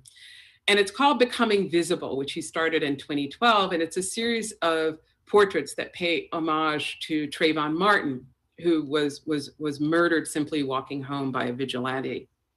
But it also challenges this work, social media's role in sensationalizing the killing of innocent Black Americans. And so there was a way in which he used software to generate this photorealistic carvings, which for Eto relates to West African practices of traditional wood carvings and bronze statues. So it merges both African and American histories.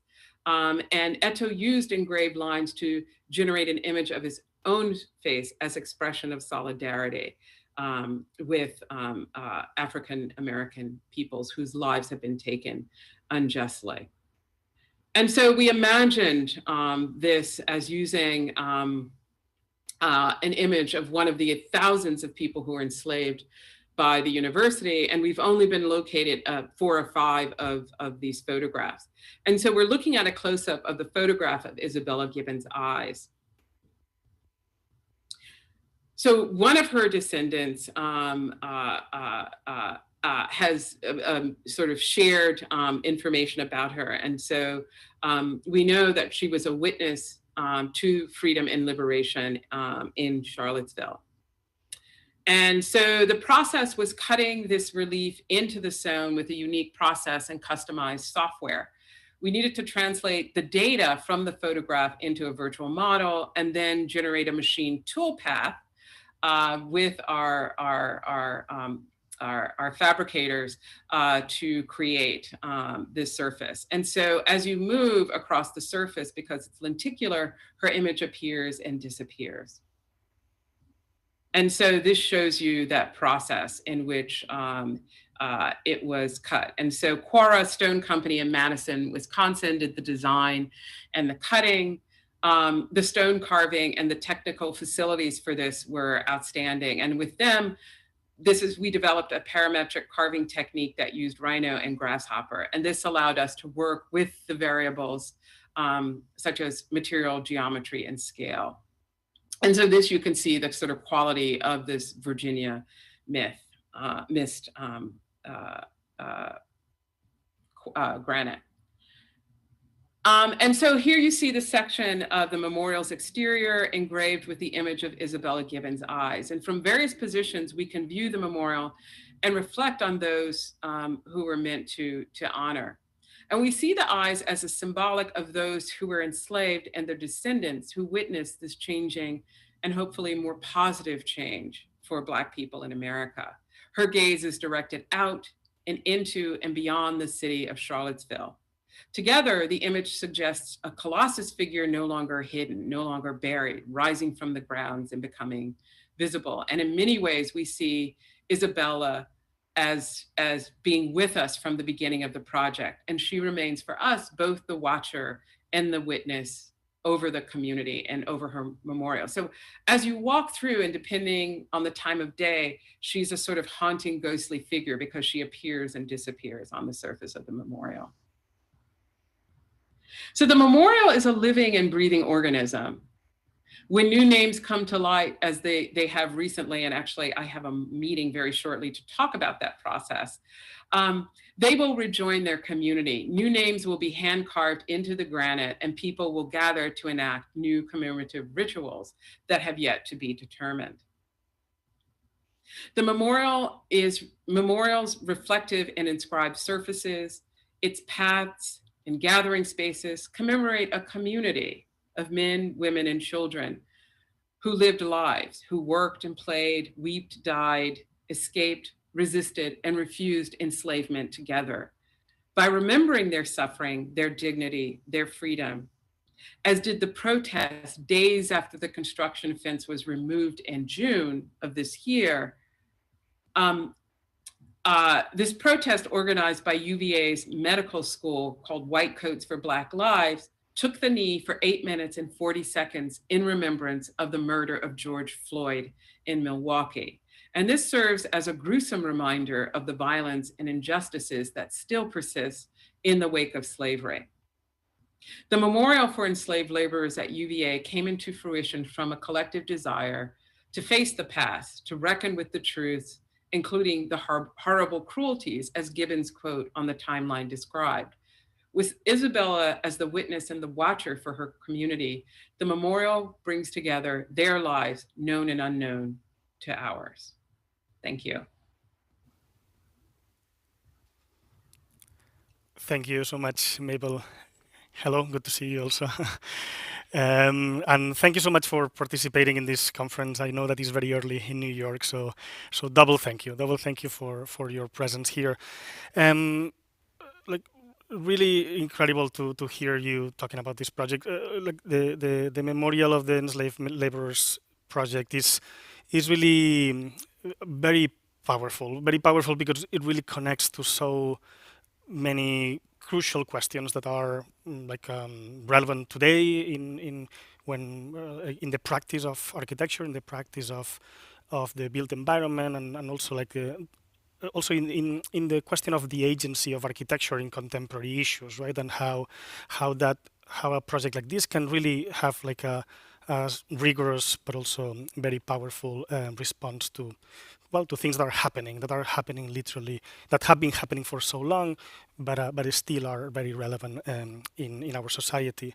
And I think that's my first comment, no? Like how the project is encouraging, in the sense that you can see how this complex project with many different phases, many members involved, many different parts in the different phases of the project, supporting and helping the advancement of the project, have made possible like a project that has agency, and I think in a context like today, in a conference in which we are like interrogating the agency of history, the agency of research in contemporary issues, I think that this project is very powerful in that sense. So maybe we can start with that basic question: is like, how do you see the role of history, the role of architectural history, and the role of research? You are a historian. You work in your daily life as a teacher and as a historian. But how that agency can really operate in different fields, like in the fields of academia, yes, but also in other fields like of practice that can be from the design of a project in the built environment, and also even like in other fields like a curatorial project in an exhibition, as I know that you are working on, etc., right? Like, so like the different ramifications of how research and how the work of history can really have an agency in different fields of design today. Yeah, no, thank you for that really great question. Also, thank you for the invitation to join today and to share this project. And, I was trying to think of, because I could have shared a more scholarly work, because I clearly I write, but I have still kept a design practice in some ways alive and work in different arenas.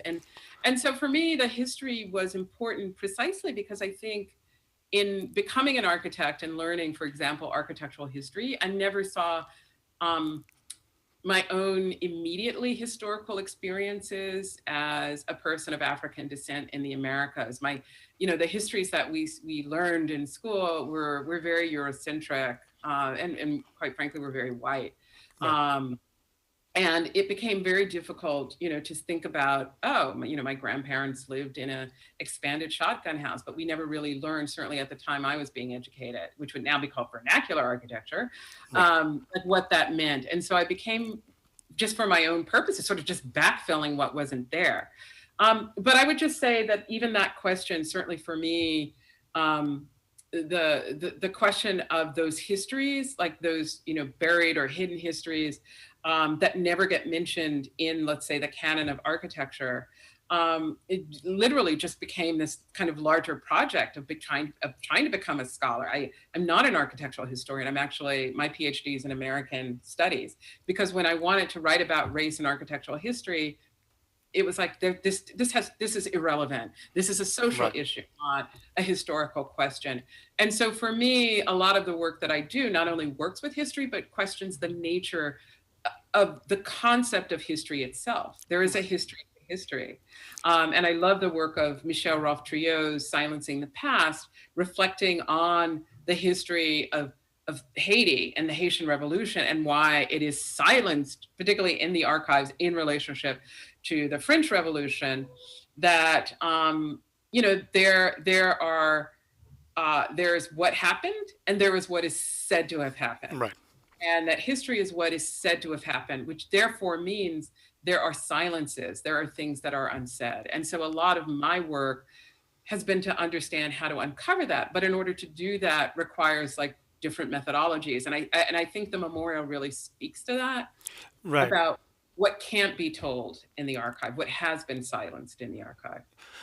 Right. Actually, in terms of the questions of methodologies, when preparing for this conversation, I read like parts of the book that you just recently edited. And I see that you have it also in your background. Race and Modern Architecture: A Critical History for the Enlightenment to the Present, edited by Irene Cheng, Charles Davis, and yourself. And in the introduction of the book, there is a question about methodologies that I think is interesting for this conversation. You say, and I quote, like, Race and Modern Architecture begins the work of exhuming the racial logics embedded in our most canonical histories, uncovering missing histories, and writing race back into our understanding of modern architecture. These tasks require asking a number of questions about methodology. What extra and intradisciplinary strategies should be mobilized for writing the racial history of modernism? What new tools of analysis must be created? How might historians question the neutrality of their critical tools of investigation, including long-held assumptions about archives, evidence, and hermeneutical methods? And in another paragraph, you say, we must go beyond architects' archives or buildings. The task is not merely to enlarge the canon, but also to question and make visible how race affects the institutional processes of historical collection, valorization, and narrativization. And of course, like talking from the context of a museum that has a collection, that's for me like a crucial question, right? Like, what are the ways, like the methodologies, in order to address this kind of like hidden histories and listened histories that remain in the collection. So maybe you can talk about that. It's like, what are the different forms or different critical approaches to the archive itself that can help that process? Yeah, I mean, I'll maybe do a three-part or three examples that I can think of right away to answer that question. Well, one is just the memorial, right? Because the way in which we found the names, well, one, we couldn't find the names, so we had to do an estimation, right? And memorials require names. You want to know names and you want to know dates, right? That makes history. So what do you do with a form like a memorial that is requiring information that you can't, because the process of dehumanizing, of turning someone into property, is precisely to erase any vestige of who they were, to turn them into that fungible thing that can be traded. And so the memory marks for us, or what we call gashes, is the gash of that violence, right? And so, but it also speaks back to how, things like archives that have to be produced also work to create these dehumanizing effects, right, in total. Even though the archive is far, far, far, far away, let's say from the plantation, that absence is also productive of a kind of violence. And so when you go to the archive and you don't see anything, this is what you have. Writing that history was tough. The timeline was just, I opened the first document and it was just a laundry list of violent acts. I just closed it. I had to walk away from my computer. And so how do you humanize or rehumanize, as someone mentioned to me, that timeline? And it became controversial because I think the university expected Thomas Jefferson's greatest hits on that timeline. Right. And we tell the history of the enslaved. So there are already things sort of embedded, right, and these assumptions and these sites in which history is produced, that to work through. I would say the second example would be, I became interested in just joining this because I had been working on Thomas Jefferson. And Thomas Jefferson, I mean, you can find out what Thomas Jefferson ate for breakfast. Like, that's how obsessed people were. And he was obsessed with, like, he kept notebooks of everything, but he was an Enlightenment figure, right? He was recognizing like the importance of the inventions of things like archives and museums for these modern societies, right? These self-governed societies, right? But he owns 600 people and we don't know anything, almost nothing about them, right? So again, there's an imbalance of that. And so I like to think through Saidiya Hartman's concept of critical fabulation, right? Which I've started to use to then start to imagine on the evidence from archives, which are difficult, like what lives would have been like, how to piece together and imagine those as a form of history writing as well. And I would say the last example of just, again, like historiography and the problematics of archives, I wrote a piece for a book called Among Others for the Museum of Modern Art. And it was edited by Darby English and Charlotte Barat. And it was the museum sort of taking stock of the representation of Blackness and also Black artists or cultural producers in the archive, right? But it was interesting when they got to architecture and design, the first architecture and design collection in the world, started by Philip Johnson, a very problematic figure if you've read the recent Guardian. There was nothing by the 14,000 or so plus objects, we couldn't find anything by anyone who was Black. And people who might be Black affiliated or could be, we don't know. And there was also very few representations of Blackness. So within architecture, there is a kind of problem of the field, the formation of Western practices of building, which is what architecture is. I prefer kind of the term more broadly building to describe as opposed to architecture, which is the Western term, that produces these gaps. And I think MoMA's A&D collection is a perfect example of that. They've now started to collect things because they realize, wow, what's that? But I think as much as artists, designers and architects want to do good in the world, there are inherent biases in terms of how we think the field. Right. I would like to move towards like the more direct design, let's say, of the memorial, because I find it very, very fascinating, especially on its performativity. I think that like there is all it really makes the project extraordinary, the fact that it mobilizes both like the racial like logics behind the most rooted and accepted core values of architectural modernism, like addressing the rotunda in that university by Thomas Jefferson, but also mobilizes the ways in which memorials and counter monuments can help provide ways in which these established logics can be rejected. There is Holland Cotter in his article in the New York Times says about the memorial, and I quote, closure is not its goal. Active, additive remembrance is. Is this what distinguishes a memorial from a monument? A monument says, I am truth, I am history, full stop. A memorial says, or can say, I turn grief for the past into change for the present, and I always will. So I quote. I find that very interesting, right? Because like the ways in which approaching like even like the terminology of the typology of the project, it actually is part of the project itself, no? And how like the differences between what a monument is, how monuments are being addressed today and put into question, let's say, is at the core of also of the project, right? So maybe we can talk a little bit about that. How do you see the project? Like the project is called Memorial, so it has like a specific typology. But how do you connect it to how monuments are being addressed today, like questions of counter monuments, and basically the overall role of architecture in addressing these traumatic events? Yeah, no, I think that's a really great question because it, like I said, for us, it was fascinating that we got hired. They had, when we did the request for proposals interview, they interviewed 4 landscape architects, and we were the only team, whose lead was actually an architectural firm. And it's weird because it was a project they didn't know, there was no site, and here it is, a UNESCO World Heritage Site. They didn't have a program. They didn't quite know what this was. There was no budget. So we really had to design a process. And what was great was as a team, and it was really a collaborative effort. Like you can't point to anything to say, oh, well, so-and-so did this or something. Like it really was a conversation. And again, even within the architectural press, they have a hard time understanding that it's not Haller and Yoon, that it actually is these 6 people who work collaboratively, because it still wants to give credit to singular genius. Again, that's something deeply embedded that's both patriarchal and quite frankly racist.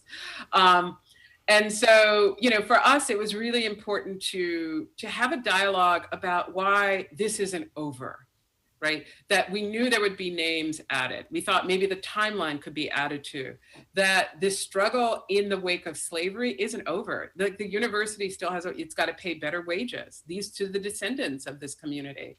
You know, the expansion of the university is driving up housing prices. There was an amazing article in the New York Times after the disturbances in Charlottesville about how segregated the school system is in Charlottesville, right? And so we still live in this wake, right, of the transatlantic slave trade around the world.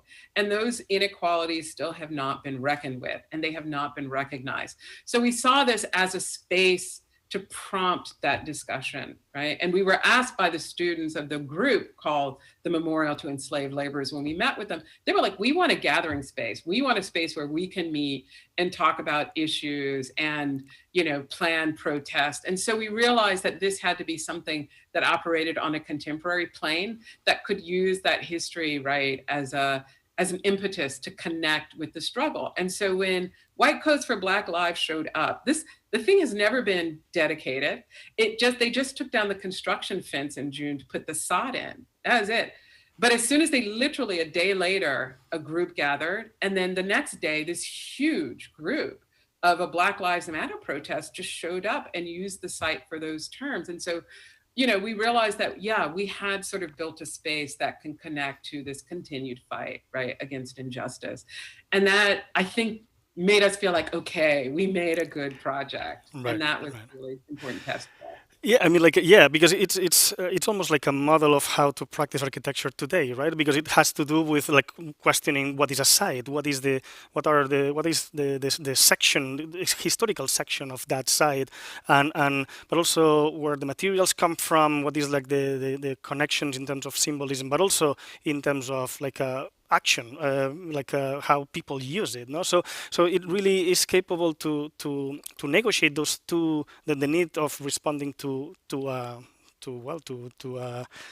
client, let's say, to some, like there is a group of people that is asking for that project to happen, but also is capable to also make transparent or make more visible or more listened those elements, no, that are part of the project. We are actually getting to the end of it. I wanted to just mention one thing to finalize, because there was a concept that it really made me think a lot about questions that we are dealing with here in Sweden.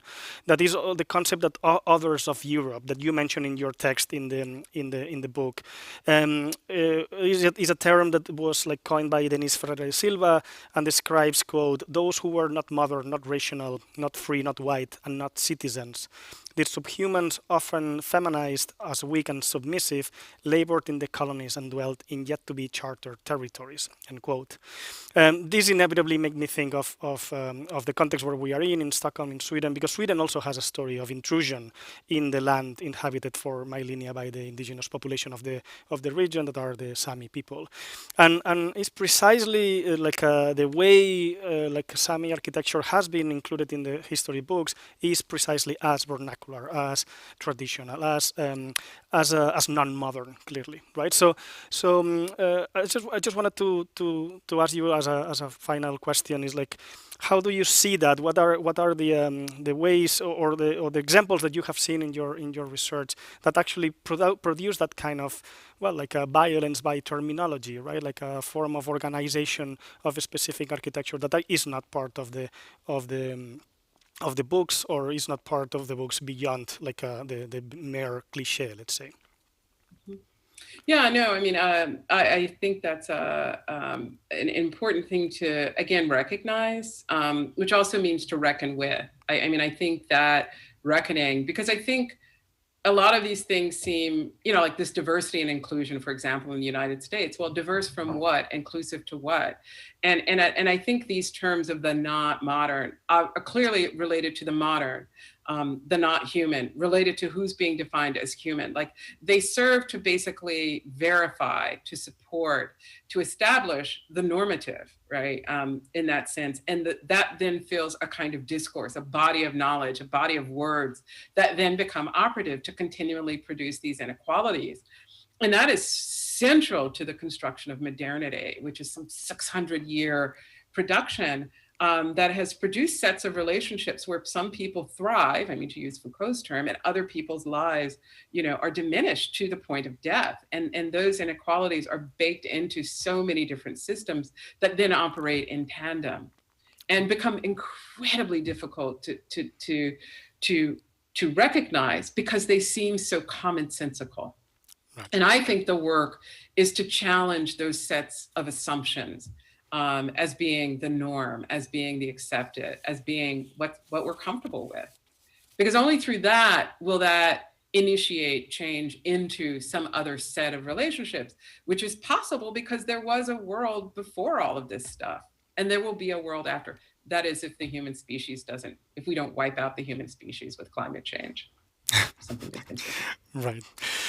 Well, wonderful. Thank you so much, Mabel. I will keep one sentence that you mentioned in the presentation that is like a listen to the silences. No, I found that like very, very powerful. Thank you so much. It's been a pleasure to talk to you as always. And yeah, we will see each other very soon. Thank you so much. Bye.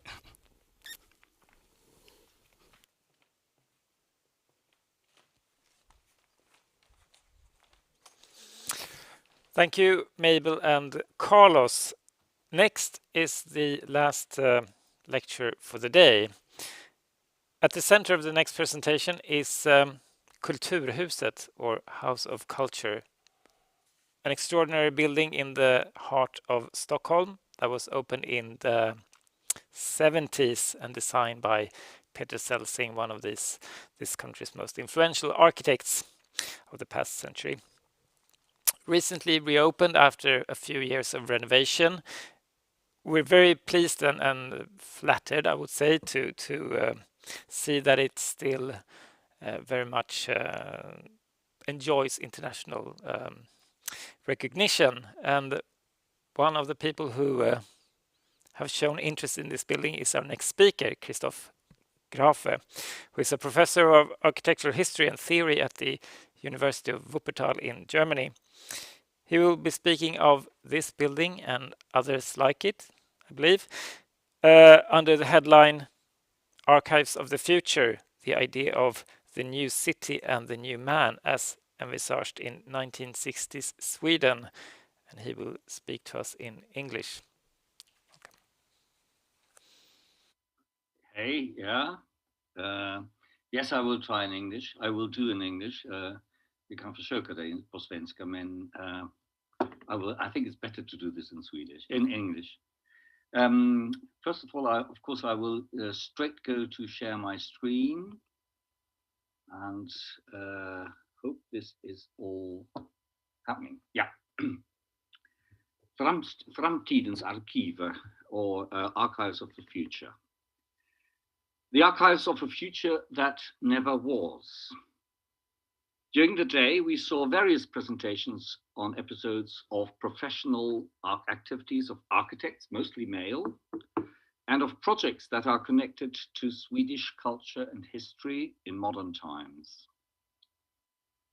The material discussed allows us to understand how architects position themselves towards each other and within a market of service provision from Sweden to Saudi Arabia. Very interesting story. But it also tells us how architecture has been framed within larger or longer historical tendencies and developments. Perhaps from my continental European perspective, and with some caution, perhaps this is very necessary in a country that for a long time conceived of itself as a moral superpower, leading others, and that may perhaps no longer entertain exactly this self-image. Architecture as a mirror of Swedish dreams and of the maneuvers to operate in the complicated cultural context of today. My presentation today introduces a history that most people within the Swedish expert community know very well, perhaps only too well.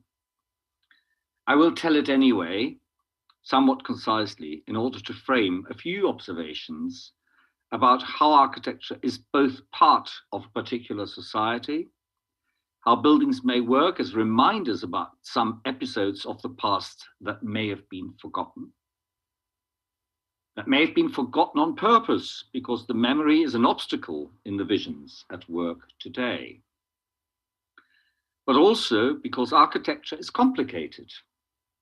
It may embody values that are visible only if the discourses of its legitimization are no longer effective, which is usually the case after a building has been realized.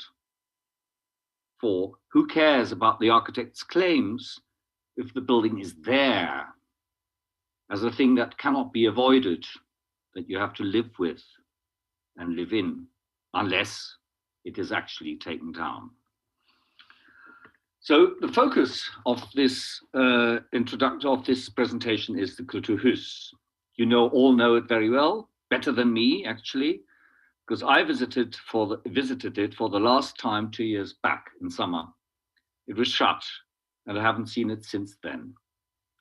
But I looked at its gestation and construction with some detail. I looked at the context of the construction of buildings for culture. Within the context of the constructions of building for culture, cultural centers, in the welfare cities of the 1960s and 70s in Europe.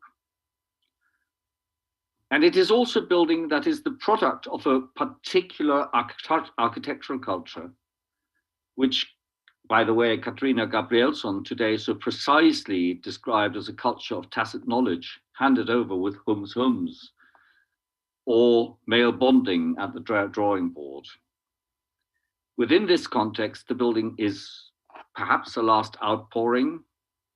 That was a suggestion, for example, also of Klaus Kaldenbu, a last outpouring of inspired architectural thinking, of a culture of masters. Yet, and this is the interesting thing, and we'll come back, for a program that may well be seen to embody exactly an attack on the kind of cultural network and professional value system that informed its design and production. So a very interesting story of ideas, dreams, and contradictions, as most buildings. But let me start with two experiences connected to cultural centers which may represent their functioning or dysfunctioning in the current context, after 30 years of what is often labeled neoliberalism. I think a tag which is particularly misleading because there's probably no liberal value involved anymore, perhaps a certain type of libertarianism, which we see in certain groups in especially Anglo-Saxon countries now. This is an advertisement of the South Bank Centre in London a few years back, but could be now. And you could say it's testifying to how a cultural centre has become absorbed into the experience economy. For fear of being portrayed as elitist, or even worse, of being paternalistic, the South Bank Centre now markets itself as an accessible, entertaining environment that can be entered and enjoyed without much effort. Commitment is not required. This approach to the institution, to its program, and to its audiences is probably what has saved its life. It is popular and unthreatening, and an asset in the tourist economy. These are images and a recorded conversation. You could say architectural criticism du trottoir. It is a more threatened building. And as late as 2015, the Amsterdam Listings Authority refused to put it on the list of protected buildings. No one could discuss the logics and dynamics of preservation as conspiring in the development of a city such as Amsterdam into a museum of itself. But another fact remains. The very idea that buildings from the 1960s or 70s constitute an important reminder of a value system that is in a distant, but also very recent and perhaps dangerous past. It is Nästan historia. So not far enough away. It's dangerous because it's Nästan historia. It carries a certain dangerous allure for society that is only too eager to forget about it. Now, this is not simply a plug, but just to show you where all of this is generated. This is, of course, initially it was a dissertation. This then became a book on cultural centers and the relationship between architecture and ideas of democracy through, in fact, cultural politics in the 1950s, 60s, and 70s. Culture as an agent of civilization. The 3 decades after 1945 constitute an episode when societies across Europe were singularly challenged by the experiences and the traumas of the war, extraordinarily dynamic and optimistic, however forcefully and however uncritically, naively, and above all, very young. It was a period of uninterrupted economic growth and social progress, and also one of the unprecedented social mobility, as millions of people became the first in their families to go through higher education at the new training colleges and universities. The connection between general social histories with architecture here is culture, a word that is, or rather has become, part of everyday life and parlance, but which is probably one of the more ambiguous terms in contemporary language. Culture now includes everything from food to perhaps what you give to your dogs. But of course, in the post-war period, it had a very particular role. It was used, as Adrian Forty has formulated, to help the social contract within the sort of system of the welfare state, which after all was never meant to eliminate the imbalance of who owns production means. It was always only distribution of, monies within a sort of given social order, economic order. And in that context, of course, culture plays a very role, and what Philippe Urfalino for the French situations called the invention of cultural politics, the invention, in fact, of a sector of state provision, which before that had not really existed, except in, to some degree in France or some German states. Most, especially also Sweden, didn't really have a cultural policy. There was no stated expenditure for much of the culture, except for the Royal Opera House, say.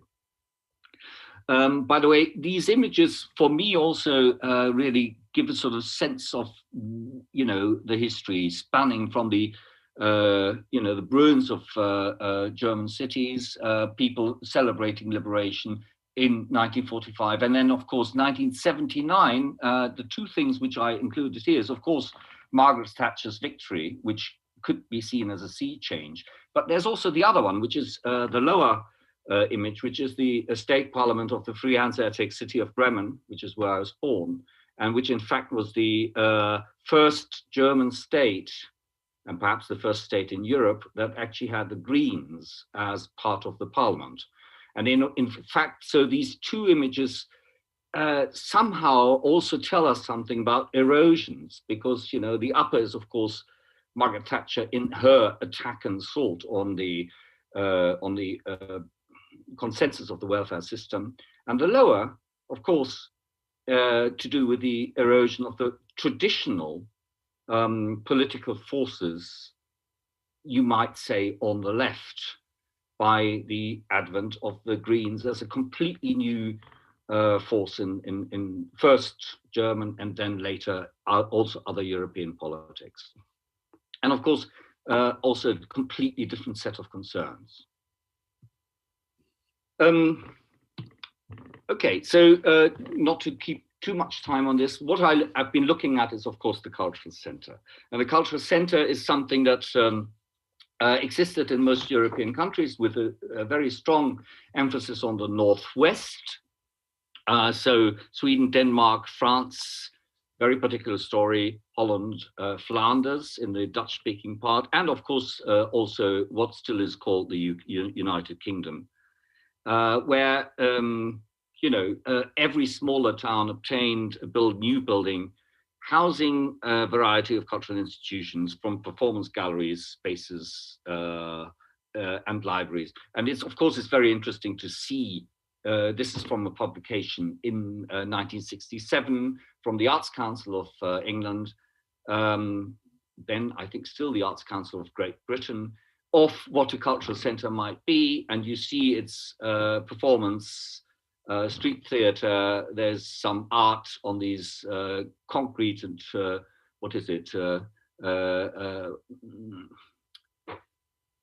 brown Hessian walls, and of course there's children reading, and there are people listening to a lecture, really listening, not looking at their screens. Now, Sweden, of course, plays a very, very important role in this. There are lots of reasons for that. The main thing, of course, that the welfare system was advanced, was earlier than most other European countries, since Sweden had not been involved in the war. And then we also see this as a very early example, famous one, of course, you know it all, Erik and Tora Alséns, people coming from KF with Årsta Centrum, started immediately after the war. Took quite a long time to build, like a lot of buildings in this period. Let's not forget the West got immediately involved in another war with Korea, or with about Korea. What's interesting here is, of course, a series of things, but perhaps to pinpoint two, the fact that there's this square which is supposed to be holding the whole community, and that the treatment of the facades, which apparently were painted by the office with some community action over a weekend. The result of this is surely a very particular form of, let's say, popular attempt at making modern architecture popular, so much so that Göran Lindahl, in his criticism, called it the sort of thing that would suit little children and pensioners, and may be an exceptionally meek victim of asthenia. Now, in today's terms, that is clearly a testimony of vicious male superiority. At the same time, I think it's clear that there is a fantastically interesting naivety about this scheme. Not in the detailing, however, which is really daring.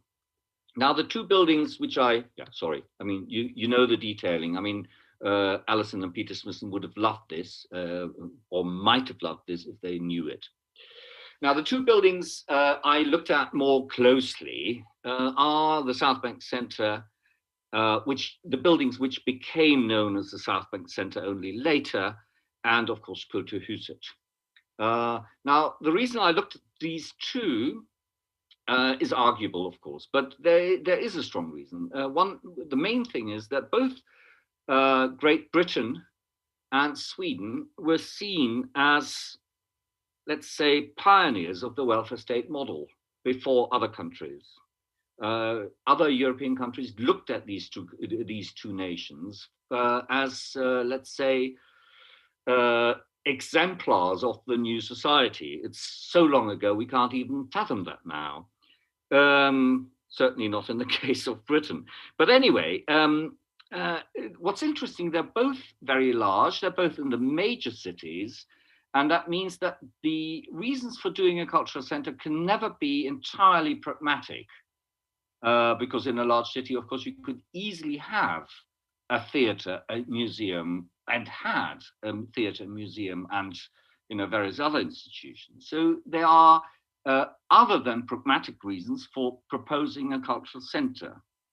And the second thing is, of course, that these buildings were object of a critical debate both in the media and professional circles, and certainly in Stockholm. The to Stockholm was obviously involved in the conversation on the Kulturhus. Interestingly, both are also implicated in a triangular relationship with what is probably the most prominent example of the cultural center of the post-war years, the Centre Pompidou. And they are directly and indirectly connected. Directly in the case of the Festival Hall, because some of the designers of especially the second tranche were clearly very, very important references for Richard Rogers and Renzo Piano. There's a long story about their allegiance to Archigram, which I'm not going to talk about now, but you could say there are biographical references here. And also very strongly with the Kulturhus, because the programmatic discussion on the Kulturhus was followed very closely by the Parisians drawing the design or drawing up the program of the Centre Pompidou. And as you know, of course, the instigator of Kulturhus eventually, when he got fed up with Sweden, went to Paris and became the first first director of the Centre Pompidou. Now, perhaps just to talk about a few aspects which may be interesting in also looking at this particular history. There is, of course, the element of the people who you could say are the authors, the instigators. There is Pontus Hultén in characteristic pose. I don't think that a museum director would pose in this way in this current day and age. It's a very, very dangerous pose, I guess. There's on the left, Peter von Selsing, the architect of this building, with its very, very particular, let's say, cultural embeddedness. And there's at the bottom, Alma Mater. Now, you could say that these three people are each of them very, very particular phenomena, perhaps of the sort that could no longer exist. The forcefulness of somebody like Hultén, who almost single-handedly made Moderna Museet into one of the major museums in Europe, playing virtually every card that he had available, obviously a very good networker, and totally unashamed. The second, Peter Selsing, an extremely interesting architect, I think. Everybody who's writing about him is usually of the inner circle, and they are extremely respectful, even if they tell you that they had to work day and night and that Peter was totally uninterested in whether they had a girlfriend or wife at home who had to do the children, or, I mean, obviously a very, very, very charismatic person for an inner circle, somebody who's not written a great deal or almost nothing. What I find extremely interesting is that you find this combination of, let's say, a kind of conservatism that we no longer have, which is of course to do with background, with culturedness, with a certain idea of where you belong, and a sense of, let's say, almost resistance to a mainstream development. And perhaps it's that which also makes this building so interesting, because there are sort of elements which do not necessarily match it or go together very well. And then the third person, Hjalmar Mehr, Finansborgarrat, who is known for larding his speeches with Brecht quotations in German. I don't know what would happen if you did that at a press party conference of the Swedish Social Democracy today. Probably not a good idea. Who is very, very supportive of cultural institutions, especially those free of associations with privilege, who drove through his vision of Stockholm as a metropolis and a center of modern society. And as I said in my book, it's perhaps not going too far to characterize him as a late exponent of a local Swedish version of the culture of the left in Weimar Germany, ruthlessly unsentimental, committed to progress in all its forms, cultured and fearless when it came to realizing his goals. I don't think you wanted Hjalmar Mehr as your enemy. Now, these three constitute a particularly strong conspiracy. And let's just think, I mean, this is up to you, if such a thing were possible in Sweden today. Or would it have been possible even 10 years later? Which is, for me, the interesting thing, whether, the fact that this is a building which is definitely about the future is somehow rooted in a culture that is very much on its last legs at the moment when it was conceived. Very interesting paradox. Now, the culture is clearly the centerpiece of what you might call a civic utopia, architecture for a new society and a new man. First of all, this is, of course, what Seria Historia was going to be. So beautifully described by Kurt Bergengreen in his book När skönheten kom till city. Excuse my Swedish pronunciation. This, of course, this rather conventional idea of a sort of modernist city center. Some of the thinking which had been developed in the 1950s after the conferences, Siam conferences at Hodston, for example, about the core of the city, are introduced here, but at the same time, it's a very, very conventional, you could say, idea of a city center. With those tower blocks, the 5 trumpets or the 5 blasts on the left, and of course the the various levels leading to Tunnelbana. When you look at Peter Celsing's scheme, it is interesting in a variety of ways. First of all, of course, the fact that we now here have a representation, the style of which is interestingly close to the collages you might have found in London in the 1950s, or indeed, and I'm not sure Celsing was aware of this, but it's interestingly close, some of the collages that Italian rationalists produced in the 1930s. Indeed, if you look at the history of representation of modern architecture in the pre-war period, it's interesting to see that this kind of drawing, this kind of collage, which introduces elements of the past, elements of the future, exaggeration, but also the ruinous, as it were, is something that in Italy was certainly experimented with in the 1920s and 30s in the work of Terragni, famously, but also others like Portaluppi.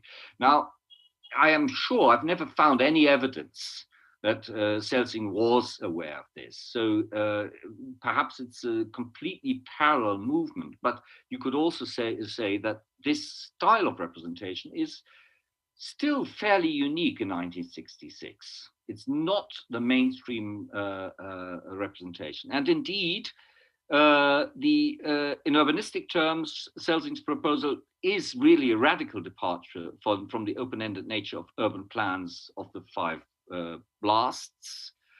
Because, this is an open and indeterminate structure, but it is certainly a finite structure. It has a beginning and an end. It's not supposed to be 200 meters longer. And it's also not supposed to be twice as tall. This is an object. And in that sense, it distinguished itself also from virtually all competitors, including, for example, Geisendorf or EET, for example, that produced a sort of structure. Celsing's projects displayed a sympathetic attitude towards the existing urban fabric, despite the scheme's unmistakably modern language of concrete and glass, and it more importantly offered an interpretation for the program for which, in terms of form, there was neither precedent or parallel, but still here it was given form.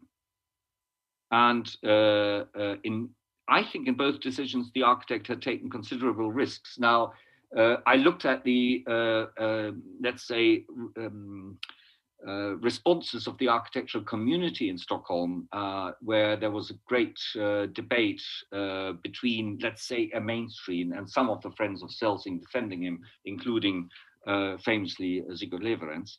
And you could say that this was really fallen out of its time. But at the same time, it seems to me that it was also anticipating the approaches of the 1980s. And although there's no evidence that Celsing ever read Aldo Rossi's Architettura della Città,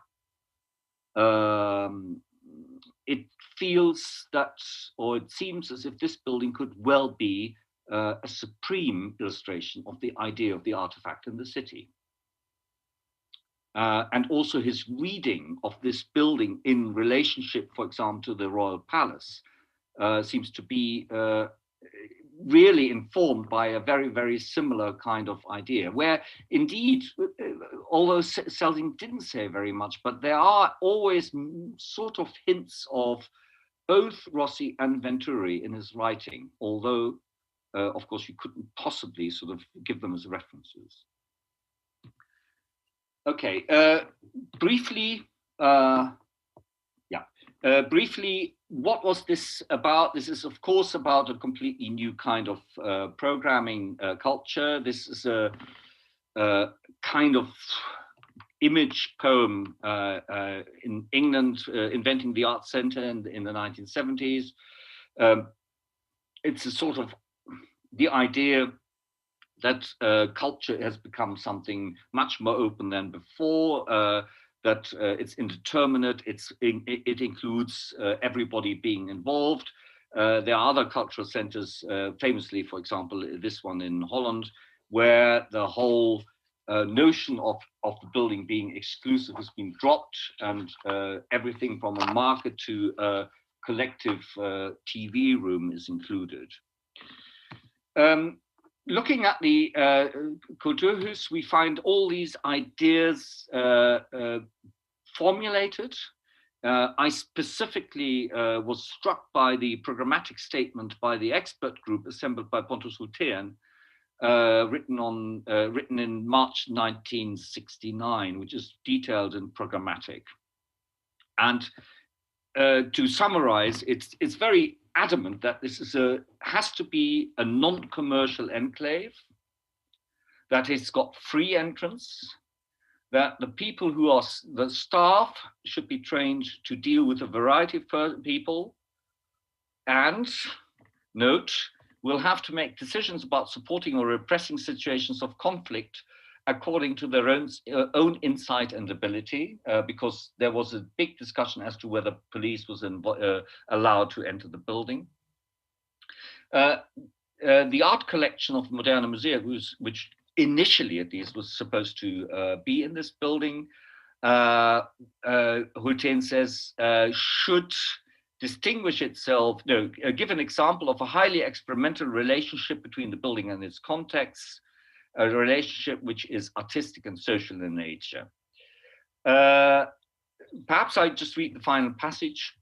In working on the aims of the Kulturhus and its planning, we departed from the current definitions of the notions of culture. And this entails that culture is not something that can be anybody's particular property or that could be treated in a material sense. It is something that of which one can become a part. Culture is a process, a set of relationships that are relative and creative. Now, perhaps that sums it up very, very clearly. And the reality of the building is, of course, to a large degree showing that. And aspects of the Laser Salon, which was opened almost like an Académie de Trottoir, but also became a sort of meeting point of refugees in the early 70s. But also this very interesting relationship between being alone in the building and being in the city. So it becomes, apart from that, also catalyst. And you know that better than I do, how Sergels Torg is something of the, let's say, the ceremonial center of the Swedish democracy. When there is a sort of traumatic moment, the building really becomes the backdrop, but to some degree also a kind of loge, a kind of balcony from which to view the masses. Briefly about the archive. I know I should be finishing. It's interesting to see, of course, this archive is not, as far as I know, in ArcDes. I think it's still in the Celsing archive, and that I can't I can't discuss or comment on why that is or anything. I don't actually know. I guess that the Celsing archive still wants to work with it productively. It's interesting because it has a series of moments in it on this particular building, which are to do with certain aspects. There's firstly these sketches which are very, very early and which show the strength of the formal ideas of an architect like Peter Celsing. Certain things are there from the very, very beginning, the wall, for example, or the use of fairly ordinary, fairly recognizable forms. I realize that one of them is actually the wrong way around. I'm sorry about that. No, it's not. Sorry. Anyway, the geometry of this has changed and the geometry of that has changed. But you know, the basic idea was there very, very early, really very early. Second thing is that there's, of course, the pragmatism, the famous story about him having been told or being told that the Parliament has to be included for a moment, and he agrees to that and makes some sketches, well, allegedly, on a menu of Opera Källaren, I think it is. So the man did eat well. The fact that there is a very, very strong idea of details. I mean, today, of course, people are required to do renderings, and clearly Celsing was very, very capable of envisioning a building early on and pretty precisely. This is, of course, the corner of Drottninggatan in Sergels Torg. And this one is one of the examples of a series of sketches which I found particularly interesting. These are images, and it's not entirely datable, but I think they were done at a moment in the early 1970s, at a moment when there was actually when the building was contested, when it was, there was also the strong opposition towards this white elephant. And Celsing produces a series of drawings that show the day-to-day working. And these are very, very vivid sketches. They are also rather well done. They could easily be used for, let's say, tourist posters, you know, they're like illustrations. But they also have a sort of strange old world quality to them. It's almost like as if they refer to some kind of society that Sweden was in the 50s and 60s, but which, of course, in the early 1970s, it was on the, you know, on the verge of not becoming. Yeah. Yeah. Okay. So the kind of time, falling out of time, is perhaps also illustrated here. Okay, I will keep the last bit very, very short because part of it is actually very, very speculative. First of all, we all know that these buildings have had a terrible time. This is a part of the South Bank being pulled down in 1998. And this is what it has become since then. And you could say, well, you know, perhaps it's not destroyed, but actually it is destroyed by having been completely altered. The question is, how do you actually reclaim it? Could we go back to the old practice of instituting a certain threshold towards culture, as the Asplund Library does very, very successfully? I mean, it's a very accessible building, but you know you're entering something special? It's 16 hours. Or is it actually in becoming totally quotidian, totally absorbed, as the Kulturhus has become also very successfully? And of course, how do we actually deal with the history or the, let's say, the heritage of these buildings as top-down initiatives, while at the same time also being centers of laboratories, as the Moderna Museet was at some stage.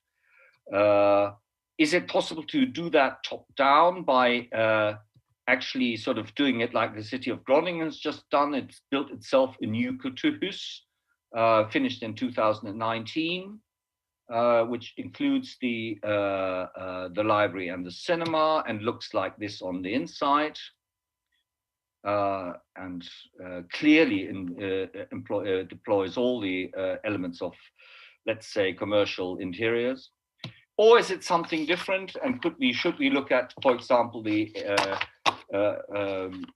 example of Lina Bobardi, or even better, nearby, all these many buildings that are in fact now reused, like Frischbel de Mai and Marseille. I would suggest it's the second, except that of course the Kulturhus is already a building that has this kind of history and has it for quite a long time. So that's the interesting thing. And just to finish at the very end, for me, the Kulturhus remains a very fascinating building. As a building, as a piece of architecture by a great architect, Peter Selsing, as a building that is both of its time and not, and perhaps also because it retains this sense of what a society could be. And to finish, I'm just going to read a small, let's say, poem of Jan-Olof Olsson Arcaiolo